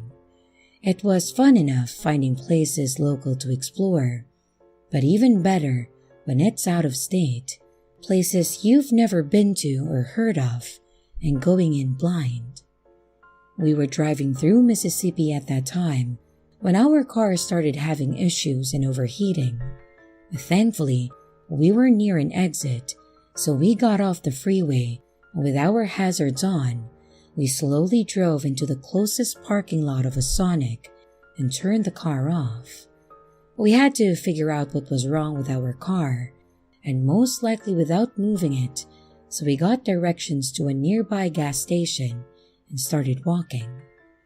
I was so incredibly thankful that it was September, so it wasn't very hot.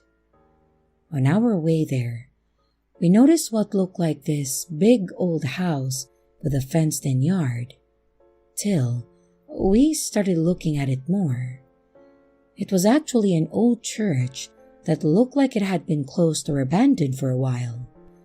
At that moment, we could read each other's minds. We knew we were going to be staying in this little town for the night. We got to the gas station where they thankfully sold antifreeze and then started our walk back. On our way, we looked around to see if there was anyone watching. We checked for no trespassing signs and looked for the best ways in. However, the best way in would turn out to be the front gate that didn't have a lock or a sign on it. Once we got back to our car, we poured in the antifreeze and thankfully, that seemed to help. We decided to eat while we were there, and then we left to find a good place to leave the car while we went exploring. It turns out, There was a small motel not far off from the church, so we agreed to park it there. It was already evening when we first pulled into Sonic, so we didn't have to wait much longer till it got dark. And once we were good and didn't see anyone loitering around the motel, I emptied my purse, so all we had on me was my pepper spray and my flashlight, and then we left. As we walked to the church, we opened the gate and quickly ran up to the door to get in quickly. The door looked like someone did a poor attempt at boarding it up, but missed one whole side of the frame as we could slip through and inside easily. And once in, I immediately noticed how creepy the main hall was. There was spray paint on the walls that said, "Welcome." It looked like someone had taken the boards that covered the windows and made a sign that again said something like, "She welcomes all here." Weird, but probably people that snuck in trying to make a church creepier than they were. We walked over to the right that had a couple of rooms. It looked like it was for children based on the decorations and the bright colored paint that was peeling off from the wall. The first room to have a really old TV in it, but the actual center of it was busted out. There were a few toys and a small chest in the back, as well as a little cubby shelf with different names on it. Don't get me wrong, I love doing this, but seeing places like this with a name attached to it gives me somewhat of a weird feeling. It makes it more real or brings it back to life in a sense. I then proceeded down to the next room, which was when things started to get weird. The room had been stripped. The cubbies and the shelf on the wall had been ripped out, and the light fixtures and the wiring seemed completely gone. The carpet had started being ripped up where it could be, leaving the bare wooden floor underneath. But the creepy part was in the middle of the room. There was a pile of toys, or rather things.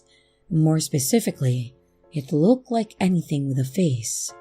Dolls, cars with faces, VHS tapes with faces on it, the clock with literal hands in it and eyes, all anything that you could think of. However, it was all red. It looked like someone had poured buckets of red paint on this stuff and then just left it. I thought that once again, it was just someone trying to be creepy, so I just laughed. As Omer and I started walking to check out the other side, we could smell something that was like an incense or a candle. Going further in the hallway though, we couldn't smell it, and we definitely couldn't smell it on the other side either. Curious to know what it was though, we decided to go to the only other place left, which appeared to be the main chapel area. We slowly creaked the doors open and went in cautiously. This is where we became a little more on alert. At the altar, we could see what looked like lit candles. Omer was hesitant to continue at first, worried that someone could be in here, but it wasn't that big, and I couldn't see anyone from where I was, so we agreed to walk further in together. As we did, I started to notice weird symbols on the walls, and they appeared to be written in red paint, just like the room we first saw. Omer then pointed at the pews that also had the symbols all over them. I was starting to get some weird vibes from this place at this point. I had never seen these symbols before. I was far from being well versed in different religions, but these seemed more cryptic. However, the altar is where I waved the flag. From the entrance, I could see the candles, but I couldn't really make out anything else up there.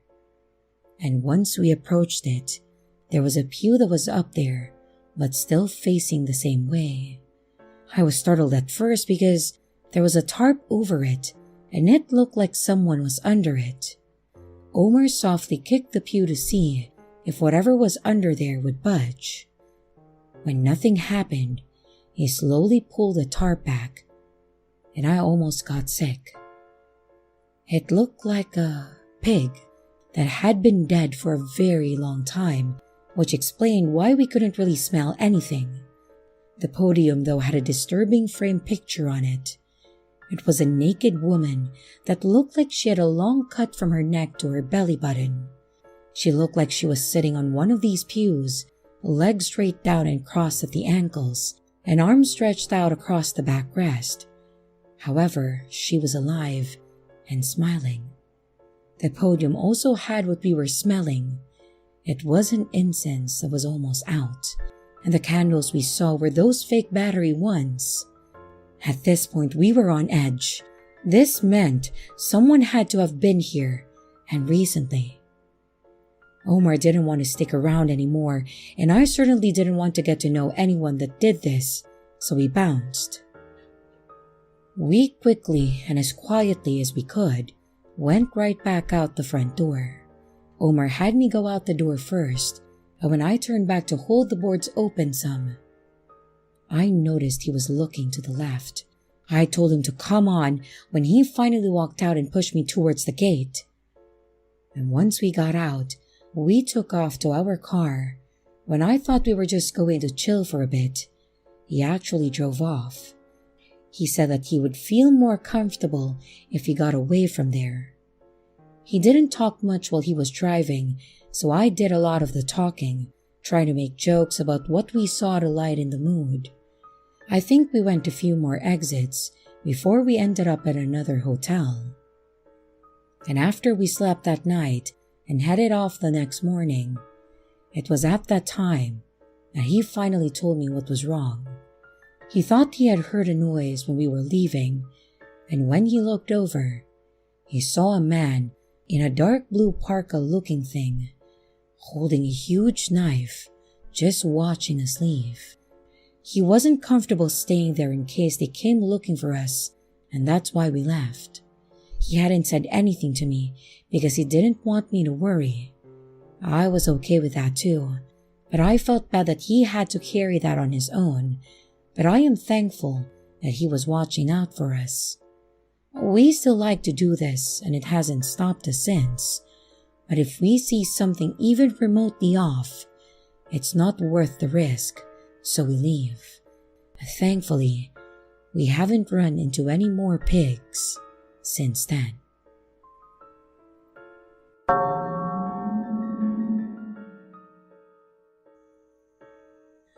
Back in the 90s, my friend Brent and I would go exploring old buildings that were abandoned or condemned just for fun. We didn't have cell phones at that time, and the most we had was his car. So trespassing and sneaking out alcohol was the most excitement we could really have. We lived in Topeka, Kansas at that time, and if you're from there, you know there's a small area to have fun in and another that's just boring. Or maybe that was just us since we lived on the boring side. Either way, this was our idea of fun. With empty houses or buildings to explore, we had plenty of new places to choose from. One place in particular that we had been wanting to check out was the Topeka State Hospital. It had been closed for a while, and with all the rumors of previous patients haunting the place, we desperately wanted to check it out. We also had never explored in a place so big, so we had to try and figure out the best way to get in and when to do it. We drove by it a couple of times to see if there was any type of security around it and to see if there was anything immediate that would hinder us. And where we were convinced that it was going to be an easy in, all we had to do was find a time to do it. So to not have our parents asking questions about what we were doing, we told them that we would be staying at each other's house and then have the night without any suspicion. Friday night came, and Brent said that he was leaving to come over to my place, and I told my parents that he was coming to pick me up, and then we were off. We each had a backpack with what our parents thought were our clothes, toothbrush, and deodorant, while in reality, it had our flashlights, A few supplies we brought, like a pocket knife just in case, and a few snacks to eat while we waited. We learned over time, the fewer things we brought the better, especially if we needed to get out quickly and ditch our bags. We parked several feet up from the building to try to make it not look so suspicious, and then we sat in the car and ate. We thought we'd kind of scope out the place to see if anyone came by and to get any last-minute jitters out of us. And after about half an hour, we decided that it was time to go now before we chickened out. We approached the building and not to our surprise, the front door was completely locked and boarded up. So we walked around to the side, seeing if there was any other way in, when Brent noticed a window that had been broken out and haphazardly boarded up with a "No Trespassing" sign attached to it. Now, the boards weren't the best, so it was pretty easy to pry it off just with our hands and a little hammer that we had with us. So, Brent went in first and then helped me in, and that was the start of a very long night. Once we were in, we turned on our flashlight, put on our backpacks, and started looking around. Immediately, the smell hit me. It was very musty, like what a damp old room would smell like. The paint or the wallpaper was eerily peeling on the walls, but the oddest part for me was how still the air was. I motioned to Brent to stop for a second, just to try and listen, and the only thing you could hear was our slight breaths. You couldn't even hear the sounds of the bugs outside. It was just one of those moments that was hard to explain. However, we didn't want to waste a lot of time, and then we started moving on. We looked through the rooms where the doors were already open and saw much of what you would expect. Bare shelves, broken bed frames and chairs. The restroom stalls were all broken and some of the toilets just busted. There was a lot of graffiti everywhere too, so obviously we weren't the only ones that had been here. As we looked around and just took in all that we were seeing, we heard what sounded like someone walking slowly above us. A little scared but also not ready to leave yet, we decided to go up to the second floor to check it out. The stairs were not something that I'd want to walk on more than once, but the railing seemed sturdy enough. We made our way up there to see more of the same. Creepy dark hallways, spray-painted doors and walls, and those yellow file folders scattered on the ground. And while here, we again heard more footsteps but nothing else with it. We were just about to head up to the third floor when Brent turned around to look down the hall that we were just at. Nothing there again, and we got this far without anyone showing up, so we wanted to get all the way to the top. We climbed the stairs to the third floor where we were greeted with the door slamming this time. I think Brent was a little fed up at this point, with us both not being faced by ghost stories, or at least not willing to admit it, so he shouted, "We're not here to harm anyone or anything." And after wincing at hearing him unexpectedly calling out, we waited in silence but heard nothing, not even the footsteps. We both let out a quiet laugh and then continued on. Looking around the rooms, I saw some really old clothes that looked like they had been disintegrating over time, just sitting in the corner of a room. In the same room, I started smelling sulfur. It was almost like there were fireworks going off right in front of me. I walked out of the room quickly and across to where Brent was, who claimed he didn't smell anything at first. I brought him over to the other room where he could then smell it. As we started leaving the room though, the door to the room he was in slowly closed. As I mentioned earlier, there was no airflow in this place. It was still. So there was no way a draft blew this door shut. We stared at the door for several minutes when we started hearing the footsteps again, but they seemed to be quicker than before and getting louder. We walked over by the stairs slowly and waited. That's when I felt a really cold breeze brush my back, and I very clearly heard the word, "Out," whispered in my ear. I was done. I took off down the stairs, Brent following right behind me, and when I got to the bottom, I leaped out of the window we came through and waited as Brent crouched down to do the same. As he was doing this, it sounded like someone was running towards us.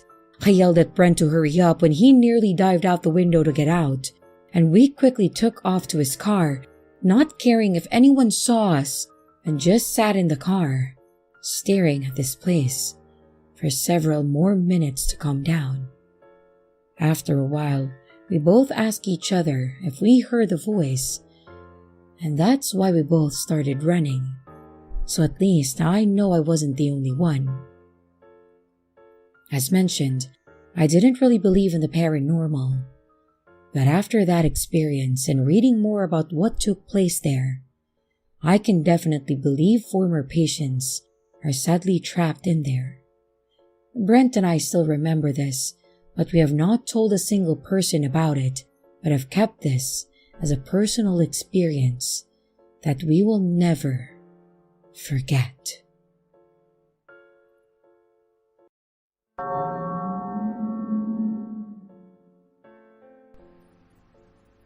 I've been delivering food for one of those popular gig companies that you all know and love. The ones that will charge you way too much just to have McDonald's delivered to your house. Since I've been doing it for quite a while, I've seen a lot of strange and creepy things, and I've dealt with what I would consider the most terrifying people out there. Some of my favorites are the ones where the person that you're delivering to comes to the door smelling like death or not wearing enough clothing. To add to that aside, please, when you order food from a pizza place through Uber or DoorDash or whatever, please wear clothes, and please wear enough clothes to cover yourself. I can't tell you how many naked people I've seen through open curtains, or when they open the door to get their no-contact order. Well, anyways, moving past my complaints about people having no modesty at all, one of the other things we tend to run into are crazy people. Sometimes, you get people that have pretty clear mental issues, and I understand that a lot of them cannot control their mannerisms, and maybe that's what was wrong with this lady. But honestly, this situation scared the absolute hell out of me. This happened last year during the COVID-19 situation. And as stated, I was a driver for one of the companies that delivered food to people from random restaurants. This was near the beginning when we were still able to hand you your food, but then we also had the option to do the no-contact delivery. When we do the no-contact, we were still expected to make sure that the customer got their food. Basically, we were supposed to drop the order on the porch, ring the bell, and then step away to around 6 to 10 feet and wait a moment for the customer. I was very specific with how I did things. I wasn't one to just drop the food and then run back to my car. This order was a decent-sized order from a bar and grill, which was fine. I drove to the restaurant, got the food, and then headed out toward the customer's house. I was heading down the street and approaching the destination when I noticed the overall appearance of the neighborhood was starting to decrease. And by this, I mean that the houses went from pretty normal suburban homes to a bit run down, all the way to some of the houses looking really bad, and I would go as far as saying trashy. I was driving to the end of the road, and I was trying to find the house that I needed to deliver to, and honestly, I was starting to get one of those pits in my stomach. The last couple houses went as such. One house looked like kind of okay. One house was completely and totally trashed and looked like a drug house. And the last house looked decent. Looking at these three, I was honestly scared that the drug house was going to be where I had to deliver. So imagine my surprise when it wasn't, and the number matched the cleaner of the three houses. So I parked my car in front of the house and I grabbed the food, making my way up to the porch. As expected, I drop the order on the porch and I ring the bell. I then stand back and wait for the customer. Within a few seconds of my ringing the bell, I hear the door next door, the door at the drug-looking house. It flings open hard and then smacks against the siding. Obviously, this caught my attention, so I looked over to see what was going on, and I really wish that I hadn't. Out of the door comes a woman that had a look about her that was nothing shy of horrifying. She looked like she was genuinely pissed off at the world and like she wanted to hurt someone, and at that point in time, the only person nearby and the only person making eye contact was me. Out of nowhere, she yells, "What the hell are you doing? And what do you want?" I immediately looked up to the customer's door to wait for them to answer, and I tried to move on from that situation. I reach forward and ring the doorbell a second time and step back to my waiting position. Then out of nowhere, I get this incredibly sharp pain in my leg. I didn't think much of it, but when I look down, I see a screwdriver handle sticking out of my leg, and this crazy woman standing there and staring at me like I was literally the cause of every problem she's ever had. And the only solution was to stab me with a rusty screwdriver from her junk pile. I honestly cannot overstate how awkward this situation was. Yes, I had a screwdriver sticking out of my leg, and yes, I was starting to bleed some, and yes, she had seriously just stabbed me. But something about the moment of silence between us was just awkward. What exactly do you say to some crazy woman that stabbed you with a screwdriver while you were just delivering food to their neighbor? After a few seconds of silence, the customer opened the door and reached for their food, and almost grabbed it to go back in until he saw me, the neighbor, and the screwdriver. He dropped his food and ran out to the yard and basically stepped forward to get in between me and his neighbor. I don't really remember much between that moment and when the whole thing came to an end. I know that the neighbor was screaming that she had just stopped me from robbing him, and then the customer was screaming about something. I just remember feeling woozy and asking for them to call an ambulance, and for some reason, randomly thinking about how I wasn't going to mark my delivery as finished. If anyone's curious, yes, the cops came, and yes, I ended up in the hospital. Getting stabbed with a rusted and weathered screwdriver is something that they want you to get checked out for. I'm pretty sure she got arrested for this situation, but I don't really know because the officers never spoke to me about this situation. I did go back to delivering when I could. I just now have a bit of a limp and a nice circular scar where she stabbed me.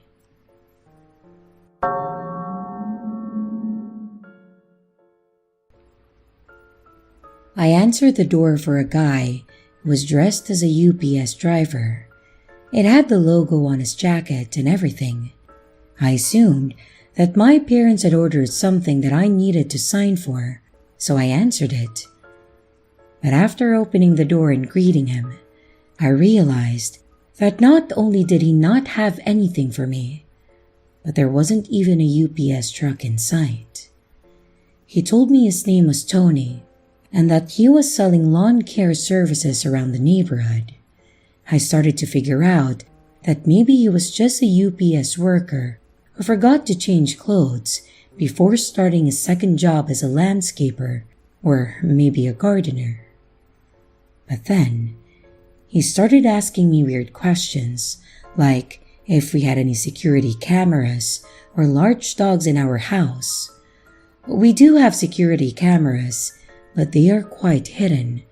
I told him that we did not, and even though our largest dog is a 1-year-old beagle, I told him that we have 2 pit bulls. This entire time, he wasn't looking at me. He was almost looking around me, letting his eyes coast around the inside of my house, probably looking for visible signs of something valuable. He then asked me the weirdest question. He asked why I had my door cracked instead of opened all the way. I lied, and I said it was because I didn't want my pit bulls to see him and then start going nuts.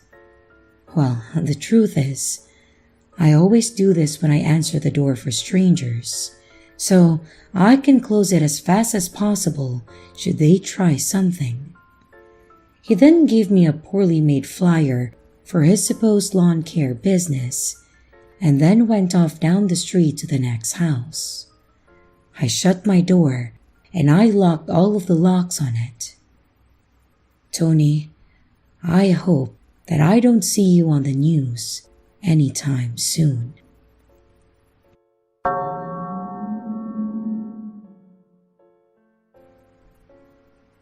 So the setting is 2015. My sister and I are home alone watching Craigslist horror stories on YouTube. A bit ironic, I know.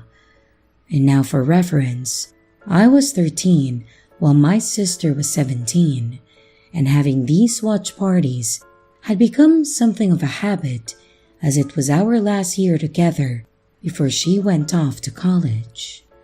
We lived in a safe neighborhood, and nothing had ever really happened at that point that would give us any reason to be anxious about being alone. Well, anyways, time goes on, and my sister suggests that we ordered pizza since she was starving.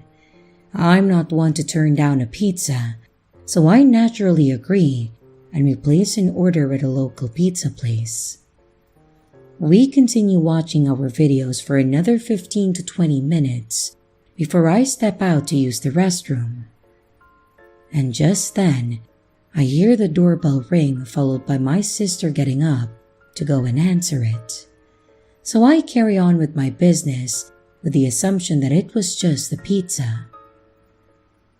But I'd say only 2 minutes had passed as I come back and I realized that my sister was still at the door talking to someone.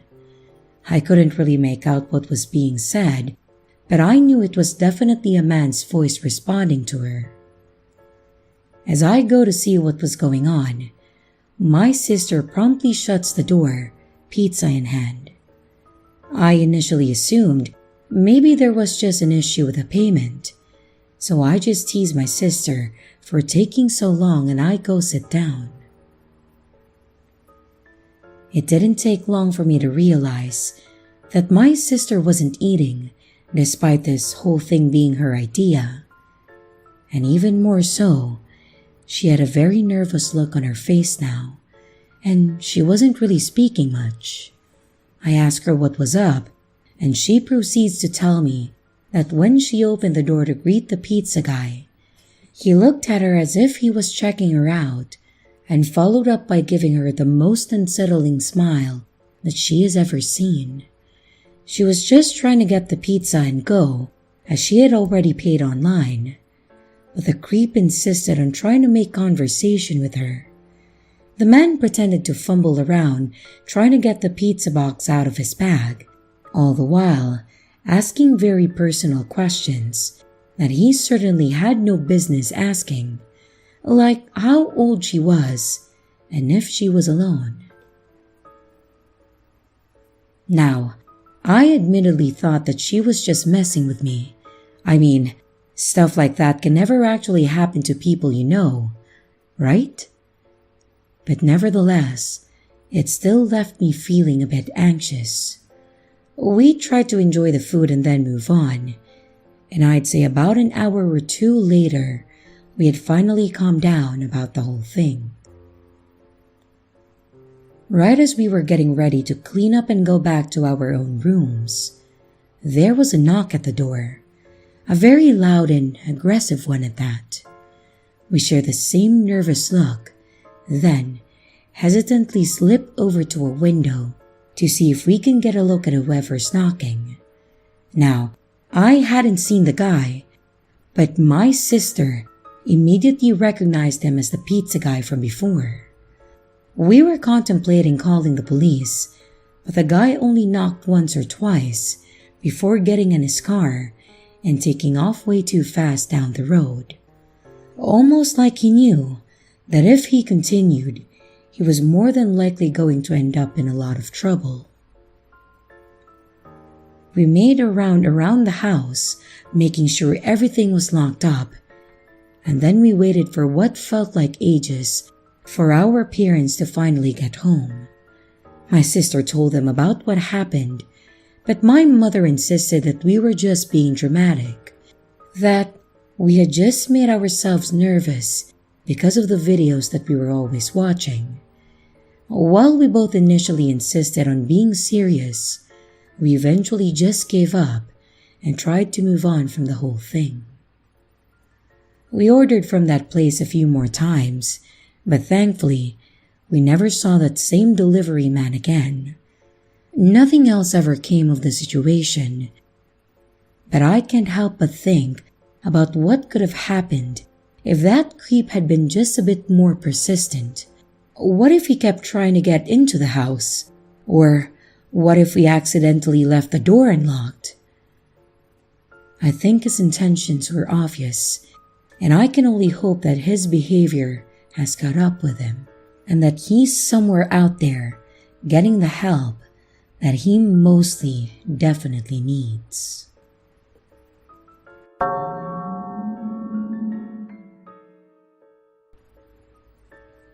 For some context, I live in a major city, and I currently don't do a lot of driving due to the ongoing issues with my car, plus the pandemic has made me turn to more delivery apps in general. So the other day around 1 p.m., I decided to order some lunch after doing a lot of cleaning. I placed the Uber Eats order, and I found something to watch while I waited for the food. Within a few minutes, a driver accepted the order, and I noticed right away that the driver, Anthony, was on a bike. It didn't have a profile picture or any deliveries on record. At first, I wasn't alarmed at all. I was almost amused, like, "Oh, wow, guess I'm this person's first ever customer." But then a full 30-minute passes with no driver movement on the app, and at this point, I think maybe something is glitching out or the driver is stuck. I contact support via the chat option, and they ended up assigning a new driver because they couldn't reach the first one.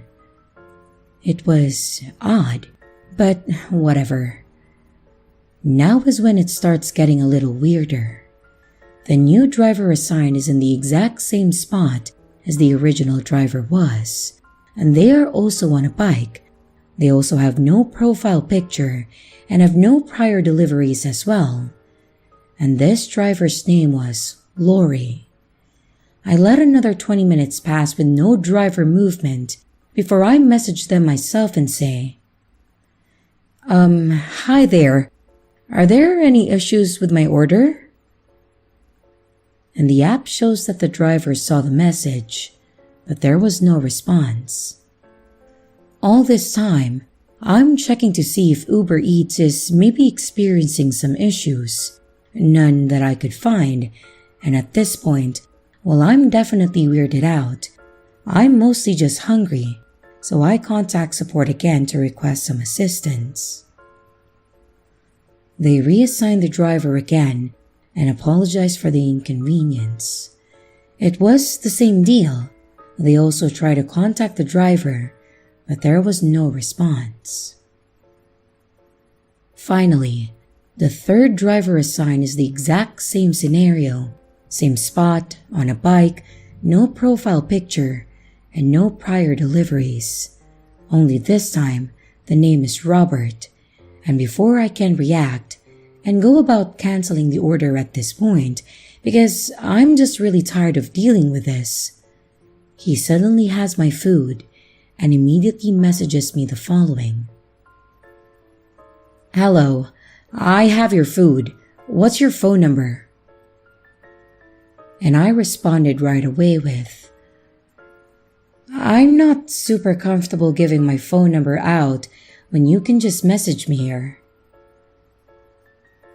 And he responded again with, "What's your number? I'll be there in 10. How old are you?" And at this point, alarm bells are going off and I contact support immediately to have the order cancelled and get further assistance.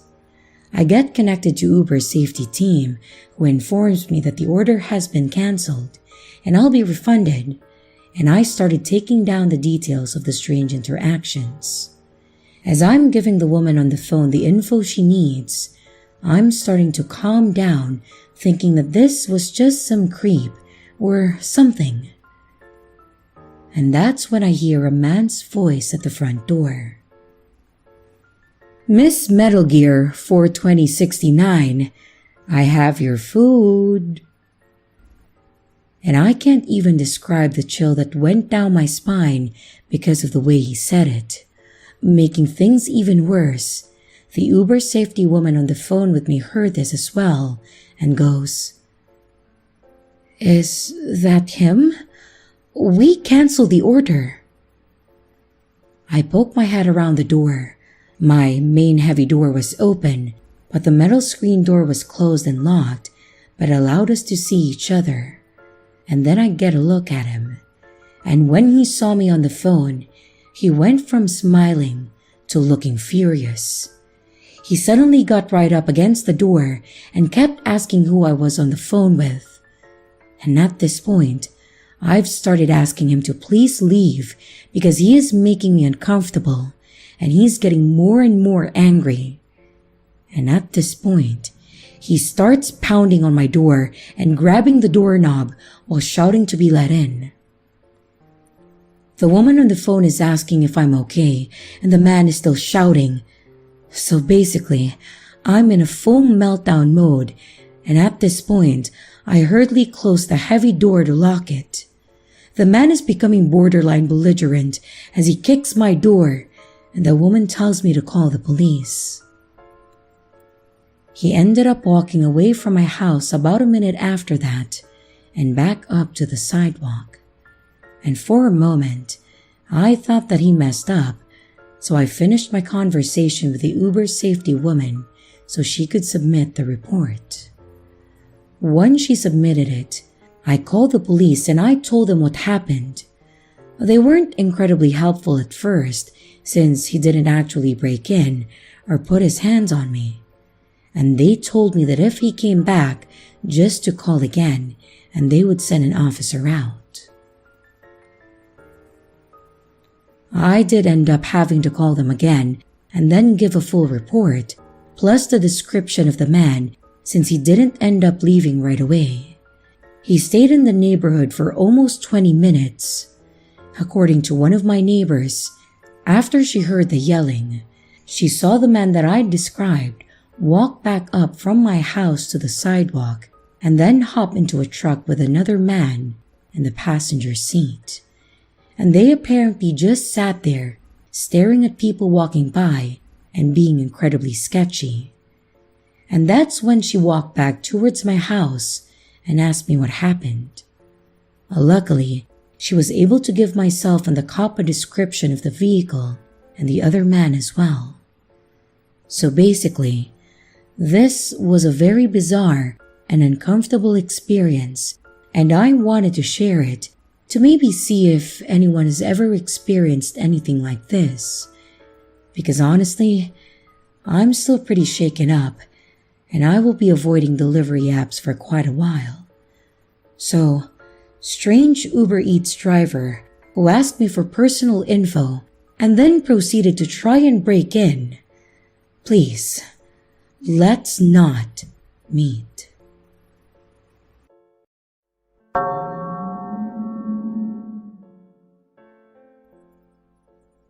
I've been a nurse at our local hospital for the last 8 years. If you're here long enough, you will come across a few ghost stories, and maybe even experience one yourself. I definitely had my share since being there, and I can name a few that were especially memorable. I will start by saying that it doesn't help that the hospital used to be an orphanage many years ago as well. So, the main one we hear about is the children of death. We call them this because when a patient sees one of these kids, they end up passing away soon after. A couple of examples was one gentleman that another nurse walked in on as he was talking to someone, but there was no one in the room. The nurse asked him who he was talking to, and he said that the young girl that just left. He said that she had brought in a card, and he pointed at it. The nurse said that she looked at it, and it looked like a young child's drawing of a person, surrounded by flowers and people crying. We had no idea where it came from, as he hadn't had any visitors that day. We even checked the logs, and his son came to see him the day prior, but no one today, and his son didn't have any young kids. A few days later, the man passed away in his sleep. He was there due to a heart attack, but he seemed to be improving. Another instance was an older lady that was there after breaking her hip. She said that she was a medium, so she was always entertaining us nurses on duty. She gave us all readings and told us some interesting stories of past readings that she had done. And every once in a while, she might ask to pass condolences on to someone there that recently lost someone, be it another patient or even our head nurse once. Her father had died suddenly, and we, the nurses, didn't really talk much about it, but this lady had brought it up. I thought she must have heard someone mention it. However, there was one instance where we received a nurse call to her room, and upon entering, she asked that we check on the woman across the hall. She claimed that she saw her walk out of the room holding the hand of a little girl. This was in the geriatric ward, so the patient didn't have a heart monitor attached, and she was bedridden because she was very frail and couldn't get up on her own. We dashed over to her room to see that she had passed away. We were shocked because while we were expecting that she would pass soon, we had no idea when, nor did we know how this other patient would have known. She couldn't have left her room, and there was no kids on this floor. So, of course, we had to go back and ask her about it. She said the lady looked spry and happy and believed that the little girl was helping her move on to the afterlife. We thought at first that maybe it was one of the children that other patients have seen, but she said that she was wearing modern clothing, a pink flowery dress with a huge flower in her hair. We thought it was a crazy situation, but we just let it go. And later on, after the older woman's daughter came in to get her mom's belongings, the medium was being wheeled back to her room by another nurse when she stopped this daughter to speak to her. After giving her condolences for her mother's passing, she brought up that she saw her as she passed over and began asking her, the daughter, about her own daughter. She started crying and was shocked that she had brought it up. Apparently, Her daughter had died after being hit by a car while riding her bike a few years prior. She said that she was buried in her favorite pink floral dress with a matching flower clip. She also said that her daughter and her mom became very close, as she was her first grandkid, and when they lost her, it broke her heart. I thought maybe she recognized this woman from the news or something, but how could she have known what she was wearing when she was buried? I don't believe in mediums, but the fact that the little girl that this woman appeared to be walking out of the room with matched her granddaughter made me a little less skeptical.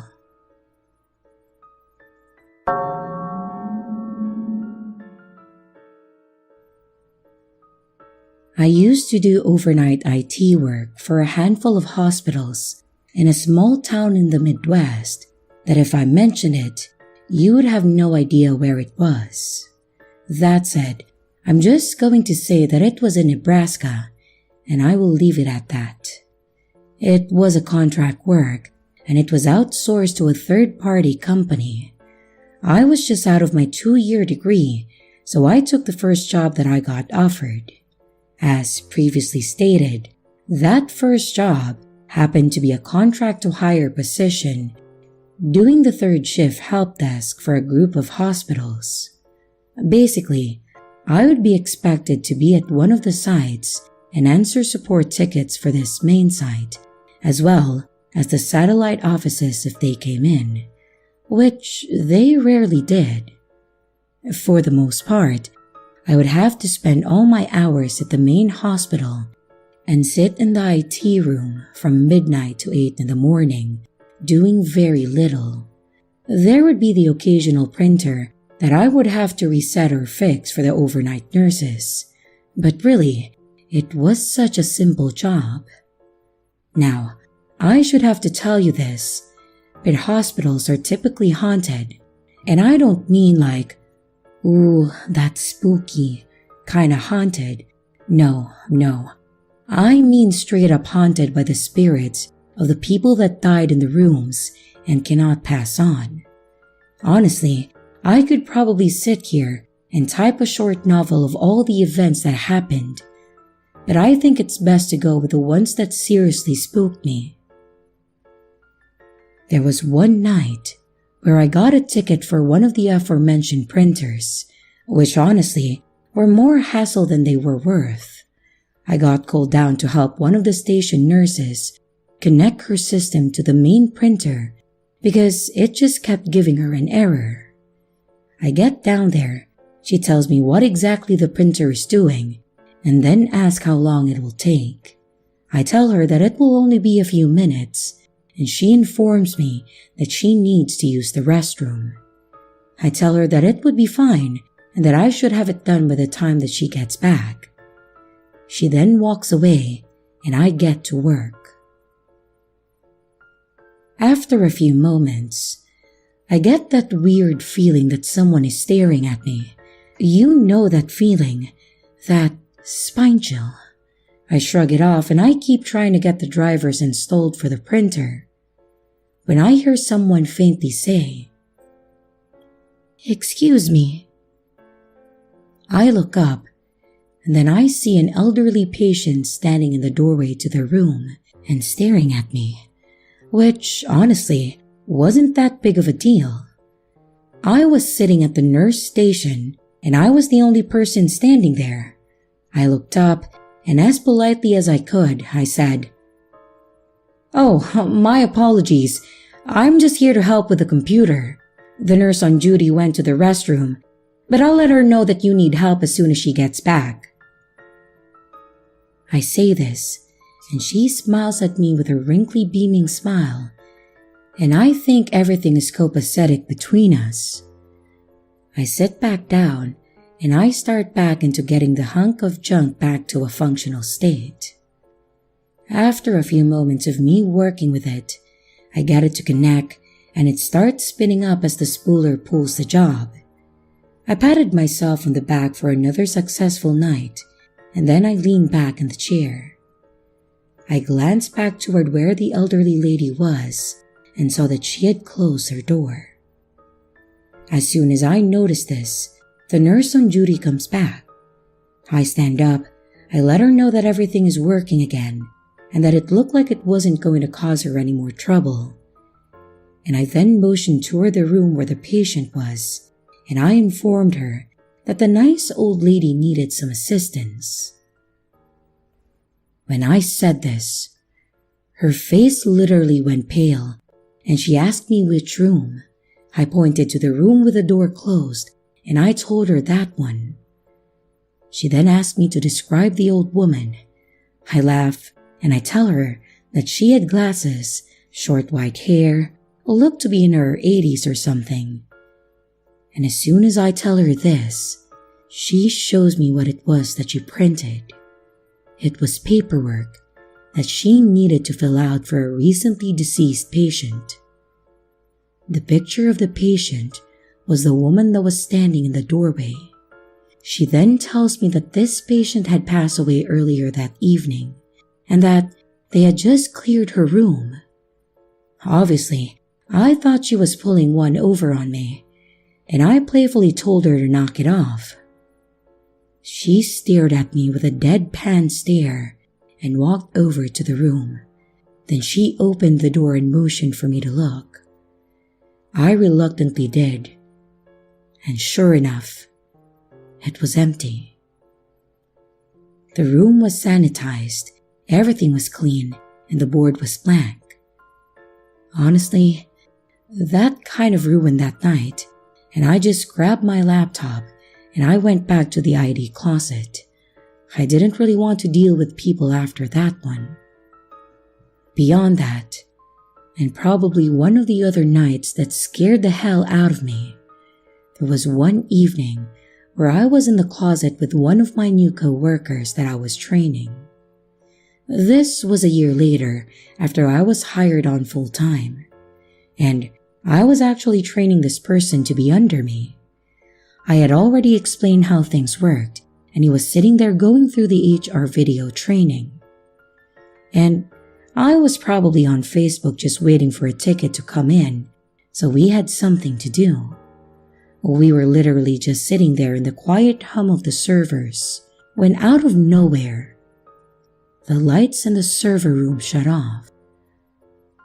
My mind immediately went into the worst case scenario.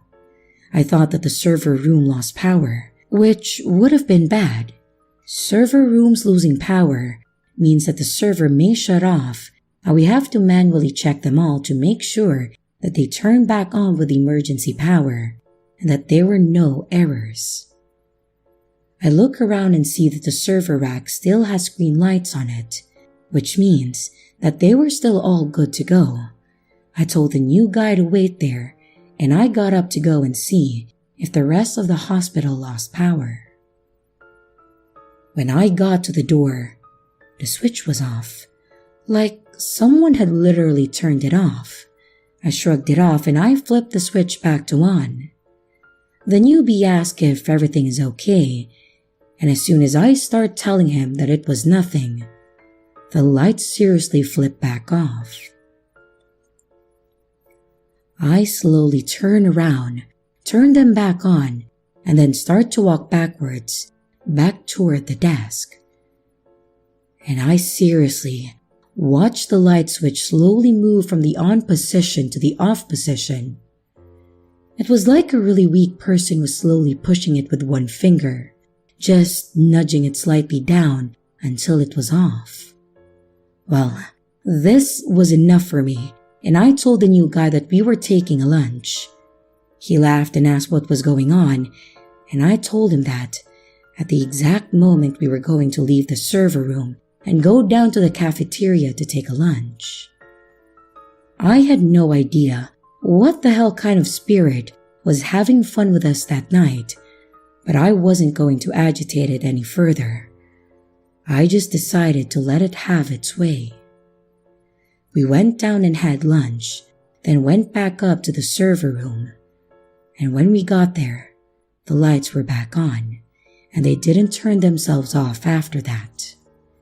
And while that may not be creepy to some people, it seriously freaked me out, mostly because I was well aware of how haunted that hospital really was.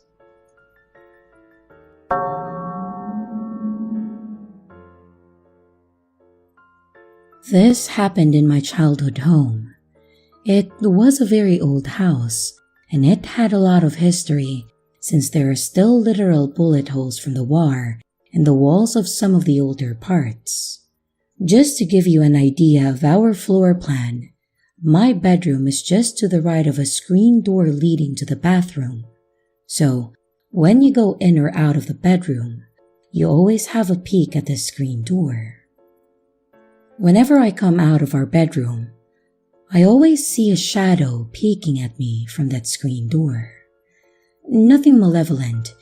It just always looks like someone is standing just to the side of that door on the other side and leaning into it so that it could peek into the other parts of the house. I can only see it through peripheral vision, and it looks like a grown man. Whenever I turn my head to look directly at it, it doesn't just disappear. It hides to the side behind the screen door. It physically hides so I won't see it, like it was caught doing something that it wasn't supposed to. This has happened more than once to me, and that's what it always does, just peeking in. Some of my siblings have mentioned to me that they have also seen it, before I even brought it up to them. So I know that it's not just me. I don't investigate whenever I see it hide to the side, because that's what people in the horror movies usually do before they get killed off. I don't know what it is, but compared to the other things that we have experienced, it seems to be the less creepier inhabitant of our house.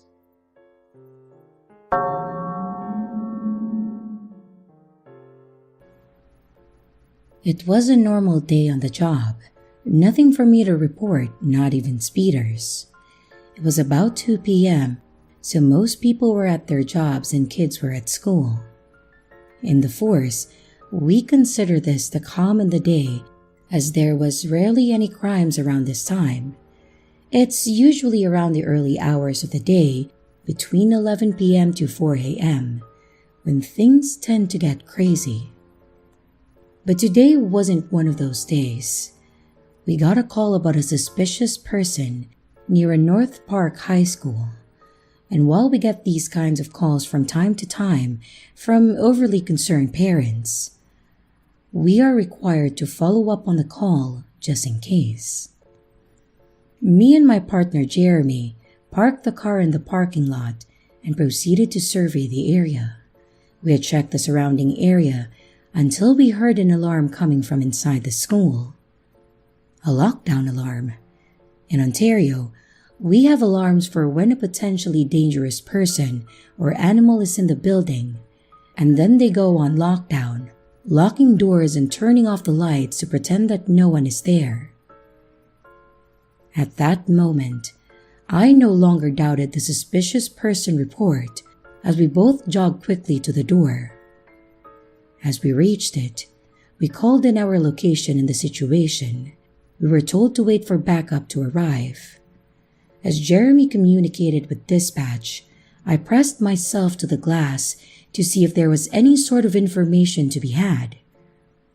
And looking in, I noticed the door on the other side of the building looked odd.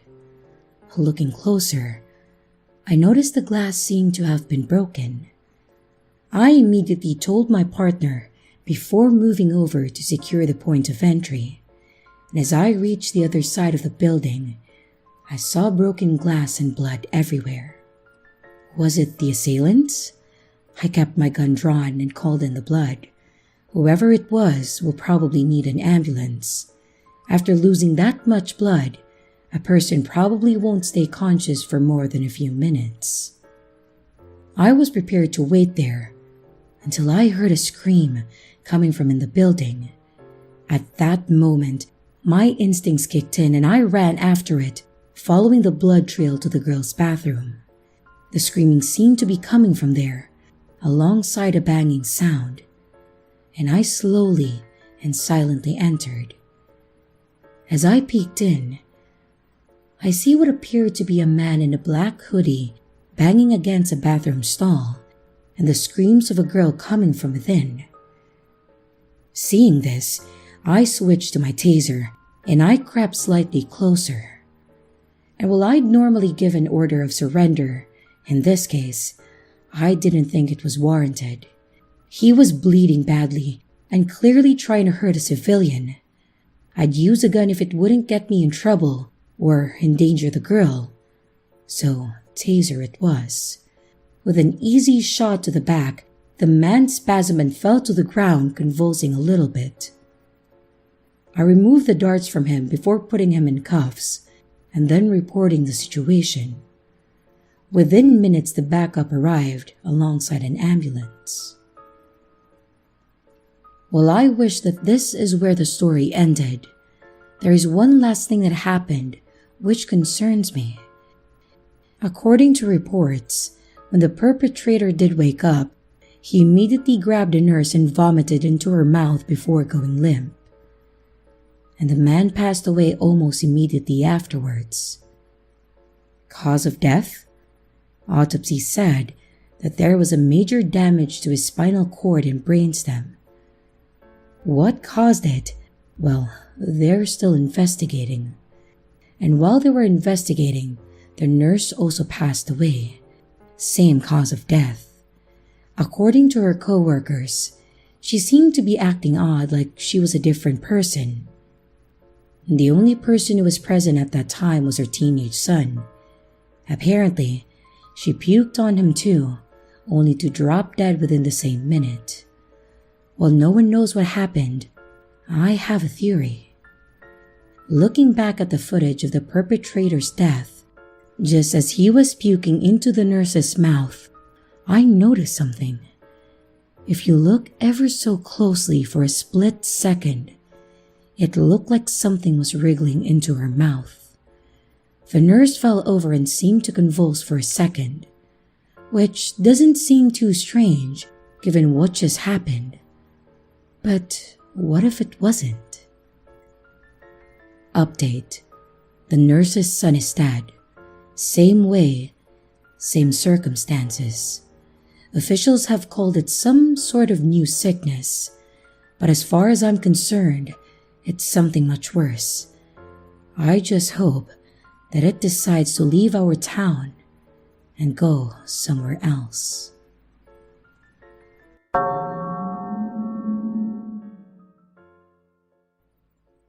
It was the summer of 1987, and I was 17 years of age when this experience occurred. I lived at my aunt's house, and I decided that I was going to visit my sister. We both lived in the same city that summer. My sister at that time was married and had 2 small children, and she and her family lived in a house with an attached farm to it. The best way that I could describe this house is like an old-fashioned redwood farmhouse, and though it was in the city, it was surrounded by trees, and in the back were a couple of old shacks and chicken coops, but it didn't have any chickens. Although my sister had a front door, they always preferred everyone to use the side door. And as you walked in, immediately to the right was a doorway that led to a long, narrow, and dark, creepy closet. And just inside the doorway and to the right was a bathroom. And towards the end of the closet was another door that led to a barn. The side door opened into the kitchen though, and immediately there was a dining room, and if you walked in there, to your right, there would be a big old living room, and then another right would be a bedroom and another bathroom. Just walking into that place gave me the creeps. I don't know why at that time, but it just really did. My sister never really told me anything about the history of the house, and I don't know if she didn't know or just thought nothing of it and didn't mention it to me. Well, like I said, on this particular day, I went to go and visit her. While she was doing her laundry, I decided that I would go and explore because I was getting bored. Little did I know at that time that my boredom and my curiosity could have never prepared me for what I was about to see, and it would leave an image in my mind that I would never forget.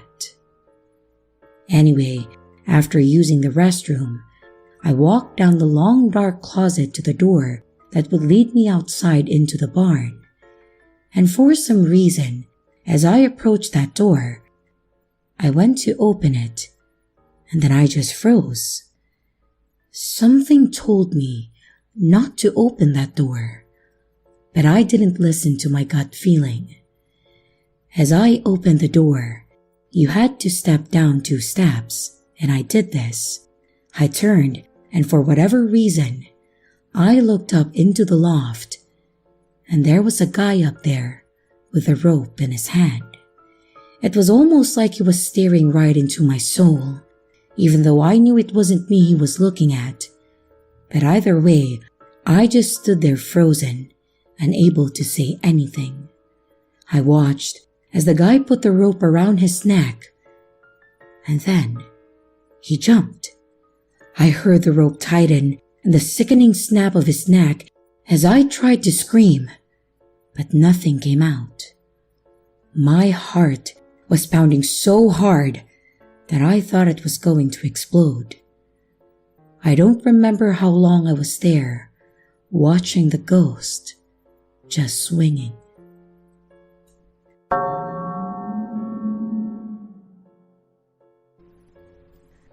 For reference, I am a female, and this happened to me in the summer of 1984 when I was 13 years old. Well, anyways, that summer, my parents sent me and my twin sisters to camp for the summer. For obvious reasons, I will be changing the name of the camp to Camp Up High. Camp Up High is located in the Angeles National Forest near Mount Wilson, which is 52 miles from Long Beach, California. Well, anyways, we get to the camp and are introduced to our camp counselors and then given a tour of the camp. Well, I immediately fell in love with it because it was so beautiful, but my twin sisters didn't seem too happy. Later that night after dinner, the counselors gathered all of us together around a campfire to tell stories, roast marshmallows, and make s'mores. About a week after getting to camp and during dinner, one of the counselors named Running Rooster told us that the next day we would be getting up early and going on a hike to another campground where we would spend the night. Getting up the next morning and after breakfast, we all went to our cabins and gathered up our camping stuff and then met up with the counselors at the snack barn. The counselors made sure that we were all there, and then we started off on our hike. I remember being excited because I have always loved the outdoors. Now, mind you, this was during the 80s, long before cell phones and social media, so hearing stories about cryptids, skinwalkers, and dogmen were unheard of. I just remember how beautiful everything was, and the smell of the fresh pine trees and the sounds of nature echoed around me. I also remember while walking on the trail that there was a group of trees to my left. I then heard a sound that kind of startled me at first, but when I looked, I realized that it was just a group of soldiers on the ground for a training mission. While standing there and watching them, it dawned on me that I was way behind my group, so in a hurry to get caught up with them, I didn't notice how quiet everything became around me. After crossing a small stream to catch my breath and realizing that it was too quiet, I started getting scared because I still didn't hear or see my group. Well, that's when I first heard something moving diagonally to the right of me, And that's also when I smelled whatever it was. And darting my head to the right, I saw it. It was standing half behind one of the pine trees. In shock, I was unable to move or scream. I just stood there staring at whatever it was. Whatever this creature was, I know it had to stand at least 7 to 8 feet tall. All of its body was covered in semi-long brownish hair except for its face. It almost looked human, but its arms were longer than they should have been, and its hands were huge. This thing was large and its legs didn't look like it could hold its weight. I remember how god-awful it smelled, and I almost wanted to puke. After standing there for what seemed like forever, I heard my name being called off in the distance, breaking me out of my trance. I took off running towards the group, and that's when I realized that whatever that was chasing me. Hearing my name again, I ran even faster because I just wanted to get the hell away from it and be safe. And after getting back with my group, I realized that it had stopped chasing me. So I started calming down. And that's when one of my sisters asked what was wrong with me, and I just told her, "Oh, it's nothing."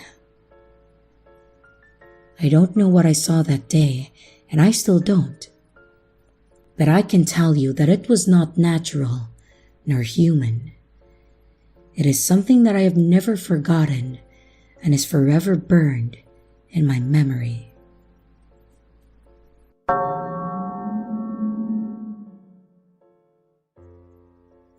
Please forgive me, as I am not the best storyteller. But when I was a kid, the house my mom and stepdad lived in was indeed haunted. Story goes that the kid that lived there before my stepdad killed his parents. These are my experiences and what all happened in that house. Not all of them were freaky or cruel. Some were actually kind gestures. And my mom and I lived in that house until I was 12.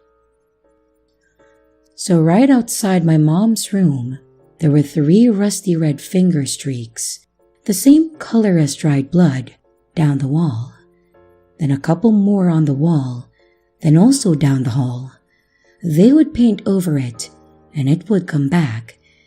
Paint over, come back, paint over, and come back. That's how it was. We would also wake up to cabinet door slamming. One night, my mom woke up to them slamming. She walked out to the kitchen thinking someone may be robbing us, and she saw a shadow on the wall. She flipped on the light, and there was nobody there. One early morning, after my stepdad had left for work, someone sat down on my mom's bed and then covered her up with a blanket. One time, I got locked in the bathroom. Since then, I would make my mom wait outside the bathroom when I was in there.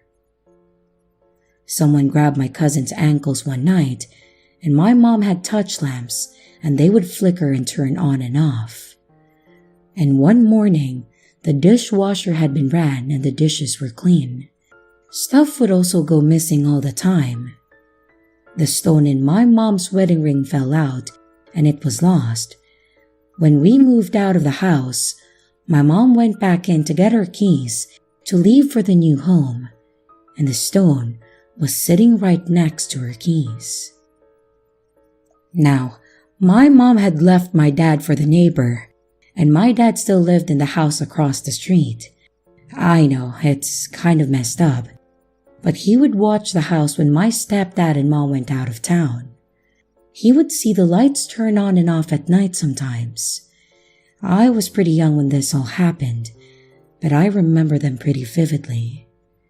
And to this day, I don't watch haunting movies. They mess me up pretty bad. I watched The Conjuring, and I couldn't sleep for a week.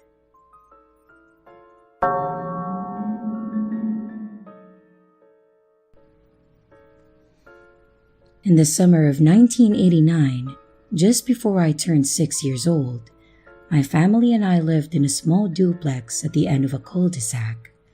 We'd lived there since I was about 2 years old. Our duplex was set back a ways and there was a long driveway between our door and the street. My mom was close friends with a family that lived directly across the street. Their single-family house had a small front yard with a gate that opened up to a walkway that led you to the porch steps. Up the steps was a nice porch that ran the length of the front of the house, and of course the front door.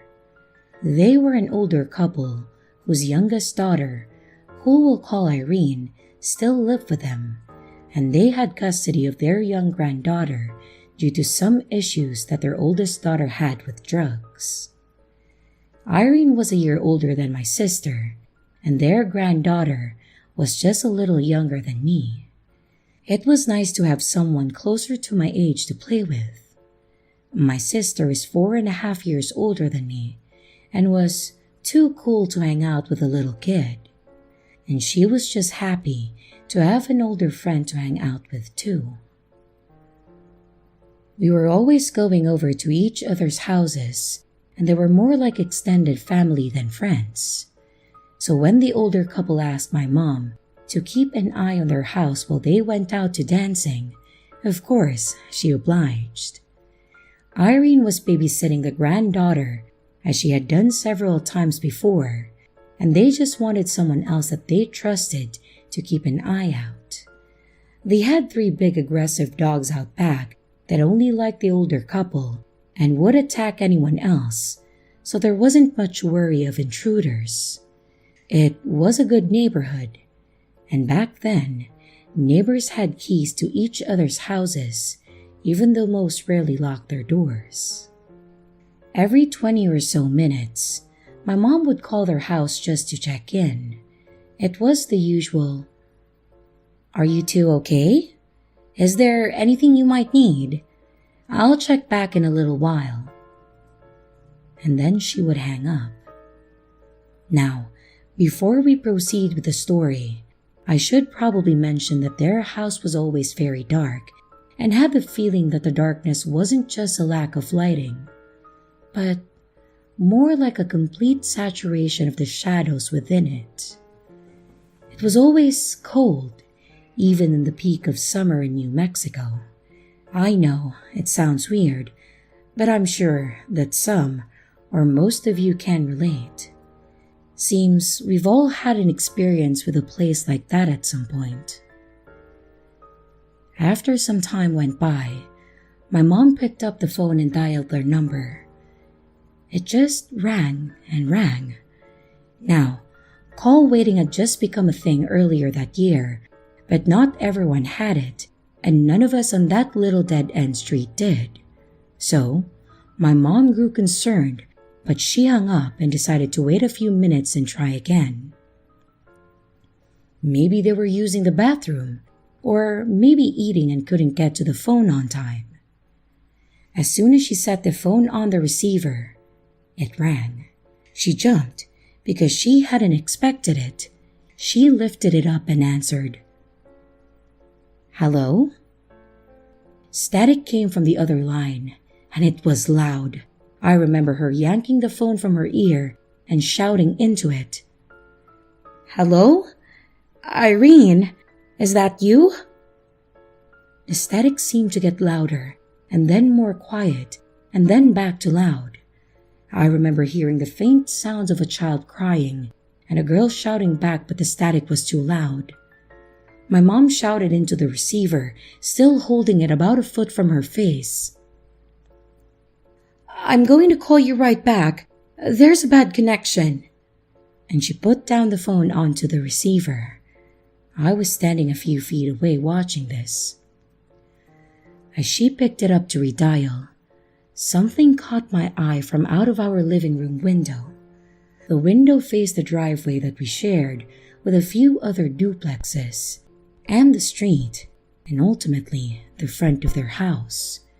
I walked about 3 steps over to that window and looked across the street. Now remember, I'm almost 6 years old, so things don't immediately sink in for me at this age as being odd or out of the ordinary. I'm just seeing what I'm seeing. And as I'm watching, the lights in the windows of the 2 front rooms are blinking wildly on and off, and the porch light was too. My mom was on her 3rd redial and putting her shoes on when I heard Irene answer in a frantic state.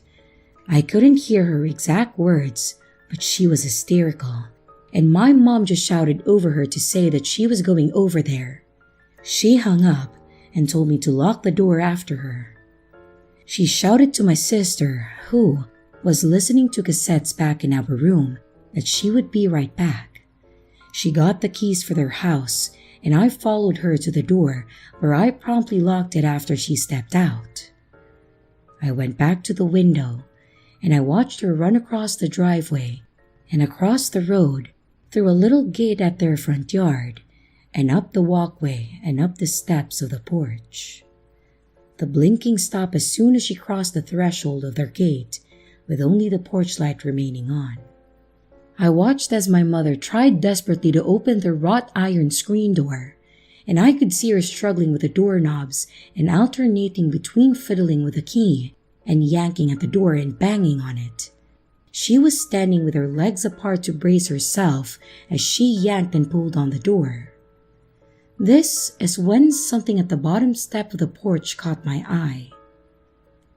A black shadow on all fours climbed out from the bushes that grew on either side of the porch steps.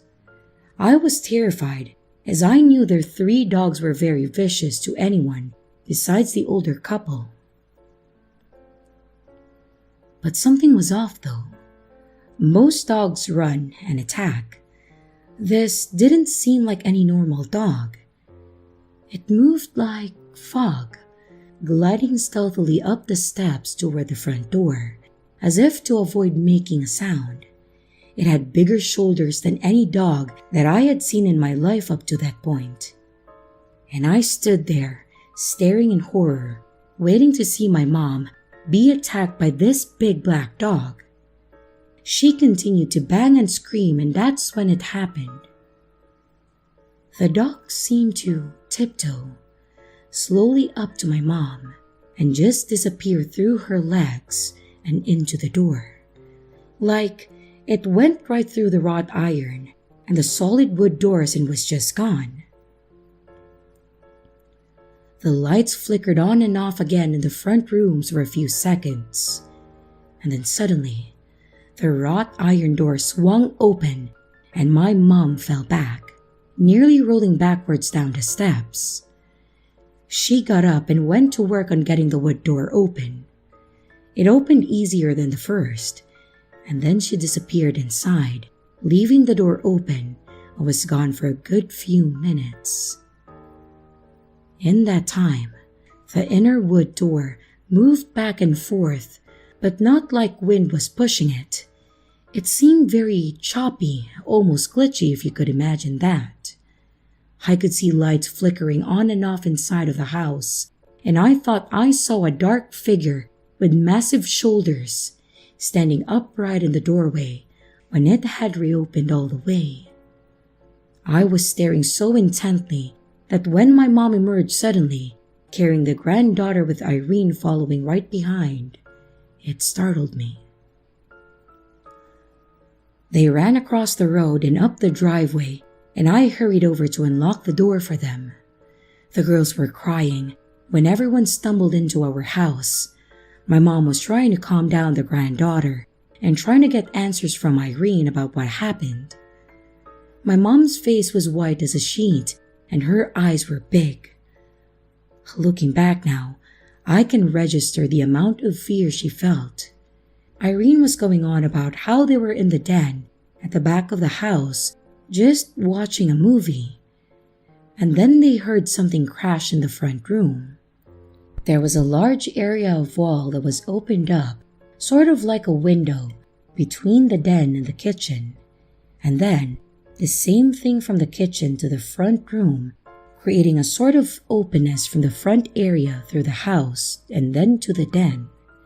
Irene said that when she stood up to look through the front room, she saw a large black figure, wide shoulders that looked more like a beast than a man, standing in the front room. Huge, bigger than any man she had seen, and he didn't seem fully solid. The lamp that lit the front room, its light wasn't completely blocked out by the figure. She could kind of see through it. She screamed and grabbed the granddaughter and ran into the bathroom that was off to the side of the den. She locked the door thinking that it was an intruder and tried calling my mom from the phone in that bathroom. The phone was also a toilet paper holder. Yeah, the 80s was a really strange time. She said that she couldn't get through at first, and all she could hear was a deep voice laughing on the line. And when she finally got through, it was laughing so loudly, she didn't know if my mom could hear her shouting for help. This must have been when my mom heard the static. When my mom was trying to redial and there was no answer, it was because Irene heard banging on the bathroom door. This bathroom had another door that led into one of the bedrooms, and even though she was terrified, Irene led the little one into that room. She then locked the door to the bathroom and ran across to lock the other room that led to the hallway. She grabbed the phone from the bedside table and took it to the closet and stacked several suitcases in front of her and the little one, putting themselves as deep into the corner of that closet as possible. When my mom finally got through to them, as she was putting her shoes on to go over there, Irene was hysterically trying to relay her message of fear through gasped and mumbled phrases. My mom just told her that she was on her way and then laughed. Irene said that the whole time they waited in that closet, she could hear snarls and growls and things breaking in other rooms. The dogs in the backyard were going wild, barking. She heard the door of the bedroom open and something huge slowly walking toward the closet. She said the footsteps sounded loud and heavy. Just then, the doorbell rang and she heard banging on the door. It was my mom desperately trying to get in, and this seemed to stop whatever was coming for them, but she was too terrified to move from the closet, so they waited until my mom got into the house. She said that it seemed like forever. My mom had gone into the house yelling for them and flicking lights on, and when she got into the room they were in, they called her and she dug them out of the closet and brought them back. My mom never saw anything while she was there. No man, no beast. I had been quiet the whole time just listening. I was searching for answers in her story, and when I couldn't find any, I began waiting for my turn to speak. My mom got up and went to get them some water and some tissues to wipe the tears from their faces. As they sat there sniffling, I decided that it was my turn, and I asked, "But what was that big dog? And why did it go through the door?" "What do you mean?" My mom replied. She had stopped walking midway back to the sofa where the girls were sitting. I was still standing in the middle of the room, and I pointed out of the window to their house. "Well, when you were on the porch fighting with the door, I saw a huge black shadowy dog walk out of the bushes and then up the porch steps and through your legs. It disappeared through the door. How did you not see it? It was right there." I was pointing more intently at the window in the direction of their house now. And once more, the blood rushed from my mom's face and she nearly dropped a cup of water. I don't know what you mean. The dogs were in the backyard. I heard them barking," she replied, sounding as if her throat was as dry as the desert we live in. And by this point, I was practically jabbing my pointer finger towards the house with every other word. It wasn't shaped like those dogs. Its shoulders were too big and it moved like smoke. It went right through your legs, Mom. And I became frustrated. The look on her face changed as she stared at me. Why was she avoiding it? What was it? I demanded vehemently. And how did it crawl straight through the door? She stood there frozen, tears welling up in her eyes. I don't know if she was afraid that I might be seeing things or that she went into a dark house right after that thing. She finally blinked, a single tear rolling down as she quickly wiped away, and she handed the girl some tissues and a cup of water. She turned to me and looked at me in a way that I'll never forget and simply said, "You saw nothing. You imagined it." And she continued consoling the girls. They called the bar that the older couple had gone dancing at and had them paged. When they called back, my mom explained what had happened and they rushed home, police arriving soon after. The police searched the whole house and found no one there, no sign of forced entry, no person or people, no dark shadows, but there were broken knickknacks and decorations throughout the house, a few picture frames knocked off the walls. But in the end, they assumed that it was somehow an intruder, and they said that my mom must have scared them when she came for the kids, and since she left the door wide open when they ran back to our house, the suspects most likely snuck away. Nothing was missing from the house. Since that day, I only mentioned to my mother one other time of seeing dark shadow people. She looked at me the same terrified way that she had that night, and I never brought it up again. I hate that look. It made me feel wrong or bad, and I started thinking about all the absurd, unexplained things that I'd seen for as long as I can remember. My earliest memories started around 3 years old, and I can remember lots of things, like eyes staring back at me from dark corners, faces seemingly to melt momentarily, dark shadows during broad daylight, things disappearing and reappearing in other rooms, or days later, or things moving in my peripheral vision. But I never knew that other people didn't see this stuff too, until that day. I'm an adult now, and I still fear the dark. I almost always have that feeling that something is watching me, but now I hesitate to look back. I fear what I might see. That scares me, knowing since I was 6 years old that I shouldn't have seen that stuff at all. That hasn't stopped me from having dozens of other terrifying experiences and still seeing things that my eyes can't explain.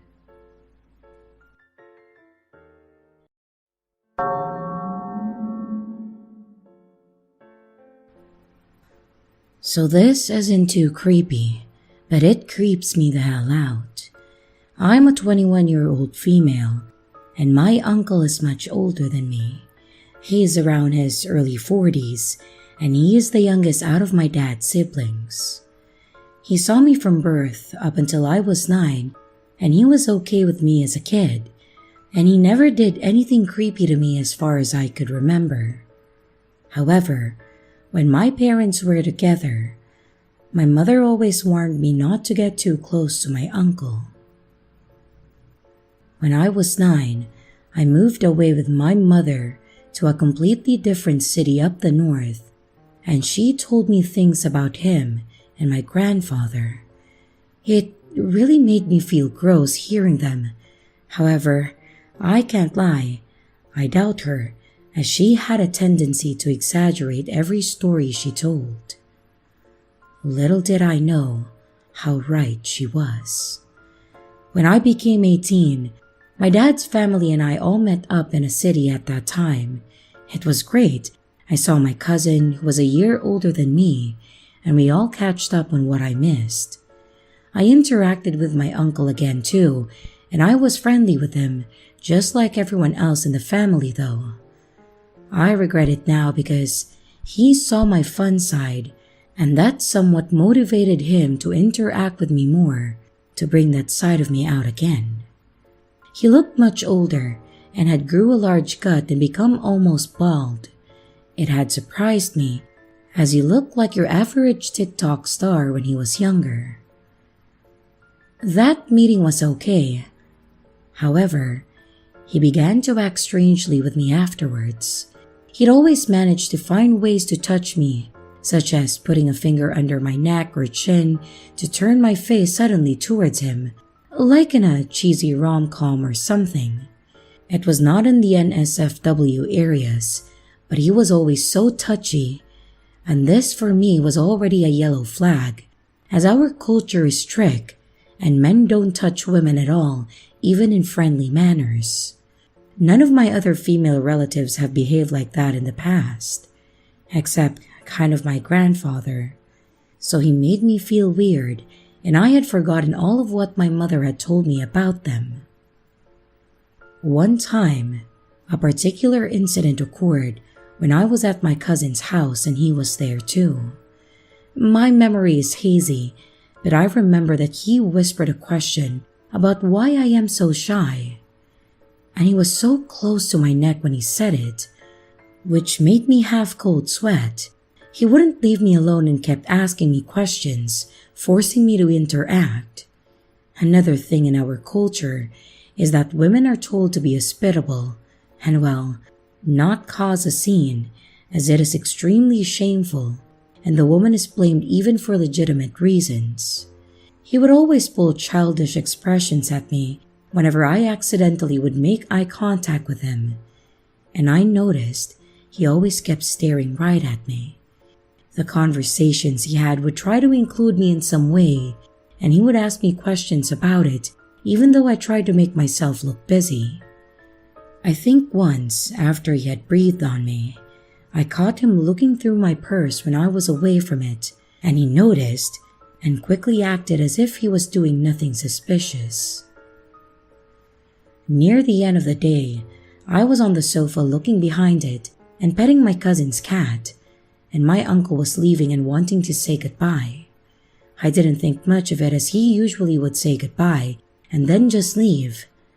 However, he grabbed me by the waist and pulled me towards him.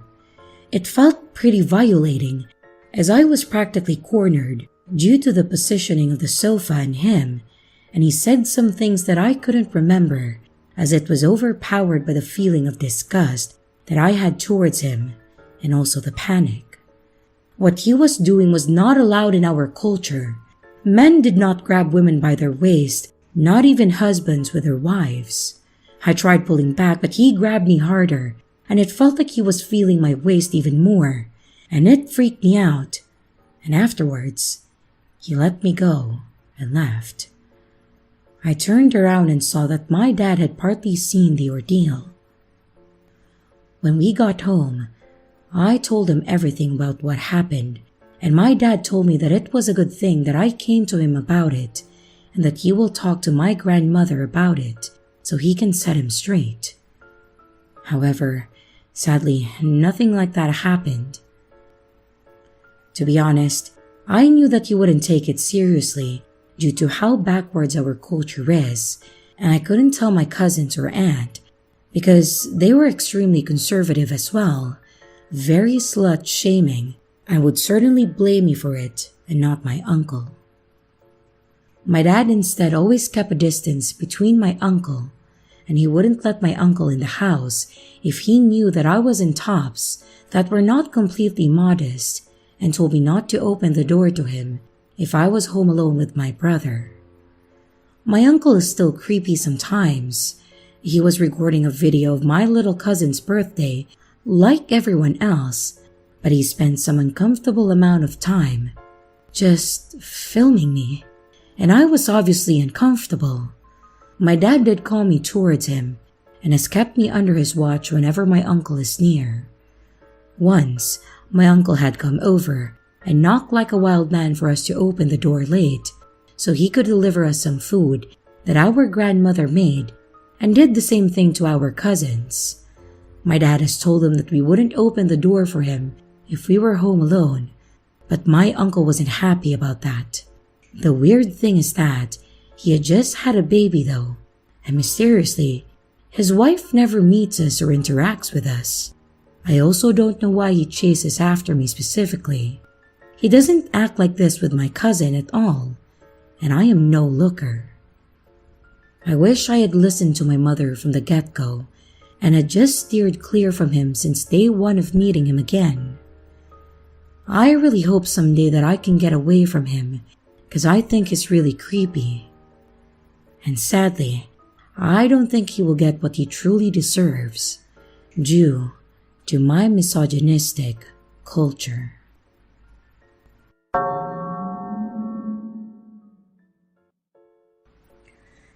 Before I begin, I should state that this was a few years ago, and I'm a tiny woman. Back at this time, I looked like a teenager, so I've always been mindful that I seem an easier target or easier to fool. I had seen a job interview for a small business looking for a secretary, and no experience needed as they would provide on-the-job training. And as that's the kind of thing that I was looking for, I applied. I heard back quickly and I was invited to an interview. When I arrived, I was excited. It was a bit of a journey from my home, but it was in a beautiful old building on the 3rd floor with a modern layout inside, though you could tell that it was very new as it was bare bones and very little had been unpacked.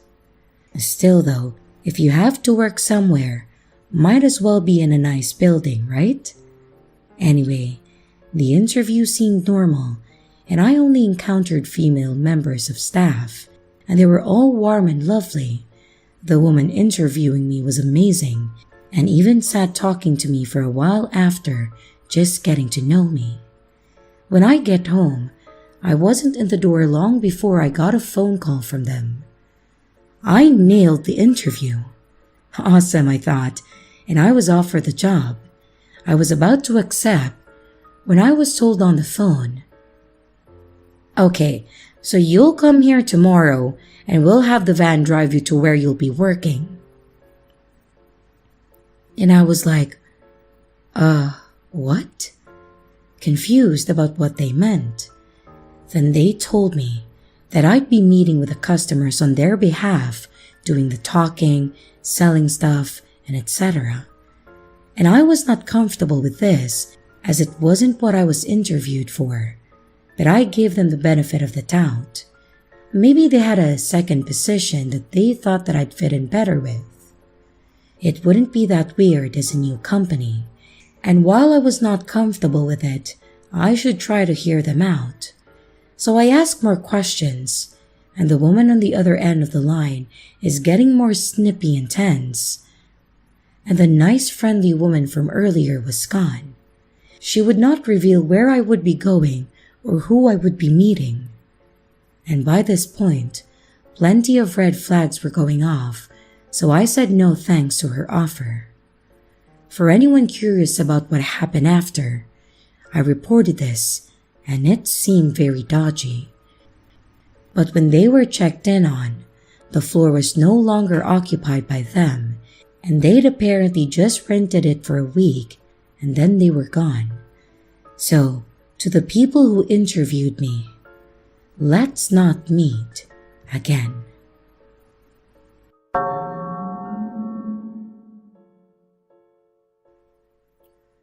Back in 2013, I had just started on an education, and after the first school period, I had to go out and find an internship to be able to progress.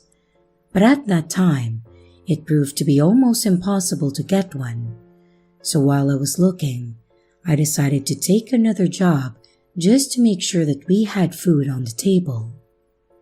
After searching for a while, I found out a friend of my fiance's family had his own handicap bus company, a kind of taxi service for wheelchair users or otherwise disabled people.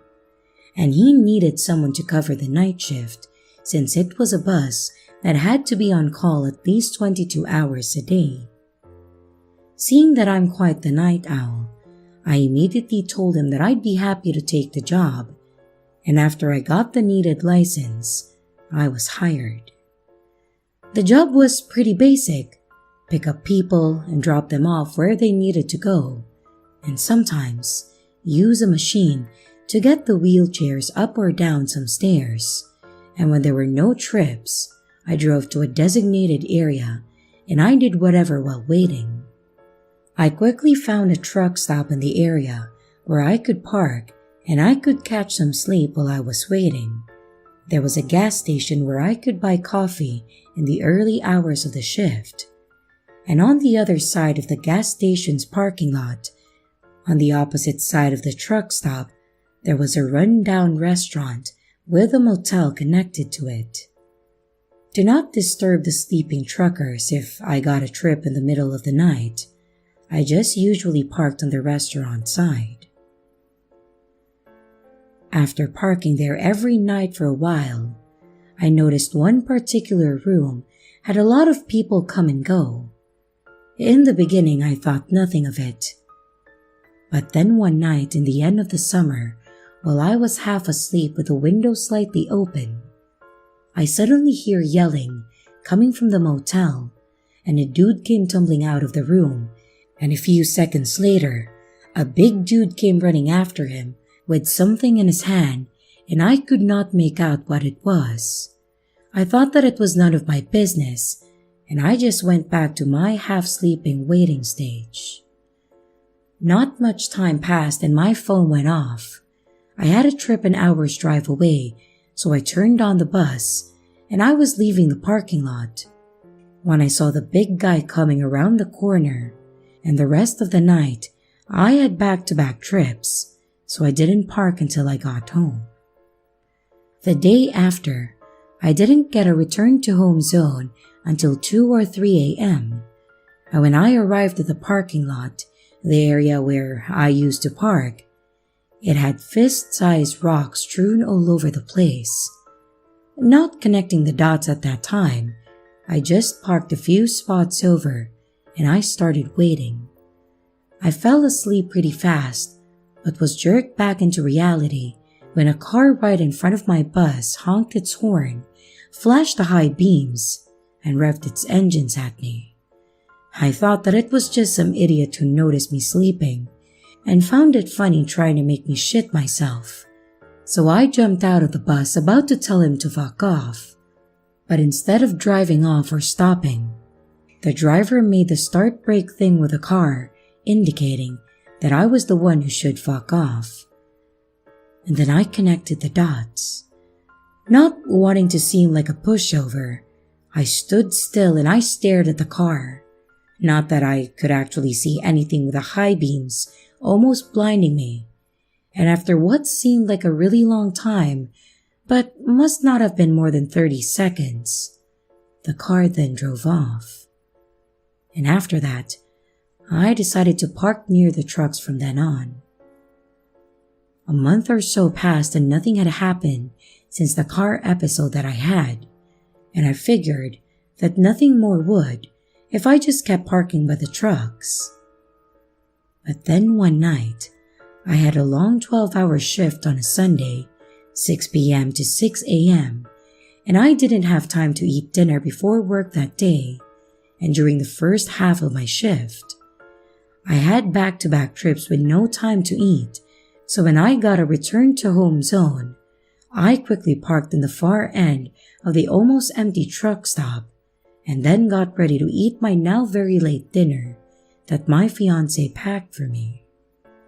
I wanted to watch some TV on my phone while I was eating, so I sat with my back against the driver's side door and I got very comfy. I was turning my back to the door and I accidentally hit the door lock with my elbow. But that was my luck.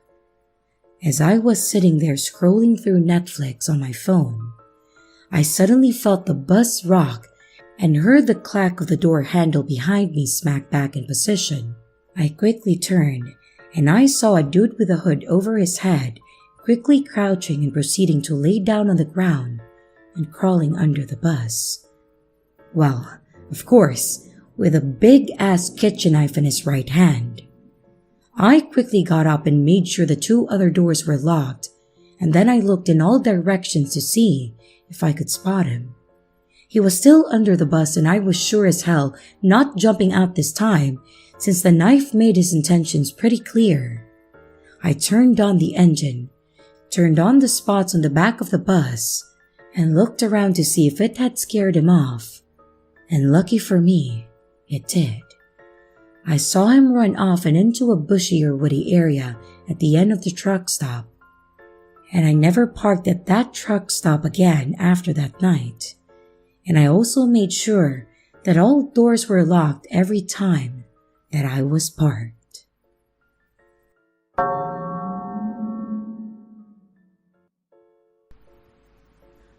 A little about me. I'm a personal trainer, and I share a space in an office that also has an acupuncturist and a chiropractor. Usually, they operate during the day, and I would go around 7 to 8 p.m. at night to work out and do some heavy lifting, so their clients don't have to hear metal clinking or banging in another room. As a preface, every once in a while, the door will unlock and the cleaning person will come in. The door will chime and they will clean and then leave. The family that cleans the building is Hispanic.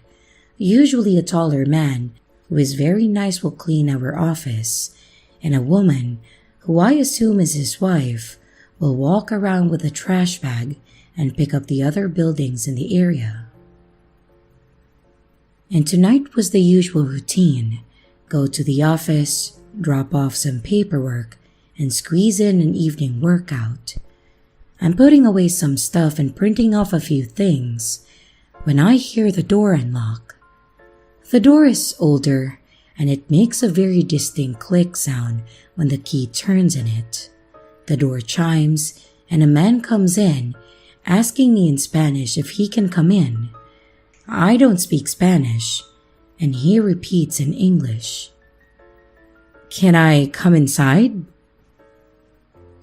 Of course, I think it's one of the members of the family to come clean, and I say yes. It isn't until 10 minutes later, after I go to throw away something, I notice the trash is still there, and this man is just sitting in front of the door.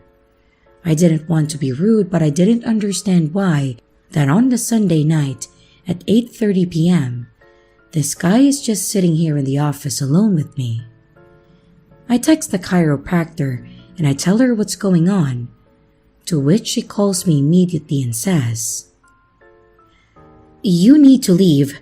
There is a button on the alarm to notify the police. Do you want me to come over?" I tell her yes, and I grab my stuff and I approach the man. I tell him, "I'm leaving for the night and I'm turning on the alarm, so you need to leave." He looks up at me, and then he shakes his head and says no very firmly. I freeze up, thankful that I still have someone on the phone. I say, "Why are you here?" He mumbles something along the lines of, I am on probation."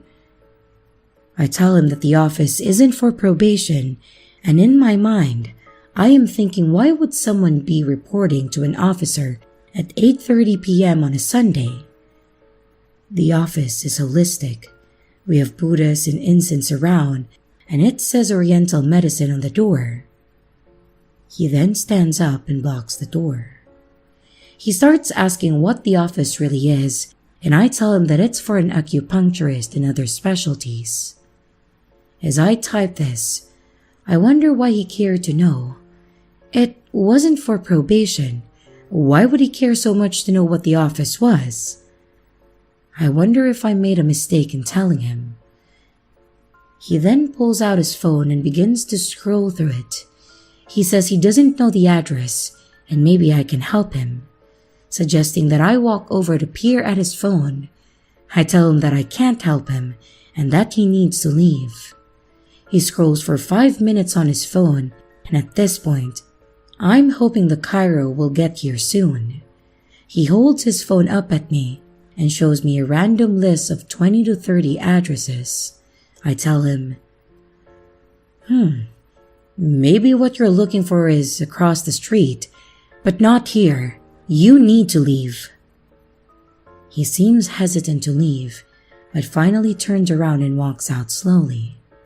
And as soon as he gets outside, I lock the door. I guess it didn't matter, because this man somehow had a key and then got in. But I locked that door as soon as I could. It was only then that I noticed that there was a van parked in front of my car outside. This man gets in the passenger side, so he isn't alone. I decided to wait until the car leaves before I get in my own car.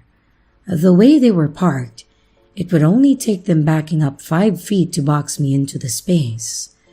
The van is huge with suicide doors on the back, and it then proceeds to wait for 15 minutes before slowly pulling out. It stops in front of the office as if they are taking one last look at the building, and then slowly pulls off. I wait, and I noticed that they have only pulled up 50 feet just out of my sight. They are still there, and I can barely see the headlights. It's like they are waiting for something. And thankfully, the chiropractor pulled up in her car in time, and the van was gone. The whole experience was unreal. I can't seem to wrap my head around it. The fact that this man came in with a key and acted like he was there for probation doesn't make any sense. It doesn't make sense at all. The fact that he wanted to know what the office really was, and he blocked the door is also bizarre. A few weeks ago, when I was moving equipment into the space, I felt like I was being watched. I ended up burning some sage, and I thought maybe I was just paranoid about being in a new space at night. But now I'm wondering if there was something that I was picking up on and I just didn't know it yet. I will keep this updated as things progress. Hopefully, that man doesn't come back, and hopefully, we get a security camera installed and also the locks changed.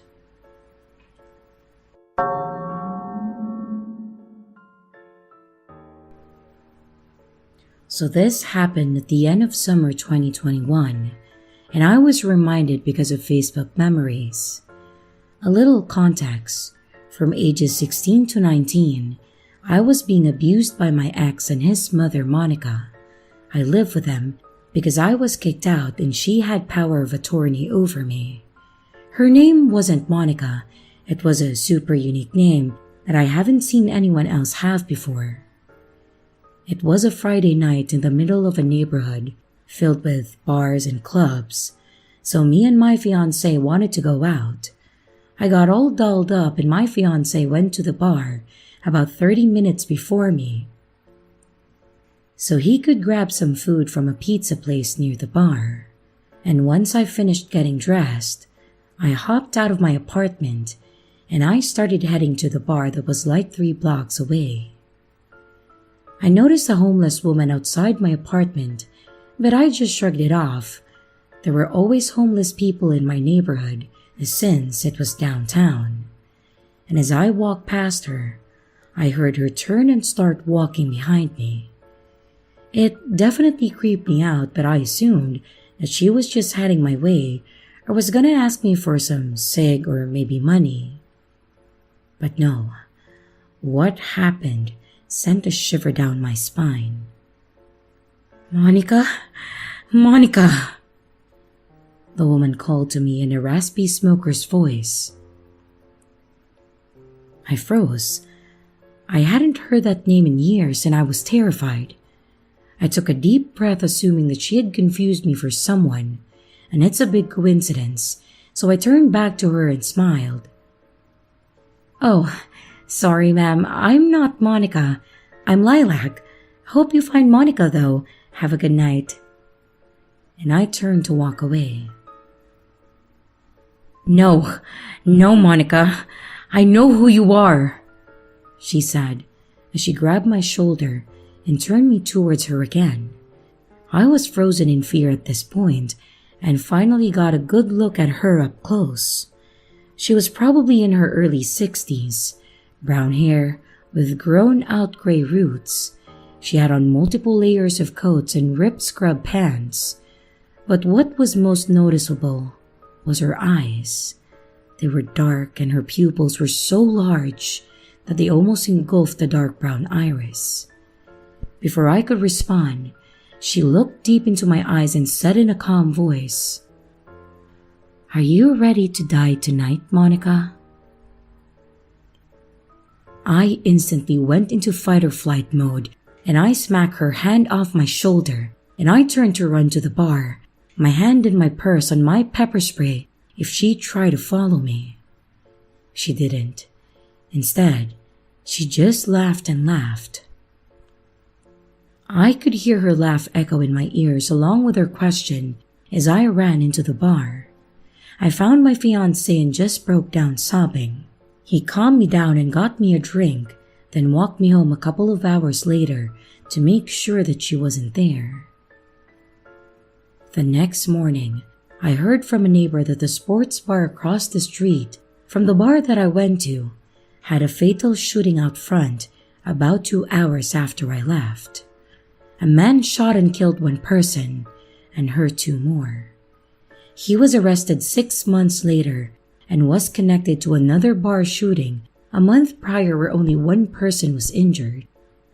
The shooting seemed completely random, and I never saw that woman again, and I moved a few months later.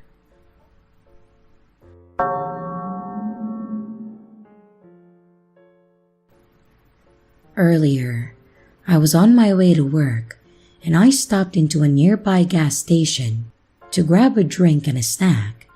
As I am approaching the drink area, there is a normal-looking guy. And by normal-looking, I mean that from my perspective, there was nothing off-putting about him, and he just looked like a nice person. And he was just standing there. I see that it's a visibly tight space between him and the fridge doors, so I say, "Excuse me," so that I could politely walk by towards the water that I was eyeing up. As I go past him, he says, "What do you think this is?" As someone who has a sense of humor, I thought he was joking or giving me a hard time, so I just laughed and proceeded to grab the water. But then I see him staring at me out of my peripheral vision. So I looked over, and he is giving me a blank, menacing stare. The smile was wiped off my face very quickly, and I said, "What?" out of confusion. He then continues to stare at me and just says, "Yeah," almost as if he was implying that he was telling me off or making a point or something. I just tried to ignore it and I proceeded to grab a snack. As he approaches the register to check out, I overhear him say to the cashier, "I feel like people are following me today." To which the cashier responds, Who?" And he then repeats, "I feel like people are following me today." I then get in line behind him, and he very much intentionally drops his license, his debit card, and some other card. They drop behind him towards me, and he then turns around and just looks at me. He looks down at the cards and then back up at me. He slowly bent down to pick them up while staring at me, and then proceeded to leave the gas station while looking back. I have no idea what I just experienced, but it was very unsettling. I didn't say anything negative to him, nor was I rude in any manner, When I was trying to move by him in the gas station, I did not follow him whatsoever, nor did I give him any reason to drop his personal cards behind him towards me. So I am continuing to ask myself, why did this man act this way? And why did I feel such a menacing energy during my entire time in there? I don't expect anyone to give me a specific reason as to what I experienced, but I just really needed to share what happened.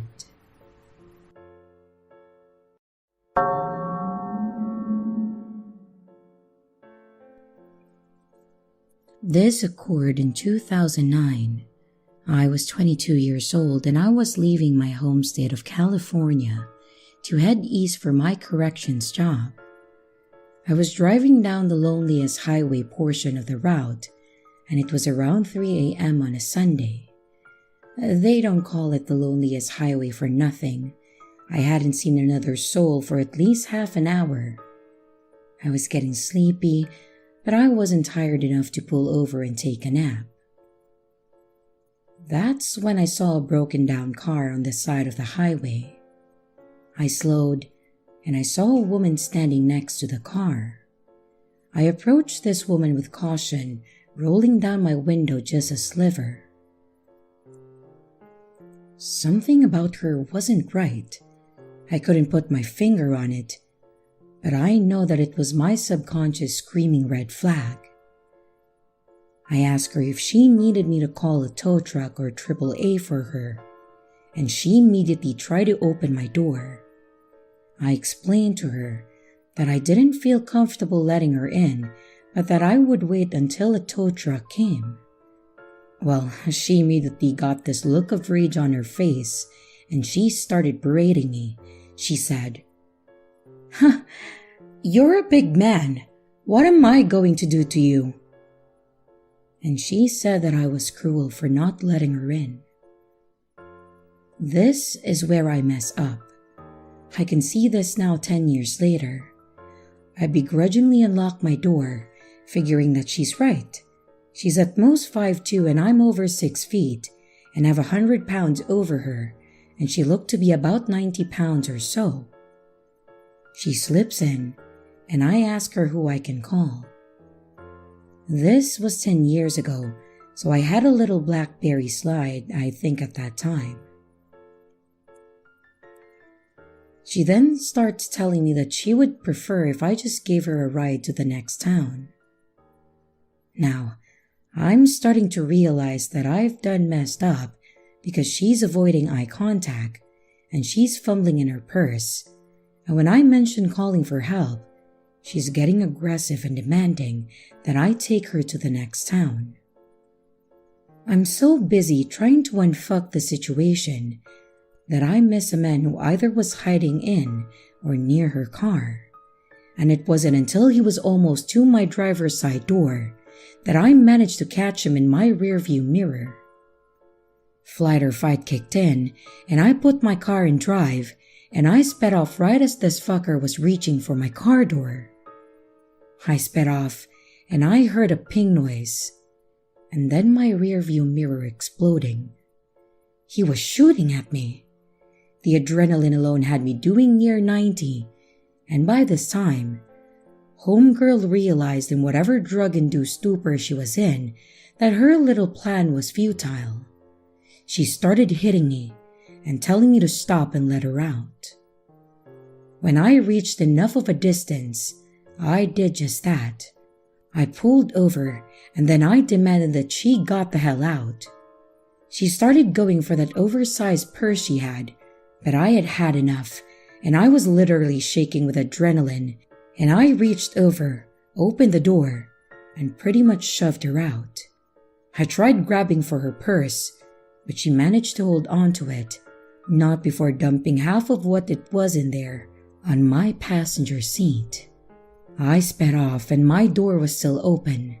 I waited till I got a good distance from her, and then I slammed it shut and locked it. I clenched the wheel and drove, if on something autopilot. It wasn't until later that morning that I pulled into a Denny's and did I realize how close I was to pretty much dying. I had a good cry and then realized a bunch of her things spilled onto my passenger seat. Most of it was nasty wadded up napkins, a few tubes of lipstick, and also drug paraphernalia. I had considered calling the cops or finding a highway patrol officer. I did do something stupid. I tossed all of her things that had fallen into a trash bag, and then I threw them away. At that time, I had a dream of becoming a cop, and I knew that if I got caught with drug paraphernalia, then that dream would be impossible. I didn't think they would believe me that the drug paraphernalia wasn't mine. I noticed a cop at the gas station across from the Denny's, and then I told him what happened. He pretty much berated me for pulling over and then letting her in. He did say, though, that he would look into it, but I doubt that he did. I was so shaken that I pretty much picked at my pancakes, and then I left to continue on my way. I never did replace that mirror, and I ended up selling my car, as where I lived didn't require me to have one. Till this day, 10 years later, I hesitate to stop and help stranded motorists.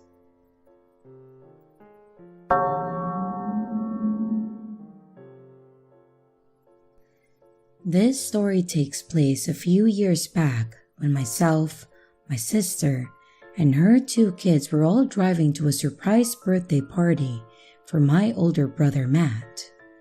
It was a bit of a drive, and we were actually going to be on the road for probably 10 hours heading east. But the drive was worth it because it was his first birthday back after having been deployed overseas, and he had only been home for around a month.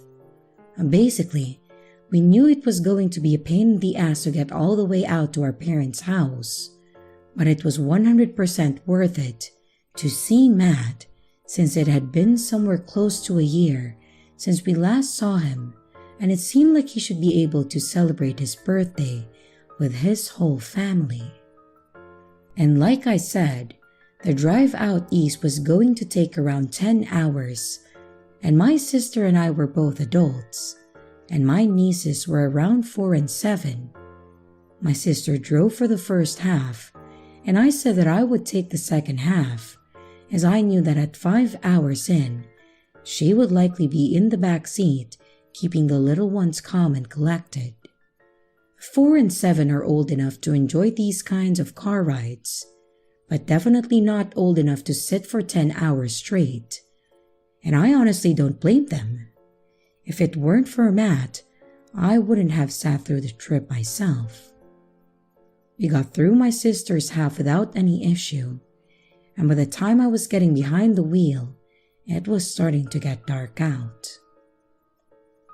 My sister sat in the back with the nieces, and somewhere around an hour or 2 into my half, she ended up falling asleep. The younger of my 2 nieces also fell asleep, but the older one, Courtney, was wide awake and watching all the things we were driving past.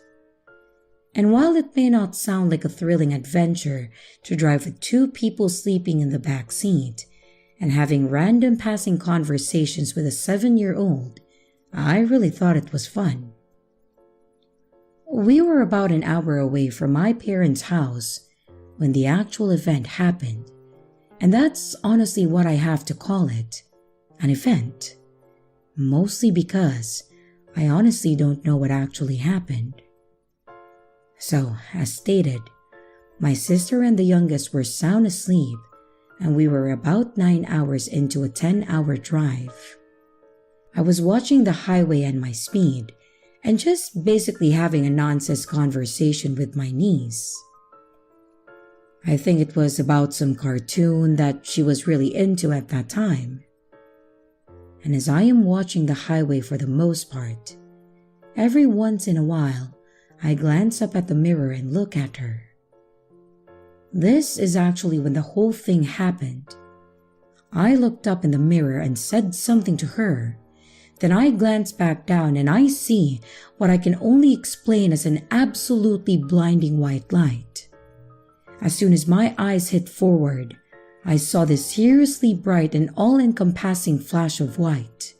My first thought was that it was an oncoming car or something like that. But I just remember that immense and horrible sense of panic flooding through my body. What was weird, whatever it was, I never hit it.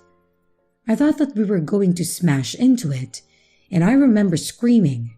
Hell, I even recall hearing my niece screaming. But it apparently never happened. It kind of felt like whatever that moment in time when I saw the light, it kind of hung there for a moment, and then reset back to me on the road, driving like normal. I didn't swerve, I didn't slam my brakes, and I apparently didn't scream because the other two never woke up.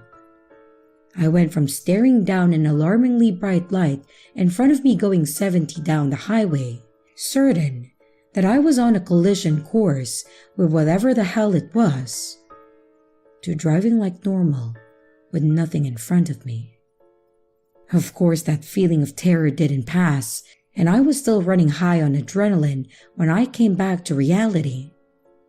I pulled the car over to the side of the road, and I tried to take deep breaths. When I stopped the car, my sister obviously woke up asking if we were at the hotel yet. I told her no, and that I just needed to take a moment to catch my breath. She asked if something happened, and before I could even respond, my niece starts telling her that we were talking about the cartoon, and then there was this really bright light in the middle of the road that just randomly disappeared. Her version was probably cuter and more detailed at that time. This actually made it worse though, because she confirmed what I saw. I saw all of this unfold and she saw it too, which confirmed that I didn't fall asleep or have one of those micro nap things that you can have while driving. I legitimately saw this huge white light in the middle of the highway. And unfortunately, there is no way for me to explain the whole resetting thing. So I just left it at what she said. I told my sister that I wasn't sure what it was and that it just freaked me out a little bit. Nothing else happened the rest of the way. We all stayed awake and chatted for the last 40 minutes or so. We then got there and had a great time. And while the party was certainly the highlight of the whole event, that was seriously a road trip that I'm not likely to forget anytime soon.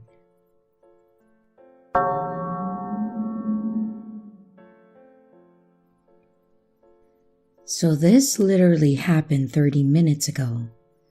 I'm driving to work and it's about 3:30 a.m. I take 3 different routes to work, but I've been taking the same one for a while since there's construction everywhere else. I'm driving down this road and on either side of the road is all subdivisions. I'm listening to a podcast, trying to keep myself awake until I can go get some coffee. I start getting this uneasy feeling in my stomach, but I thought it was just my body telling me to get some caffeine and maybe something to eat. But I ignore it and I continue driving. All of a sudden, this guy starts running out in the middle of the road. I barely see him since he's wearing dark clothes.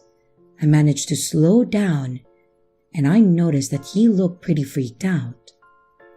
Now, I listen to a lot of creepy podcasts ranging from true crime to supernatural, and I know the rules to stay safe in situations. Well, I wish I listened to them today.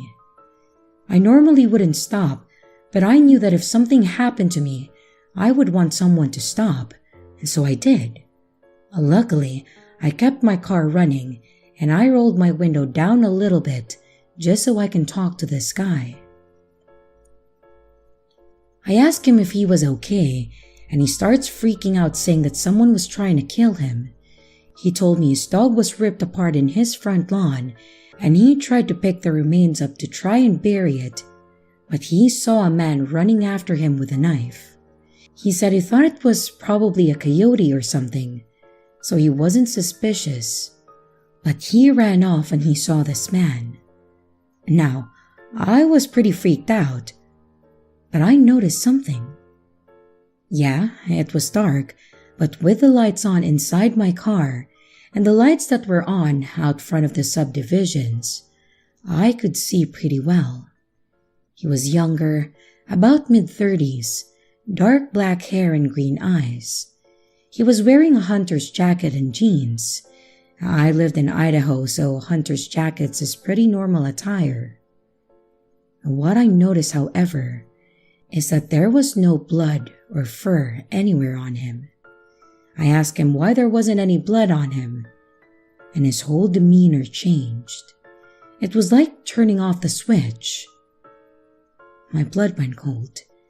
He stared at me for what felt like hours, but it was probably only a couple seconds. And what came out of his mouth next was the final straw for me. His whole body relaxed. He stopped shaking, and he leaned closer towards my window and smiled at me. It was a twisted type of smile, and his eyes went dark. He took a deep breath and said, "I was going to help you." He then started cackling and tried to open my car door, and I immediately rolled up the window and put my car in drive and sped off down the road. I was not stopping for anything. And once I finally got to work, I started crying. I still had 10 minutes before I have to go in, and honestly, I'm terrified to get out of my car. So to the guy that wanted to help me, let's not meet ever again.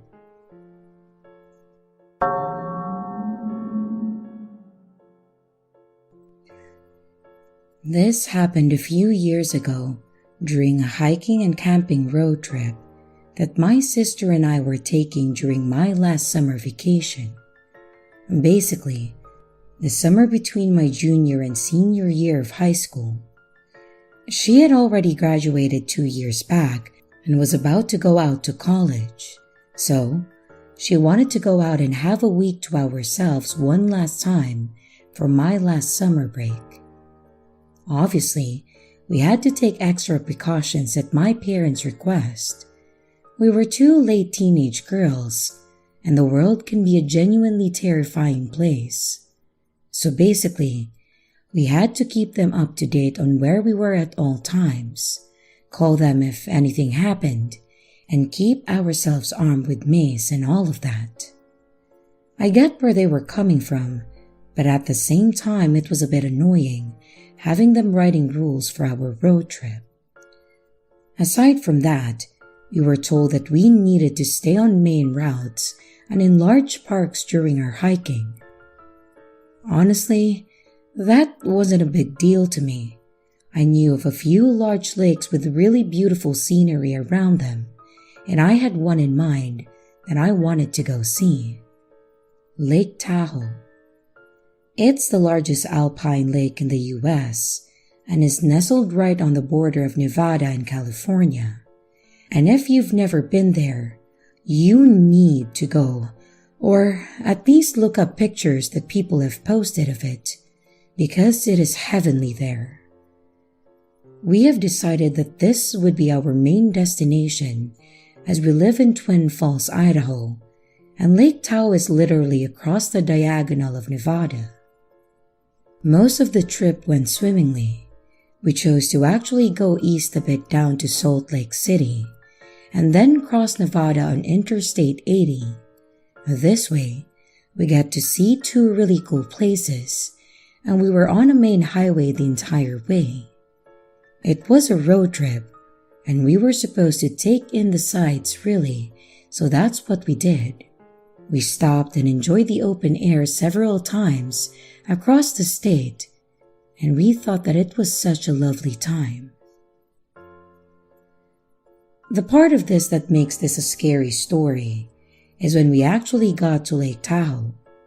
When we got to the area, we had to make a bit of a decision. The campgrounds weren't going to be available as they fill up fast during this time of year.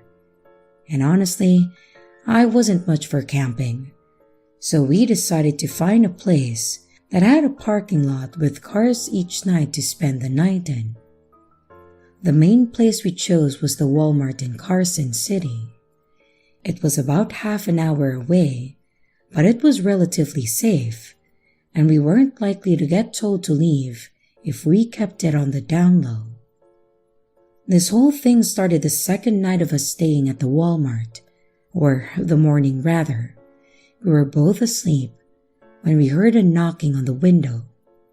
I woke up and I looked over, and there was a random guy standing by my sister's window. I shook her, thinking it was possibly a police officer or an employee telling us that we needed to leave the property. She wakes up, rolls down the window, and asks if she can help him. He kind of introduces himself. He just kind of shyly says that his name is Frank and that he's homeless, and also a bit of a drifter. He then makes a remark like, "You two ladies aren't from around here, are you?" I was a bit concerned, but my sister retorted with, "What makes you say that?" It was pretty clear that he was able to get the hint that she wasn't going to be intimidated, but he also wasn't trying to be intimidating. He kind of laughed and just said, "Oh, well, your license plate says Idaho, and you're sleeping in a Walmart parking lot." That kind of dropped my sister's defenses a bit, mostly because her aggression was a bit unwarranted and, well, a bit dumb. Anyways, this interaction ended up with him asking us if we were heading back up northeast to Idaho. We told him that we weren't, and that we were going to be in the area for a few more days, and that we were spending a lot of our time at the lake. He seemed to be a bit annoyed, but then asked if he could catch a ride out to the lake with us this morning, and that he would give my sister $20 if we could get him there, and that's all he would need. I don't know if it was the money or just my sister feeling like an idiot with her whole thing a few minutes prior, but she told him that he could hop in and that we would take him there at that time. I just kind of stared at her like, "What the hell are you doing?" But she dismissed me and said that he just needed a quick ride and that I needed to be more trusting of people. Anyways, we helped him load his belongings, which was pretty much just a tent and a few groceries, into the truck, and then we headed off toward the lake. On the way there, which really wasn't much time, this guy started telling us all about who he was. He said his name was Frank, that he was actually from New Mexico originally, and that a few months back, his wife had tragically suddenly passed away. He said that she was pregnant, and when she passed away, they couldn't save the baby too, and that it completely devastated him. He mentioned that, ever since it happened, he has been trying to find himself, and that he ended up a bit of a vagabond, traveling places, and just living out in nature, and that it was the happiest that he has ever been. It was a bit weird that this guy was all about telling us who he was, what his life was about and all that, but at the same time, maybe he just didn't have anyone to talk to. We drove up to the lake and into one of the lots, basically where we planned to park for the day, and a guy thanked us for the ride and handed my sister an old and torn up $20 bill. We all get out and are looking around the area. He grabs his camping gear and heads out into the woods without another word to us. And then we decide that we're going to head in the opposite direction on the trails and spend the day around the lake. Now, if this was where it ended, that would be fine. But it's not. Not at all, actually. We were at the lake for a couple more days before we had to make our way back, and on the last day, we actually drove back to the same lot that we dropped the guy off at. We went off into the forest area, and we actually ended up near a clearing. And in the clearing, we see a small green tent, one that's identical to the one that the guy we dropped off was carrying. Except, this tent was torn up. It was halfway pulled out of the ground, the cloth was cut up, and there was a number of papers strewn around the area. We walked up to it to see if he was in what was left of the tent. But the only things that were left were a bunch of photographs that were damaged, and what appeared to be blood in the bedding that was in the tent. Obviously, we were a bit taken aback by this, but there wasn't much that we could really do. My thought was that he may have been attacked by a bear, but if that was the case, then he was gone. My sister thought that maybe another vagabond attacked him, but really, all we could think to do was call the cops and let them know that there was a tent with blood, mostly because the blood meant something bad had happened. We called them, we made our report, and then moved back onto the trail and spent the last day at the lake. The next day when we were on our way home, we actually got a phone call from one of the police that had taken our statements. He asked us if we could come in and give some more information. But unfortunately, by the time he called, we were already several hours back into the state, and turning around would set us back by almost the full day.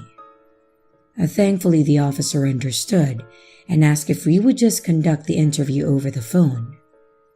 My sister pulled over, she put her phone on speaker, and we had a quick conversation with the officer.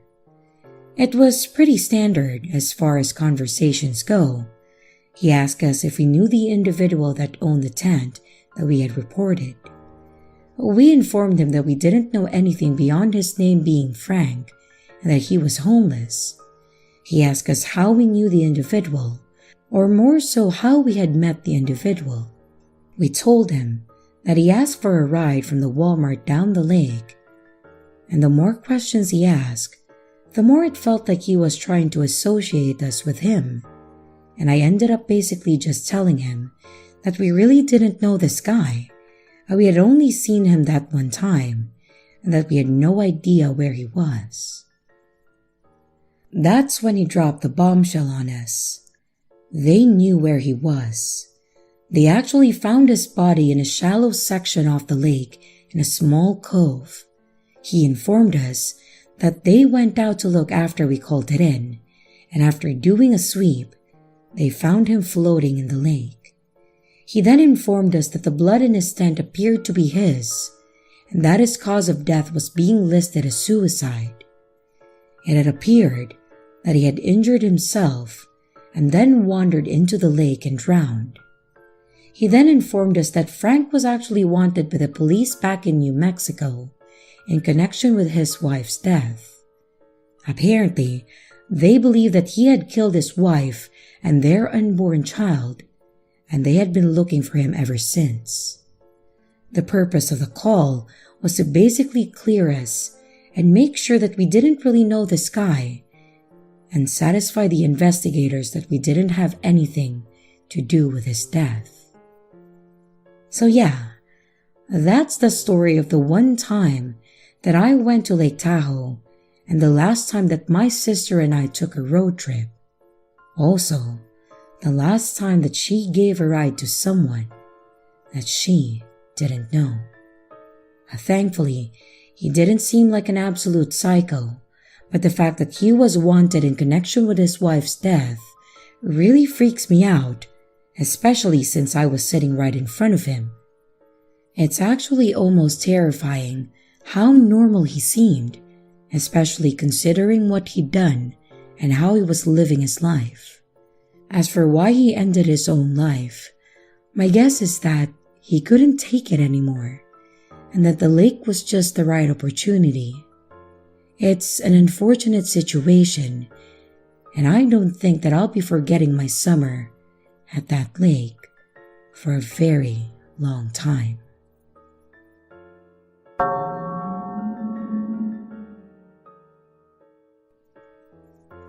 For the sake of the story, I don't recall every word of my conversations in this story.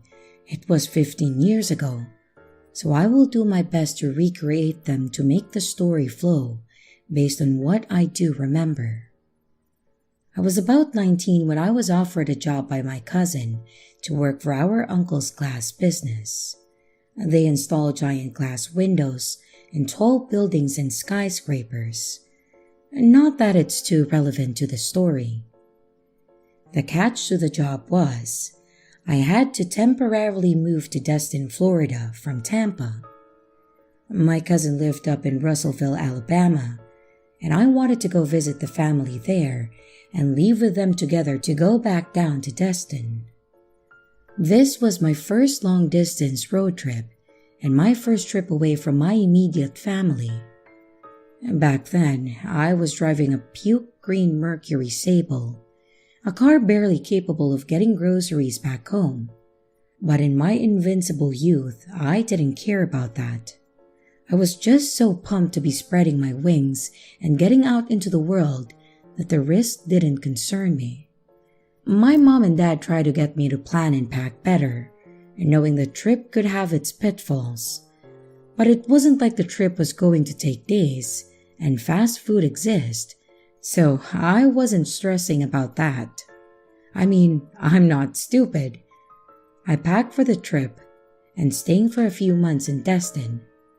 But they wanted me to bring food, water, emergency supplies, and etc. And I declined because it wasn't the 1930s, and of course, there were gas stations at every exit, and I had a razor flip phone. My thinking was, what could possibly happen on two busy interstates? It wasn't like I was going to some far-off country with no kind of self-service. Well, anyway, fast forward to the trip, and I'm a Florida boy. I had no idea Alabama could get so cold. I had no idea the heat was broken in my car, since I had never used it. At first, I'm thankful because by the time that I reach Alabama, I'm tired as hell, and I had made a lot more stops than I anticipated. I still had a few hours to go, and the cold air was keeping me awake. Finally, I pull off the interstate and start heading through these smaller numbered roads. The roads didn't have conventional names like in Florida. They were just numbered, which I really found odd. And after driving on those a bit, I start being sent down gravel roads. This was the days of MapQuest, so I didn't have a GPS guiding me through just paved roads or rerouting me around roadblocks. I was starting to get hungry and thought back to my parents telling me to pack food. I should have listened. The sketchiest thing with MapQuest was that you just printed out the directions. You didn't have a map to fall back on, so going out of your way to find fast food at an exit came with the potential of legitimately getting lost. So I had passed a few signs telling me to turn off for food because I was tired and I didn't want to chance it. Instead, I was looking for something off the side of the road that I could easily pull in and pull back out with no fuss. And more importantly, no risk of getting lost. My prayers were answered a little down the road when I saw a beat-up old country grocery store on my right-hand side. It didn't even have a name. It just said, "Grocery," across the front of the white building. I pulled in because the light shining across the grocery sign was on, but I found it odd that most of the lights inside were off. This gave me the creeps a little, but it didn't stop me from going up that door. I was starving, and maybe this was a 24-hour place. I saw a shadow move across the back of the long aisles as I approached the glass door, and surprisingly, it opened. At this point, I half expected them to be closed, well, mainly due to the lack of lighting inside, and I hoped an owner would take pity on a tired traveler and let me grab some snacks. I called out, hello? No one answered. I said something along the lines of, I saw you when I pulled up and I was hoping you're still open. Again, no answer. Now, this was really naive of me, but I assumed that maybe the owner was older and couldn't hear me. Or maybe he was deaf, so I went further back into the store. It honestly didn't smell great inside, and I hoped they had at least some chips or something. At least those were sealed. And then suddenly, a man emerged from the back and said, I'm so sorry. We were just about to close. How can I help you? He asked with a smile. He nearly made me jump out of my skin at first, but he seemed friendly enough. Not the old man that I was picturing, but actually a younger guy, maybe in his 30s. Yeah, I just came up from Florida. It's really been a long drive. I was hoping you guys had something to eat for the trip. Oh, we have plenty. What are you looking for exactly? He said, without taking his eyes off of me. The guy had a weird unblinking stare that put me on edge. But what made me the most uncomfortable was his smile. He smiled big, but his eyes never moved. As in, the only way you could tell he was conveying an emotion was by looking at his mouth. The rest of his face stayed the same. And most people you could tell that they're smiling, even if their mouth was covered, because you smile with your whole face. But not this guy. Just some chips, maybe a Coke. Do you have Doritos? I said. Of course, he said, walking past me. He locked the door behind me before turning and smiling. Well, we don't want anyone else walking in. He chuckled. Him locking the door was creepy, but I shrugged it off because the reasoning was sound, even though it felt really off. Follow me, the guy said, as he walked towards the back of the store. I was young, but I should have been smart enough to know that the store owners generally don't give their customers a tour around of the store. But I had lived a pretty sheltered life, and I could feel that something was off, but I didn't want to offend by asking questions like, what's that smell? We get to the back of the store, to where those plastic flaps hang that separate the customer's side and the back end. Well, the man sticks his hand through, parting the plastic and says, right this way. Now, alarm bells are starting to go off in my head, especially as he starts looking around and past me, like someone who is selling drugs and watching out for the police. Back there? I ask, and I start to back up a little. That's when I notice Chips beside me on the aisle. The guy noticed me see the chips and says, yeah, back here. We got our good stuff in the back. You can come take your pick.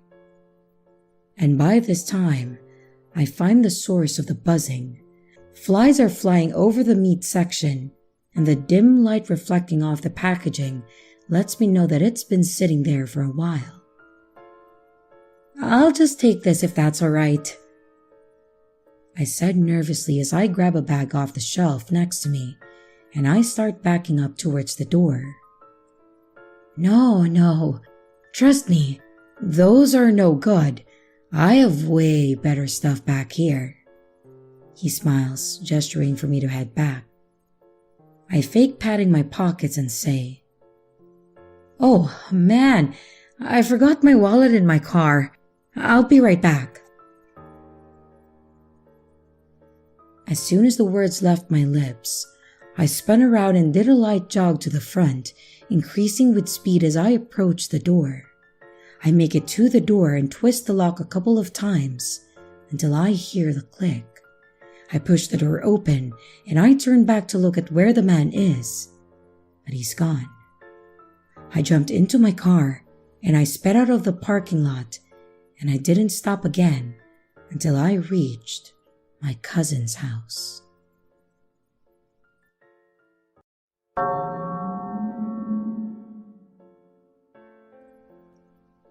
This was back in 2015, where I was 16 years old.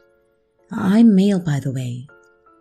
This was in the summer, where both my parents went to visit some of our relatives out of town, and they would not be home for 3 days. I was the only child, and I was the only one left in the house. My grandma did visit me every single day to make me lunch. They did not ask that of her, since I did know how to cook, but who can stop her, right? But of course, she didn't stay during the nights. And that's when I went wild, watching movies, gaming, watching YouTube, everything you could picture a 16-year-old doing when his parents aren't home. So the second night I was watching a movie and I ran out of chips. I paused the movie and I went down in the kitchen to grab some more. But that's when I hear a window break and a door opening. The kitchen was separate from where the living room was, where the door has been opened. I grab a knife and I slowly peek my head around. And there he was, a tall man around 2 meters, 6 feet, and had a baseball cap, some old jacket, probably leather, and it was torn on the right sleeve. My phone was in the room upstairs. From the kitchen door, the stairs were directly to its right, so in my dumb mind, I was thinking that I could sneak past him and then lock myself in. He was going through the shelf next to the door, very loudly I must say, and so I got to the stairs somehow. And then he turns around and then realizes that I was there. Out of fear, I guess, I screamed and I threw the knife at him. I missed him, but it hit the wall beside his head, sticking the knife in there. I guess he got scared by me, my savage screaming and the throw, so he ran out before I could grab another knife. And yes, I did run back to get another. Adrenaline is one hell of a drug. When I saw him left, I ran to my room and then I called the cops. They came quickly and just took fingerprints and any DNA samples that they could find. The next morning, I called my parents and they came back around the noon. I don't know why, but I kept the knife lodged into the wall next to the door. So the first question asked is, why was there a knife in the wall? My family then changed the front door with a more heavy-duty one, and they arrested the guy within the same week. One of the cops told me that the guy was thinking that I was going to kill him and try to call the police on an attempted murder. So I guess the moral of the story is hide when someone is robbing your house, or learn how to act like a maniac.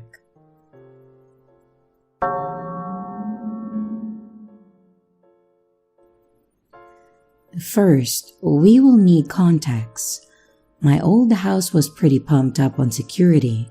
We had a finger ID, passcodes on doors, and cameras everywhere, and an automatic security system that could either call the police or play a fake, "the cops have been called, blah blah blah" kind of audio.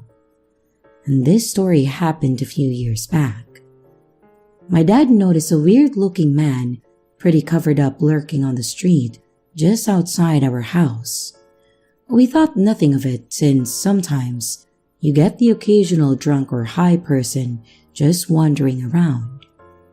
but this man started to inch closer to our house.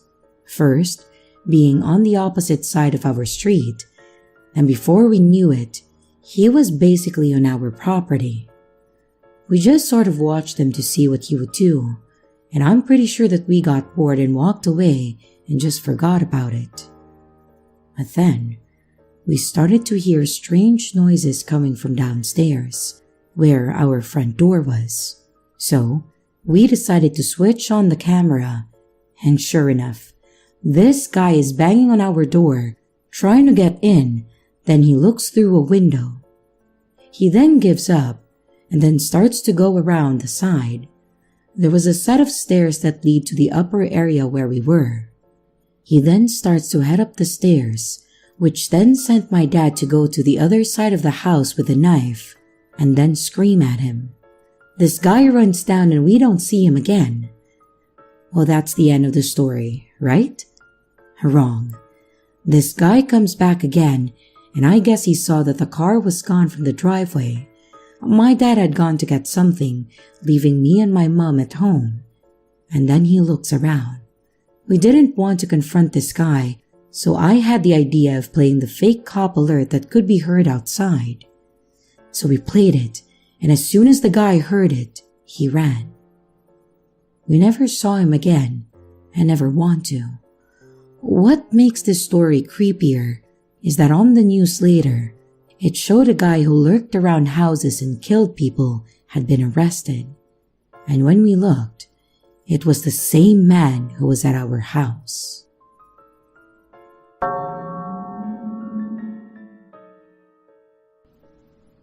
Usually on nice days, I'm at the park, and during my time there, I smoke. After parking under the tree next to a blue SUV, I start getting high. There are other people at the park, but just us two were parked together with 3 spaces in between. I look over to my left, and there's this old guy leaning into my car window asking me questions. I'm nervous as hell, so I pick up my phone and then start scrolling on Facebook. He then proceeded to ask me my name, and I said Lily. He then asked where I lived, and I pointed in some random-ass direction. He then tells me how he wanted to cook and that he lives in his $50,000 SUV. And to be honest, I didn't care. So I'm still looking at my phone, and I put out the blunt. And he is now telling me that he is 50, which, to be honest, he looked like he was 70. And he loved how beautiful my skin was. Now, I'm freaking the hell out. I'm high, so I'm nervous and irritated, but I also didn't want to be rude. So I just said, "Oh, thank you." He then said if I wanted to smoke with I could, since he's always at that park. I told him that I had a girlfriend and that I am not interested, and he says, "Well, I guess I'm holding you up." And I replied, "Yes." I start putting on my seatbelt and I turn my car on, and still leaning in my window, he says, "I love you." And I just say, okay. He starts walking back to his car, laughing as I'm rolling my shits up. He leaves before me, and I follow him to the intersection. And I did that because I wanted to get his license plate and to see which way he was going. Now I'm paranoid and just driving around because I didn't want to potentially lead him to my house. And when I felt comfortable, I knew he wasn't around. I booked it home, and I haven't left since.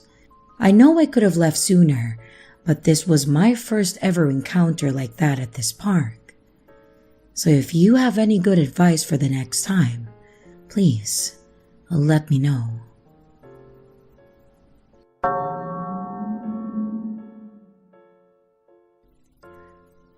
A long time ago, way back when I was young, probably around 9 or 10, I would spend pretty much my entire summer vacation at my grandmother's house, which was lakeside property.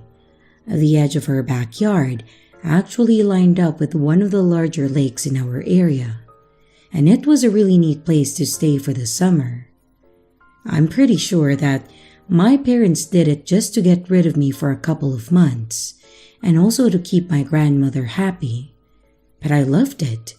It didn't feel like I was being exiled from my own home at all. Even better, one year, my aunt and uncle had to move in with my grandmother while they were looking for a new place, which meant that I got to enjoy the summer with all three of my cousins. Back when I was that age, my cousin Pete was actually one of my best friends. When he and I would get together, we would be inseparable. He was older than me by only 4 months, so it was almost like we were twin brothers. Always doing the same thing, we enjoyed the same things, and we acted pretty much the same. That is to say, that we were both a bit rowdy and considered the troublemakers. Well, anyways, on to the story. This took place back when I was about 10, going on 11. I was, like I said, a bit of a troublemaker. I was a smart kid, but I also had a bit of a mouth on me, in that I would talk back and make witty quips or remarks to adults that would typically land me in trouble. I guess you could say that I was a bit rude, honestly. The only person that could really put me in my place was my grandmother. She knew the exact tone that would make me behave, and she had a way to make me shut my mouth and be good, typically involving an old fishing rod that belonged to my late grandfather. My cousin Pete wasn't fazed by it whatsoever. He would take the lashing and he would talk back to her, and he was mean to her, which is probably the only thing that I had a major problem with when it came to him. I loved my grandma, and he treated her like garbage. This specific year is, as stated, the year that my aunt and uncle, and also my cousins, had to temporarily move into the lake house. My aunt and uncle still worked, so they weren't home most of the time. My oldest cousin was 17, so he'd landed a job at a grocery store. And my middle cousin, Shannon, wanted nothing to do with us, so it was mostly just Pete and I. On the day in question, we were inside the lake house and I think we were playing the old Nintendo, when my grandmother asked us to help her with some housework. I stood up and I went to leave, and Pete angrily asked me where I was going. I told him that I was going to help Grandma and then asked if he was coming. He sneered at me and said that he didn't want to help the old bat, but he said much harsher words that I'm willing to ever put in the same sentence as my beloved grandmother. I told him that I didn't care if he did help, but I was going to help her. He reluctantly threw the controller down and then said fine, following behind me. We both went to see what we were needed for, and my grandmother asked us to start a load of laundry for her while she made us lunch, and then told us that my aunt and uncle would be home soon, so we needed to hurry. We left the room and went to start the laundry. I turned on the washer and started loading in the clothing that was in the basket by the washer. It was mostly my grandmother's clothes, her shirts, pants, dresses, and all of that. And about halfway into my loading the washer, Pete tells me that he will do the rest and then tells me to move. Obviously, I did. I didn't want to do the laundry, and I was only doing it for her because she wanted me to. As he is filling the washer, he stops and looks at me, then lets out this evil little chuckle and says, "Hey, watch this." He then proceeds to grab the bottle of bleach and pour half of it into the washer, shuts the lid, and walks out of the laundry room. The only thing I remembered about that moment was that I was shocked and appalled at what he did. But I was also 10, so I didn't know what I should do, so I just walked out of the room and let it be. Obviously, that wasn't the end of it. Later that night, when my aunt went to change out the laundry, she pulled the clothes out of the washer, and the night went to hell. My grandmother was crying, and my aunt was screaming, asking who had done that. At first, I was going to let it go, but seeing my grandma cry broke my 10-year-old heart, so I told her. I told her that it was Pete, that we went to do the laundry, and after we had put all the clothes in, he poured the bleach into the washer. Pete tried to deny it at first, but then yelled about it being an accident, that he thought it was the detergent, that he just grabbed the wrong bottle, and he tried everything he could to get out of it, but they weren't having it. I got in trouble for not telling anyone when it happened, but Pete seriously got the bad end of the stick. A couple of days had passed, and Pete was basically grounded to his room. I was allowed to roam the house, but not supposed to play Nintendo or anything. It was that following Saturday, because my aunt and uncle took my grandma out to get new clothes to replace what Pete had ruined. They left me and Pete, who was confined to his room, under the watch of my 15-year-old cousin Shannon, the one that wanted nothing to do with us. Shannon's babysitting skills were lacking, to say the least, mostly because she was always in her room and on her phone, doing whatever it was that she did. That day, just being the three of us, I asked her if I could go swimming in the lake, and to my surprise she said yes. This was surprising to me, because I was not supposed to swim in the lake without supervision, but I was about to because she said that I could. And like I said, I was a bit of a troublemaker too. So I got my swim trunks on and I ran out back onto the dock and hopped in. I was enjoying myself while everyone was gone. But then out of nowhere, Pete walked out the back door and just stood on the dock staring at me. He tells me that I'm not supposed to be swimming in the lake without an adult around and that something could happen to me. I told him to buzz off and that I was going to enjoy myself while I could swim alone, and that he should go back to his room before he gets in trouble again. He walks away, and within a few minutes, he walks back out with his swim trunks on. He walks out onto the dock and jumps into the water near me. I was annoyed that he wasn't going to leave me alone. But in the end, it was what it was, and I just went back to enjoying the water. After about a minute or two, he calls me over to where he was standing in the water, and I swim over to him. In a hushed tone, he asked me why I told my aunt that he put the bleach in the washer. I told him that it wasn't right, and that I told her because he had hurt our grandma.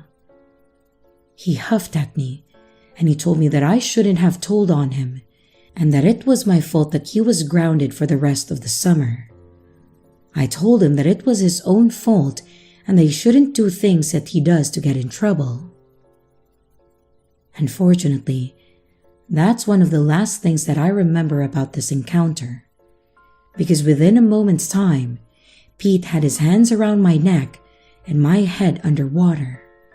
I remember splashing, and I remember trying to yell, and I remember trying to scratch at him or hit him or do anything that would get him to loosen his grip, but none of it worked. Obviously, I didn't die. I'm here to type this story out, but I know that I came close. The next thing I remember is lying on the dock with my cousin Shannon standing over me, alongside some random guy that I'm assuming was at the lake and saw what happened. And I remember that someone else was basically holding Pete down onto the ground. The next thing that's in my hazy memory of events was being in an ambulance and being checked for.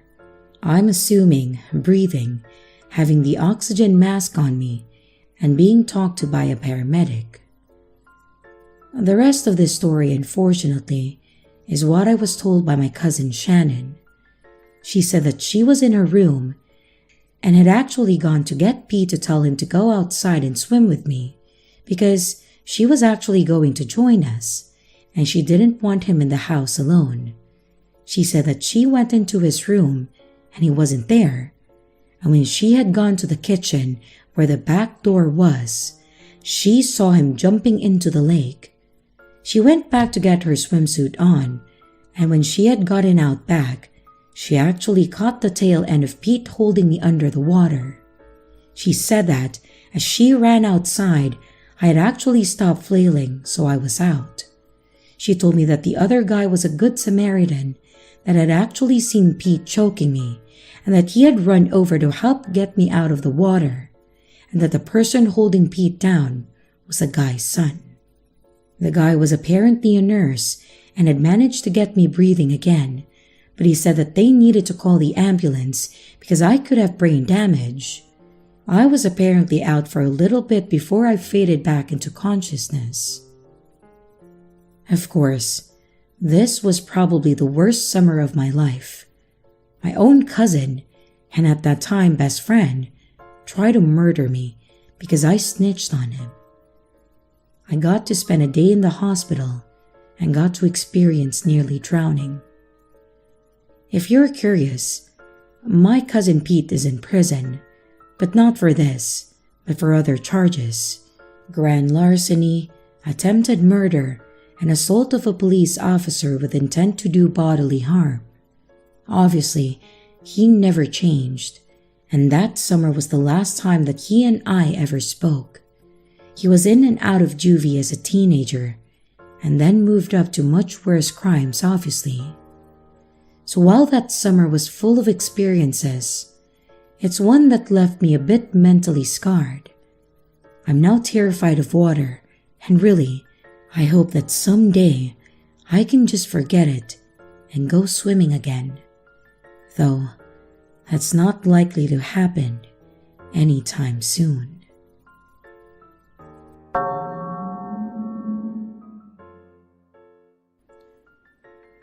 A few years ago, I was renting a house in Northern California. The neighborhood was just outside the suburbs. It seemed like the perfect balance of having space and having nice neighbors close enough to not feel too isolated. The area had no streetlights, so it was very dark at night, especially if there were clouds blocking the moonlight. It didn't bother me though. It made my little house feel even more quaint on dark nights. I got home from work one day in midwinter, and it was a cloudy night, so pulling up to my house, I saw only what my headlights and front porch light illuminated. When I got out of my car, I caught a whiff of cigarette smoke. That was odd, as I have never smelled that before around that house. I didn't see anyone nearby, so I just ignored it and I went inside. I had just got off a shift with a few hours of overtime, so I felt pretty tired, and even though it wasn't even 7 yet, I decided to take a shower and then call it a night. I woke up sometime later, sure that I had heard a noise inside my house. I wasn't worried right away because my friend would sometimes stop by to use my shower after work on his way to his night classes. I even gave him a spare key so he could stop by even if I wasn't home. He would always text me to let me know beforehand though, and I hadn't heard my phone go off. I reached over to my bedside table and I picked up my cell phone to see if my friend had sent me a text. The bright light from my phone screen and number pad blinded me. These were the days before phones had a light sensor that would dim the screen in the dark, and this particular phone was so bright that I could use it as a flashlight. Through squinted eyes, I could make out that it was 9 or something, but I couldn't tell if I had an unread text or not. I set my phone aside and I called out my friend's name. There were a couple of seconds of silence before I heard loud footfalls as someone started running through the bottom floor of my house. I leapt out of bed and I ran to the closet. They were already up the stairs by the time that I had opened the door and stepped inside. That house had 3 rooms upstairs, 2 bedrooms on either side of the hallway, the one that I was in, and a spare in a bathroom at the end. The bedroom doors were both closed, but the bathroom door was cracked open. I heard whoever was in my house thunder down the hallway past my door and then into the bathroom. And thank God he did. That gave me enough time to open the attic access in the ceiling of my closet and then hoist myself up. I had just started to lift myself up when the person ran back out of the bathroom. My feet were barely inside of the attic when my bedroom door burst open. I heard footsteps run into my room and then stop. When they didn't see me in that room, they ran back to the hallway and into the other room, which just had boxes stacked in a corner, some weights and a table where I painted my miniature models. I guess they decided that if someone were hiding, it would be in the bedroom because they charged back into my room and then turned the light on. A moment later, the closet door was ripped open. I was crouched in my attic just a foot or so away from the axis, so I could try to stop them if they started to climb up. From my vantage point, all I could see was from about their knee down. They were wearing dirty blue jeans with frayed cuffs and worn work boots. And after a few seconds of looking in the closet, they stepped away, and I heard a loud crash come from my room, followed by a scream of frustration and anger. That scream was the most unnerving part of the incident for me. It reminded me far too much of my stepfather, who would scream in a similar way when he lost his temper. He would eventually be put in a mental hospital for several mental disorders that resulted in erratic and violent tendencies. The man in my house ran back down the stairs, and I heard crashes and clatters as things were thrown around and furniture was knocked over. I stayed crouched in the attic. I had left my cell phone when I ran for the closet, and I wasn't certain that I could climb down without him hearing. And after some time, the noises stopped. I started counting slowly. When I reached 1,000, I decided that it was safe enough to climb down and then call the police. The first thing I noticed when I exited the closet was that the intruder had flipped my bed over, I assume in an attempt to find me. That was the loud noise that I heard after he stepped away from the closet. I couldn't find my cell phone, so I went to the landline by the bed and then called the police. I waited in my room until I heard them call out from downstairs. The first floor was a mess, but I had expected that. Chairs had been knocked over, the sofa had been flipped, all the books, pictures, and knickknacks that I had on my shelves were strewn across the floor. The cupboards in the kitchen had been opened, and all the box and canned foods had been thrown to the ground. And as far as I could tell though, the only thing missing was a single knife out of the wooden block in my kitchen. The police checked the house from top to bottom, and they found that the side door had been forced open by something like a crowbar. They also found a few cigarette butts along my fence line, along with some foil and an empty pan tube, which the police said that people often use to smoke meth. So they think that he had been watching my house for a while. I realized that he must have been out there smoking a cigarette when I got home.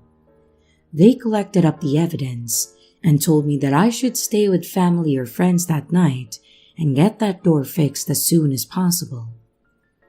I opted to just not sleep, and I moved the shelf over to block the broken door and spent the next couple of hours cleaning things up.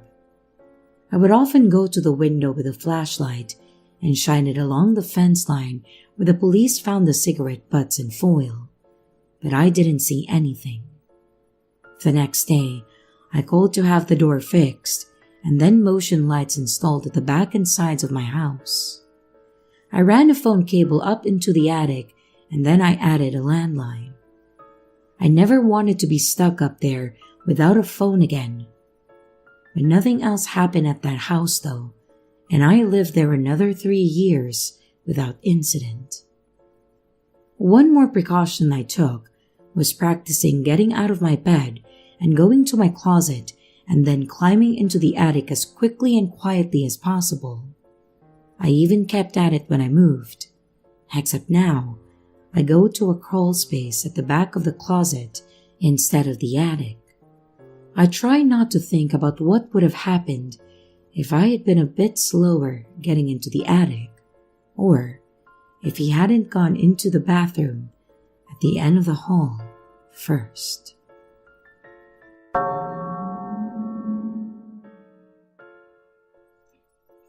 Way back when I was a kid, my father, my brother, and I would spend most of our summers off of school out in a certain lake near Ontario, Canada. I'm not going to name the specific lake because I don't want to be more detailed than Ontario. But I'm sure you internet sleuths out there could figure it out with enough time and detail. Anyways, we lived pretty close to the said lake, and my dad was all about nature, so the three of us would spend hours of each day out just on the lake, either on the shore or in our small rowboat fishing. We had a lot of luck out there, and we always caught something. But we were strictly catch and release though.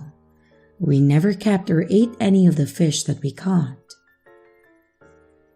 After my dad passed away when I was about 15, my brother and I wanted to keep the traditions alive, and we wanted to keep going out to the lake to go fishing in his honor.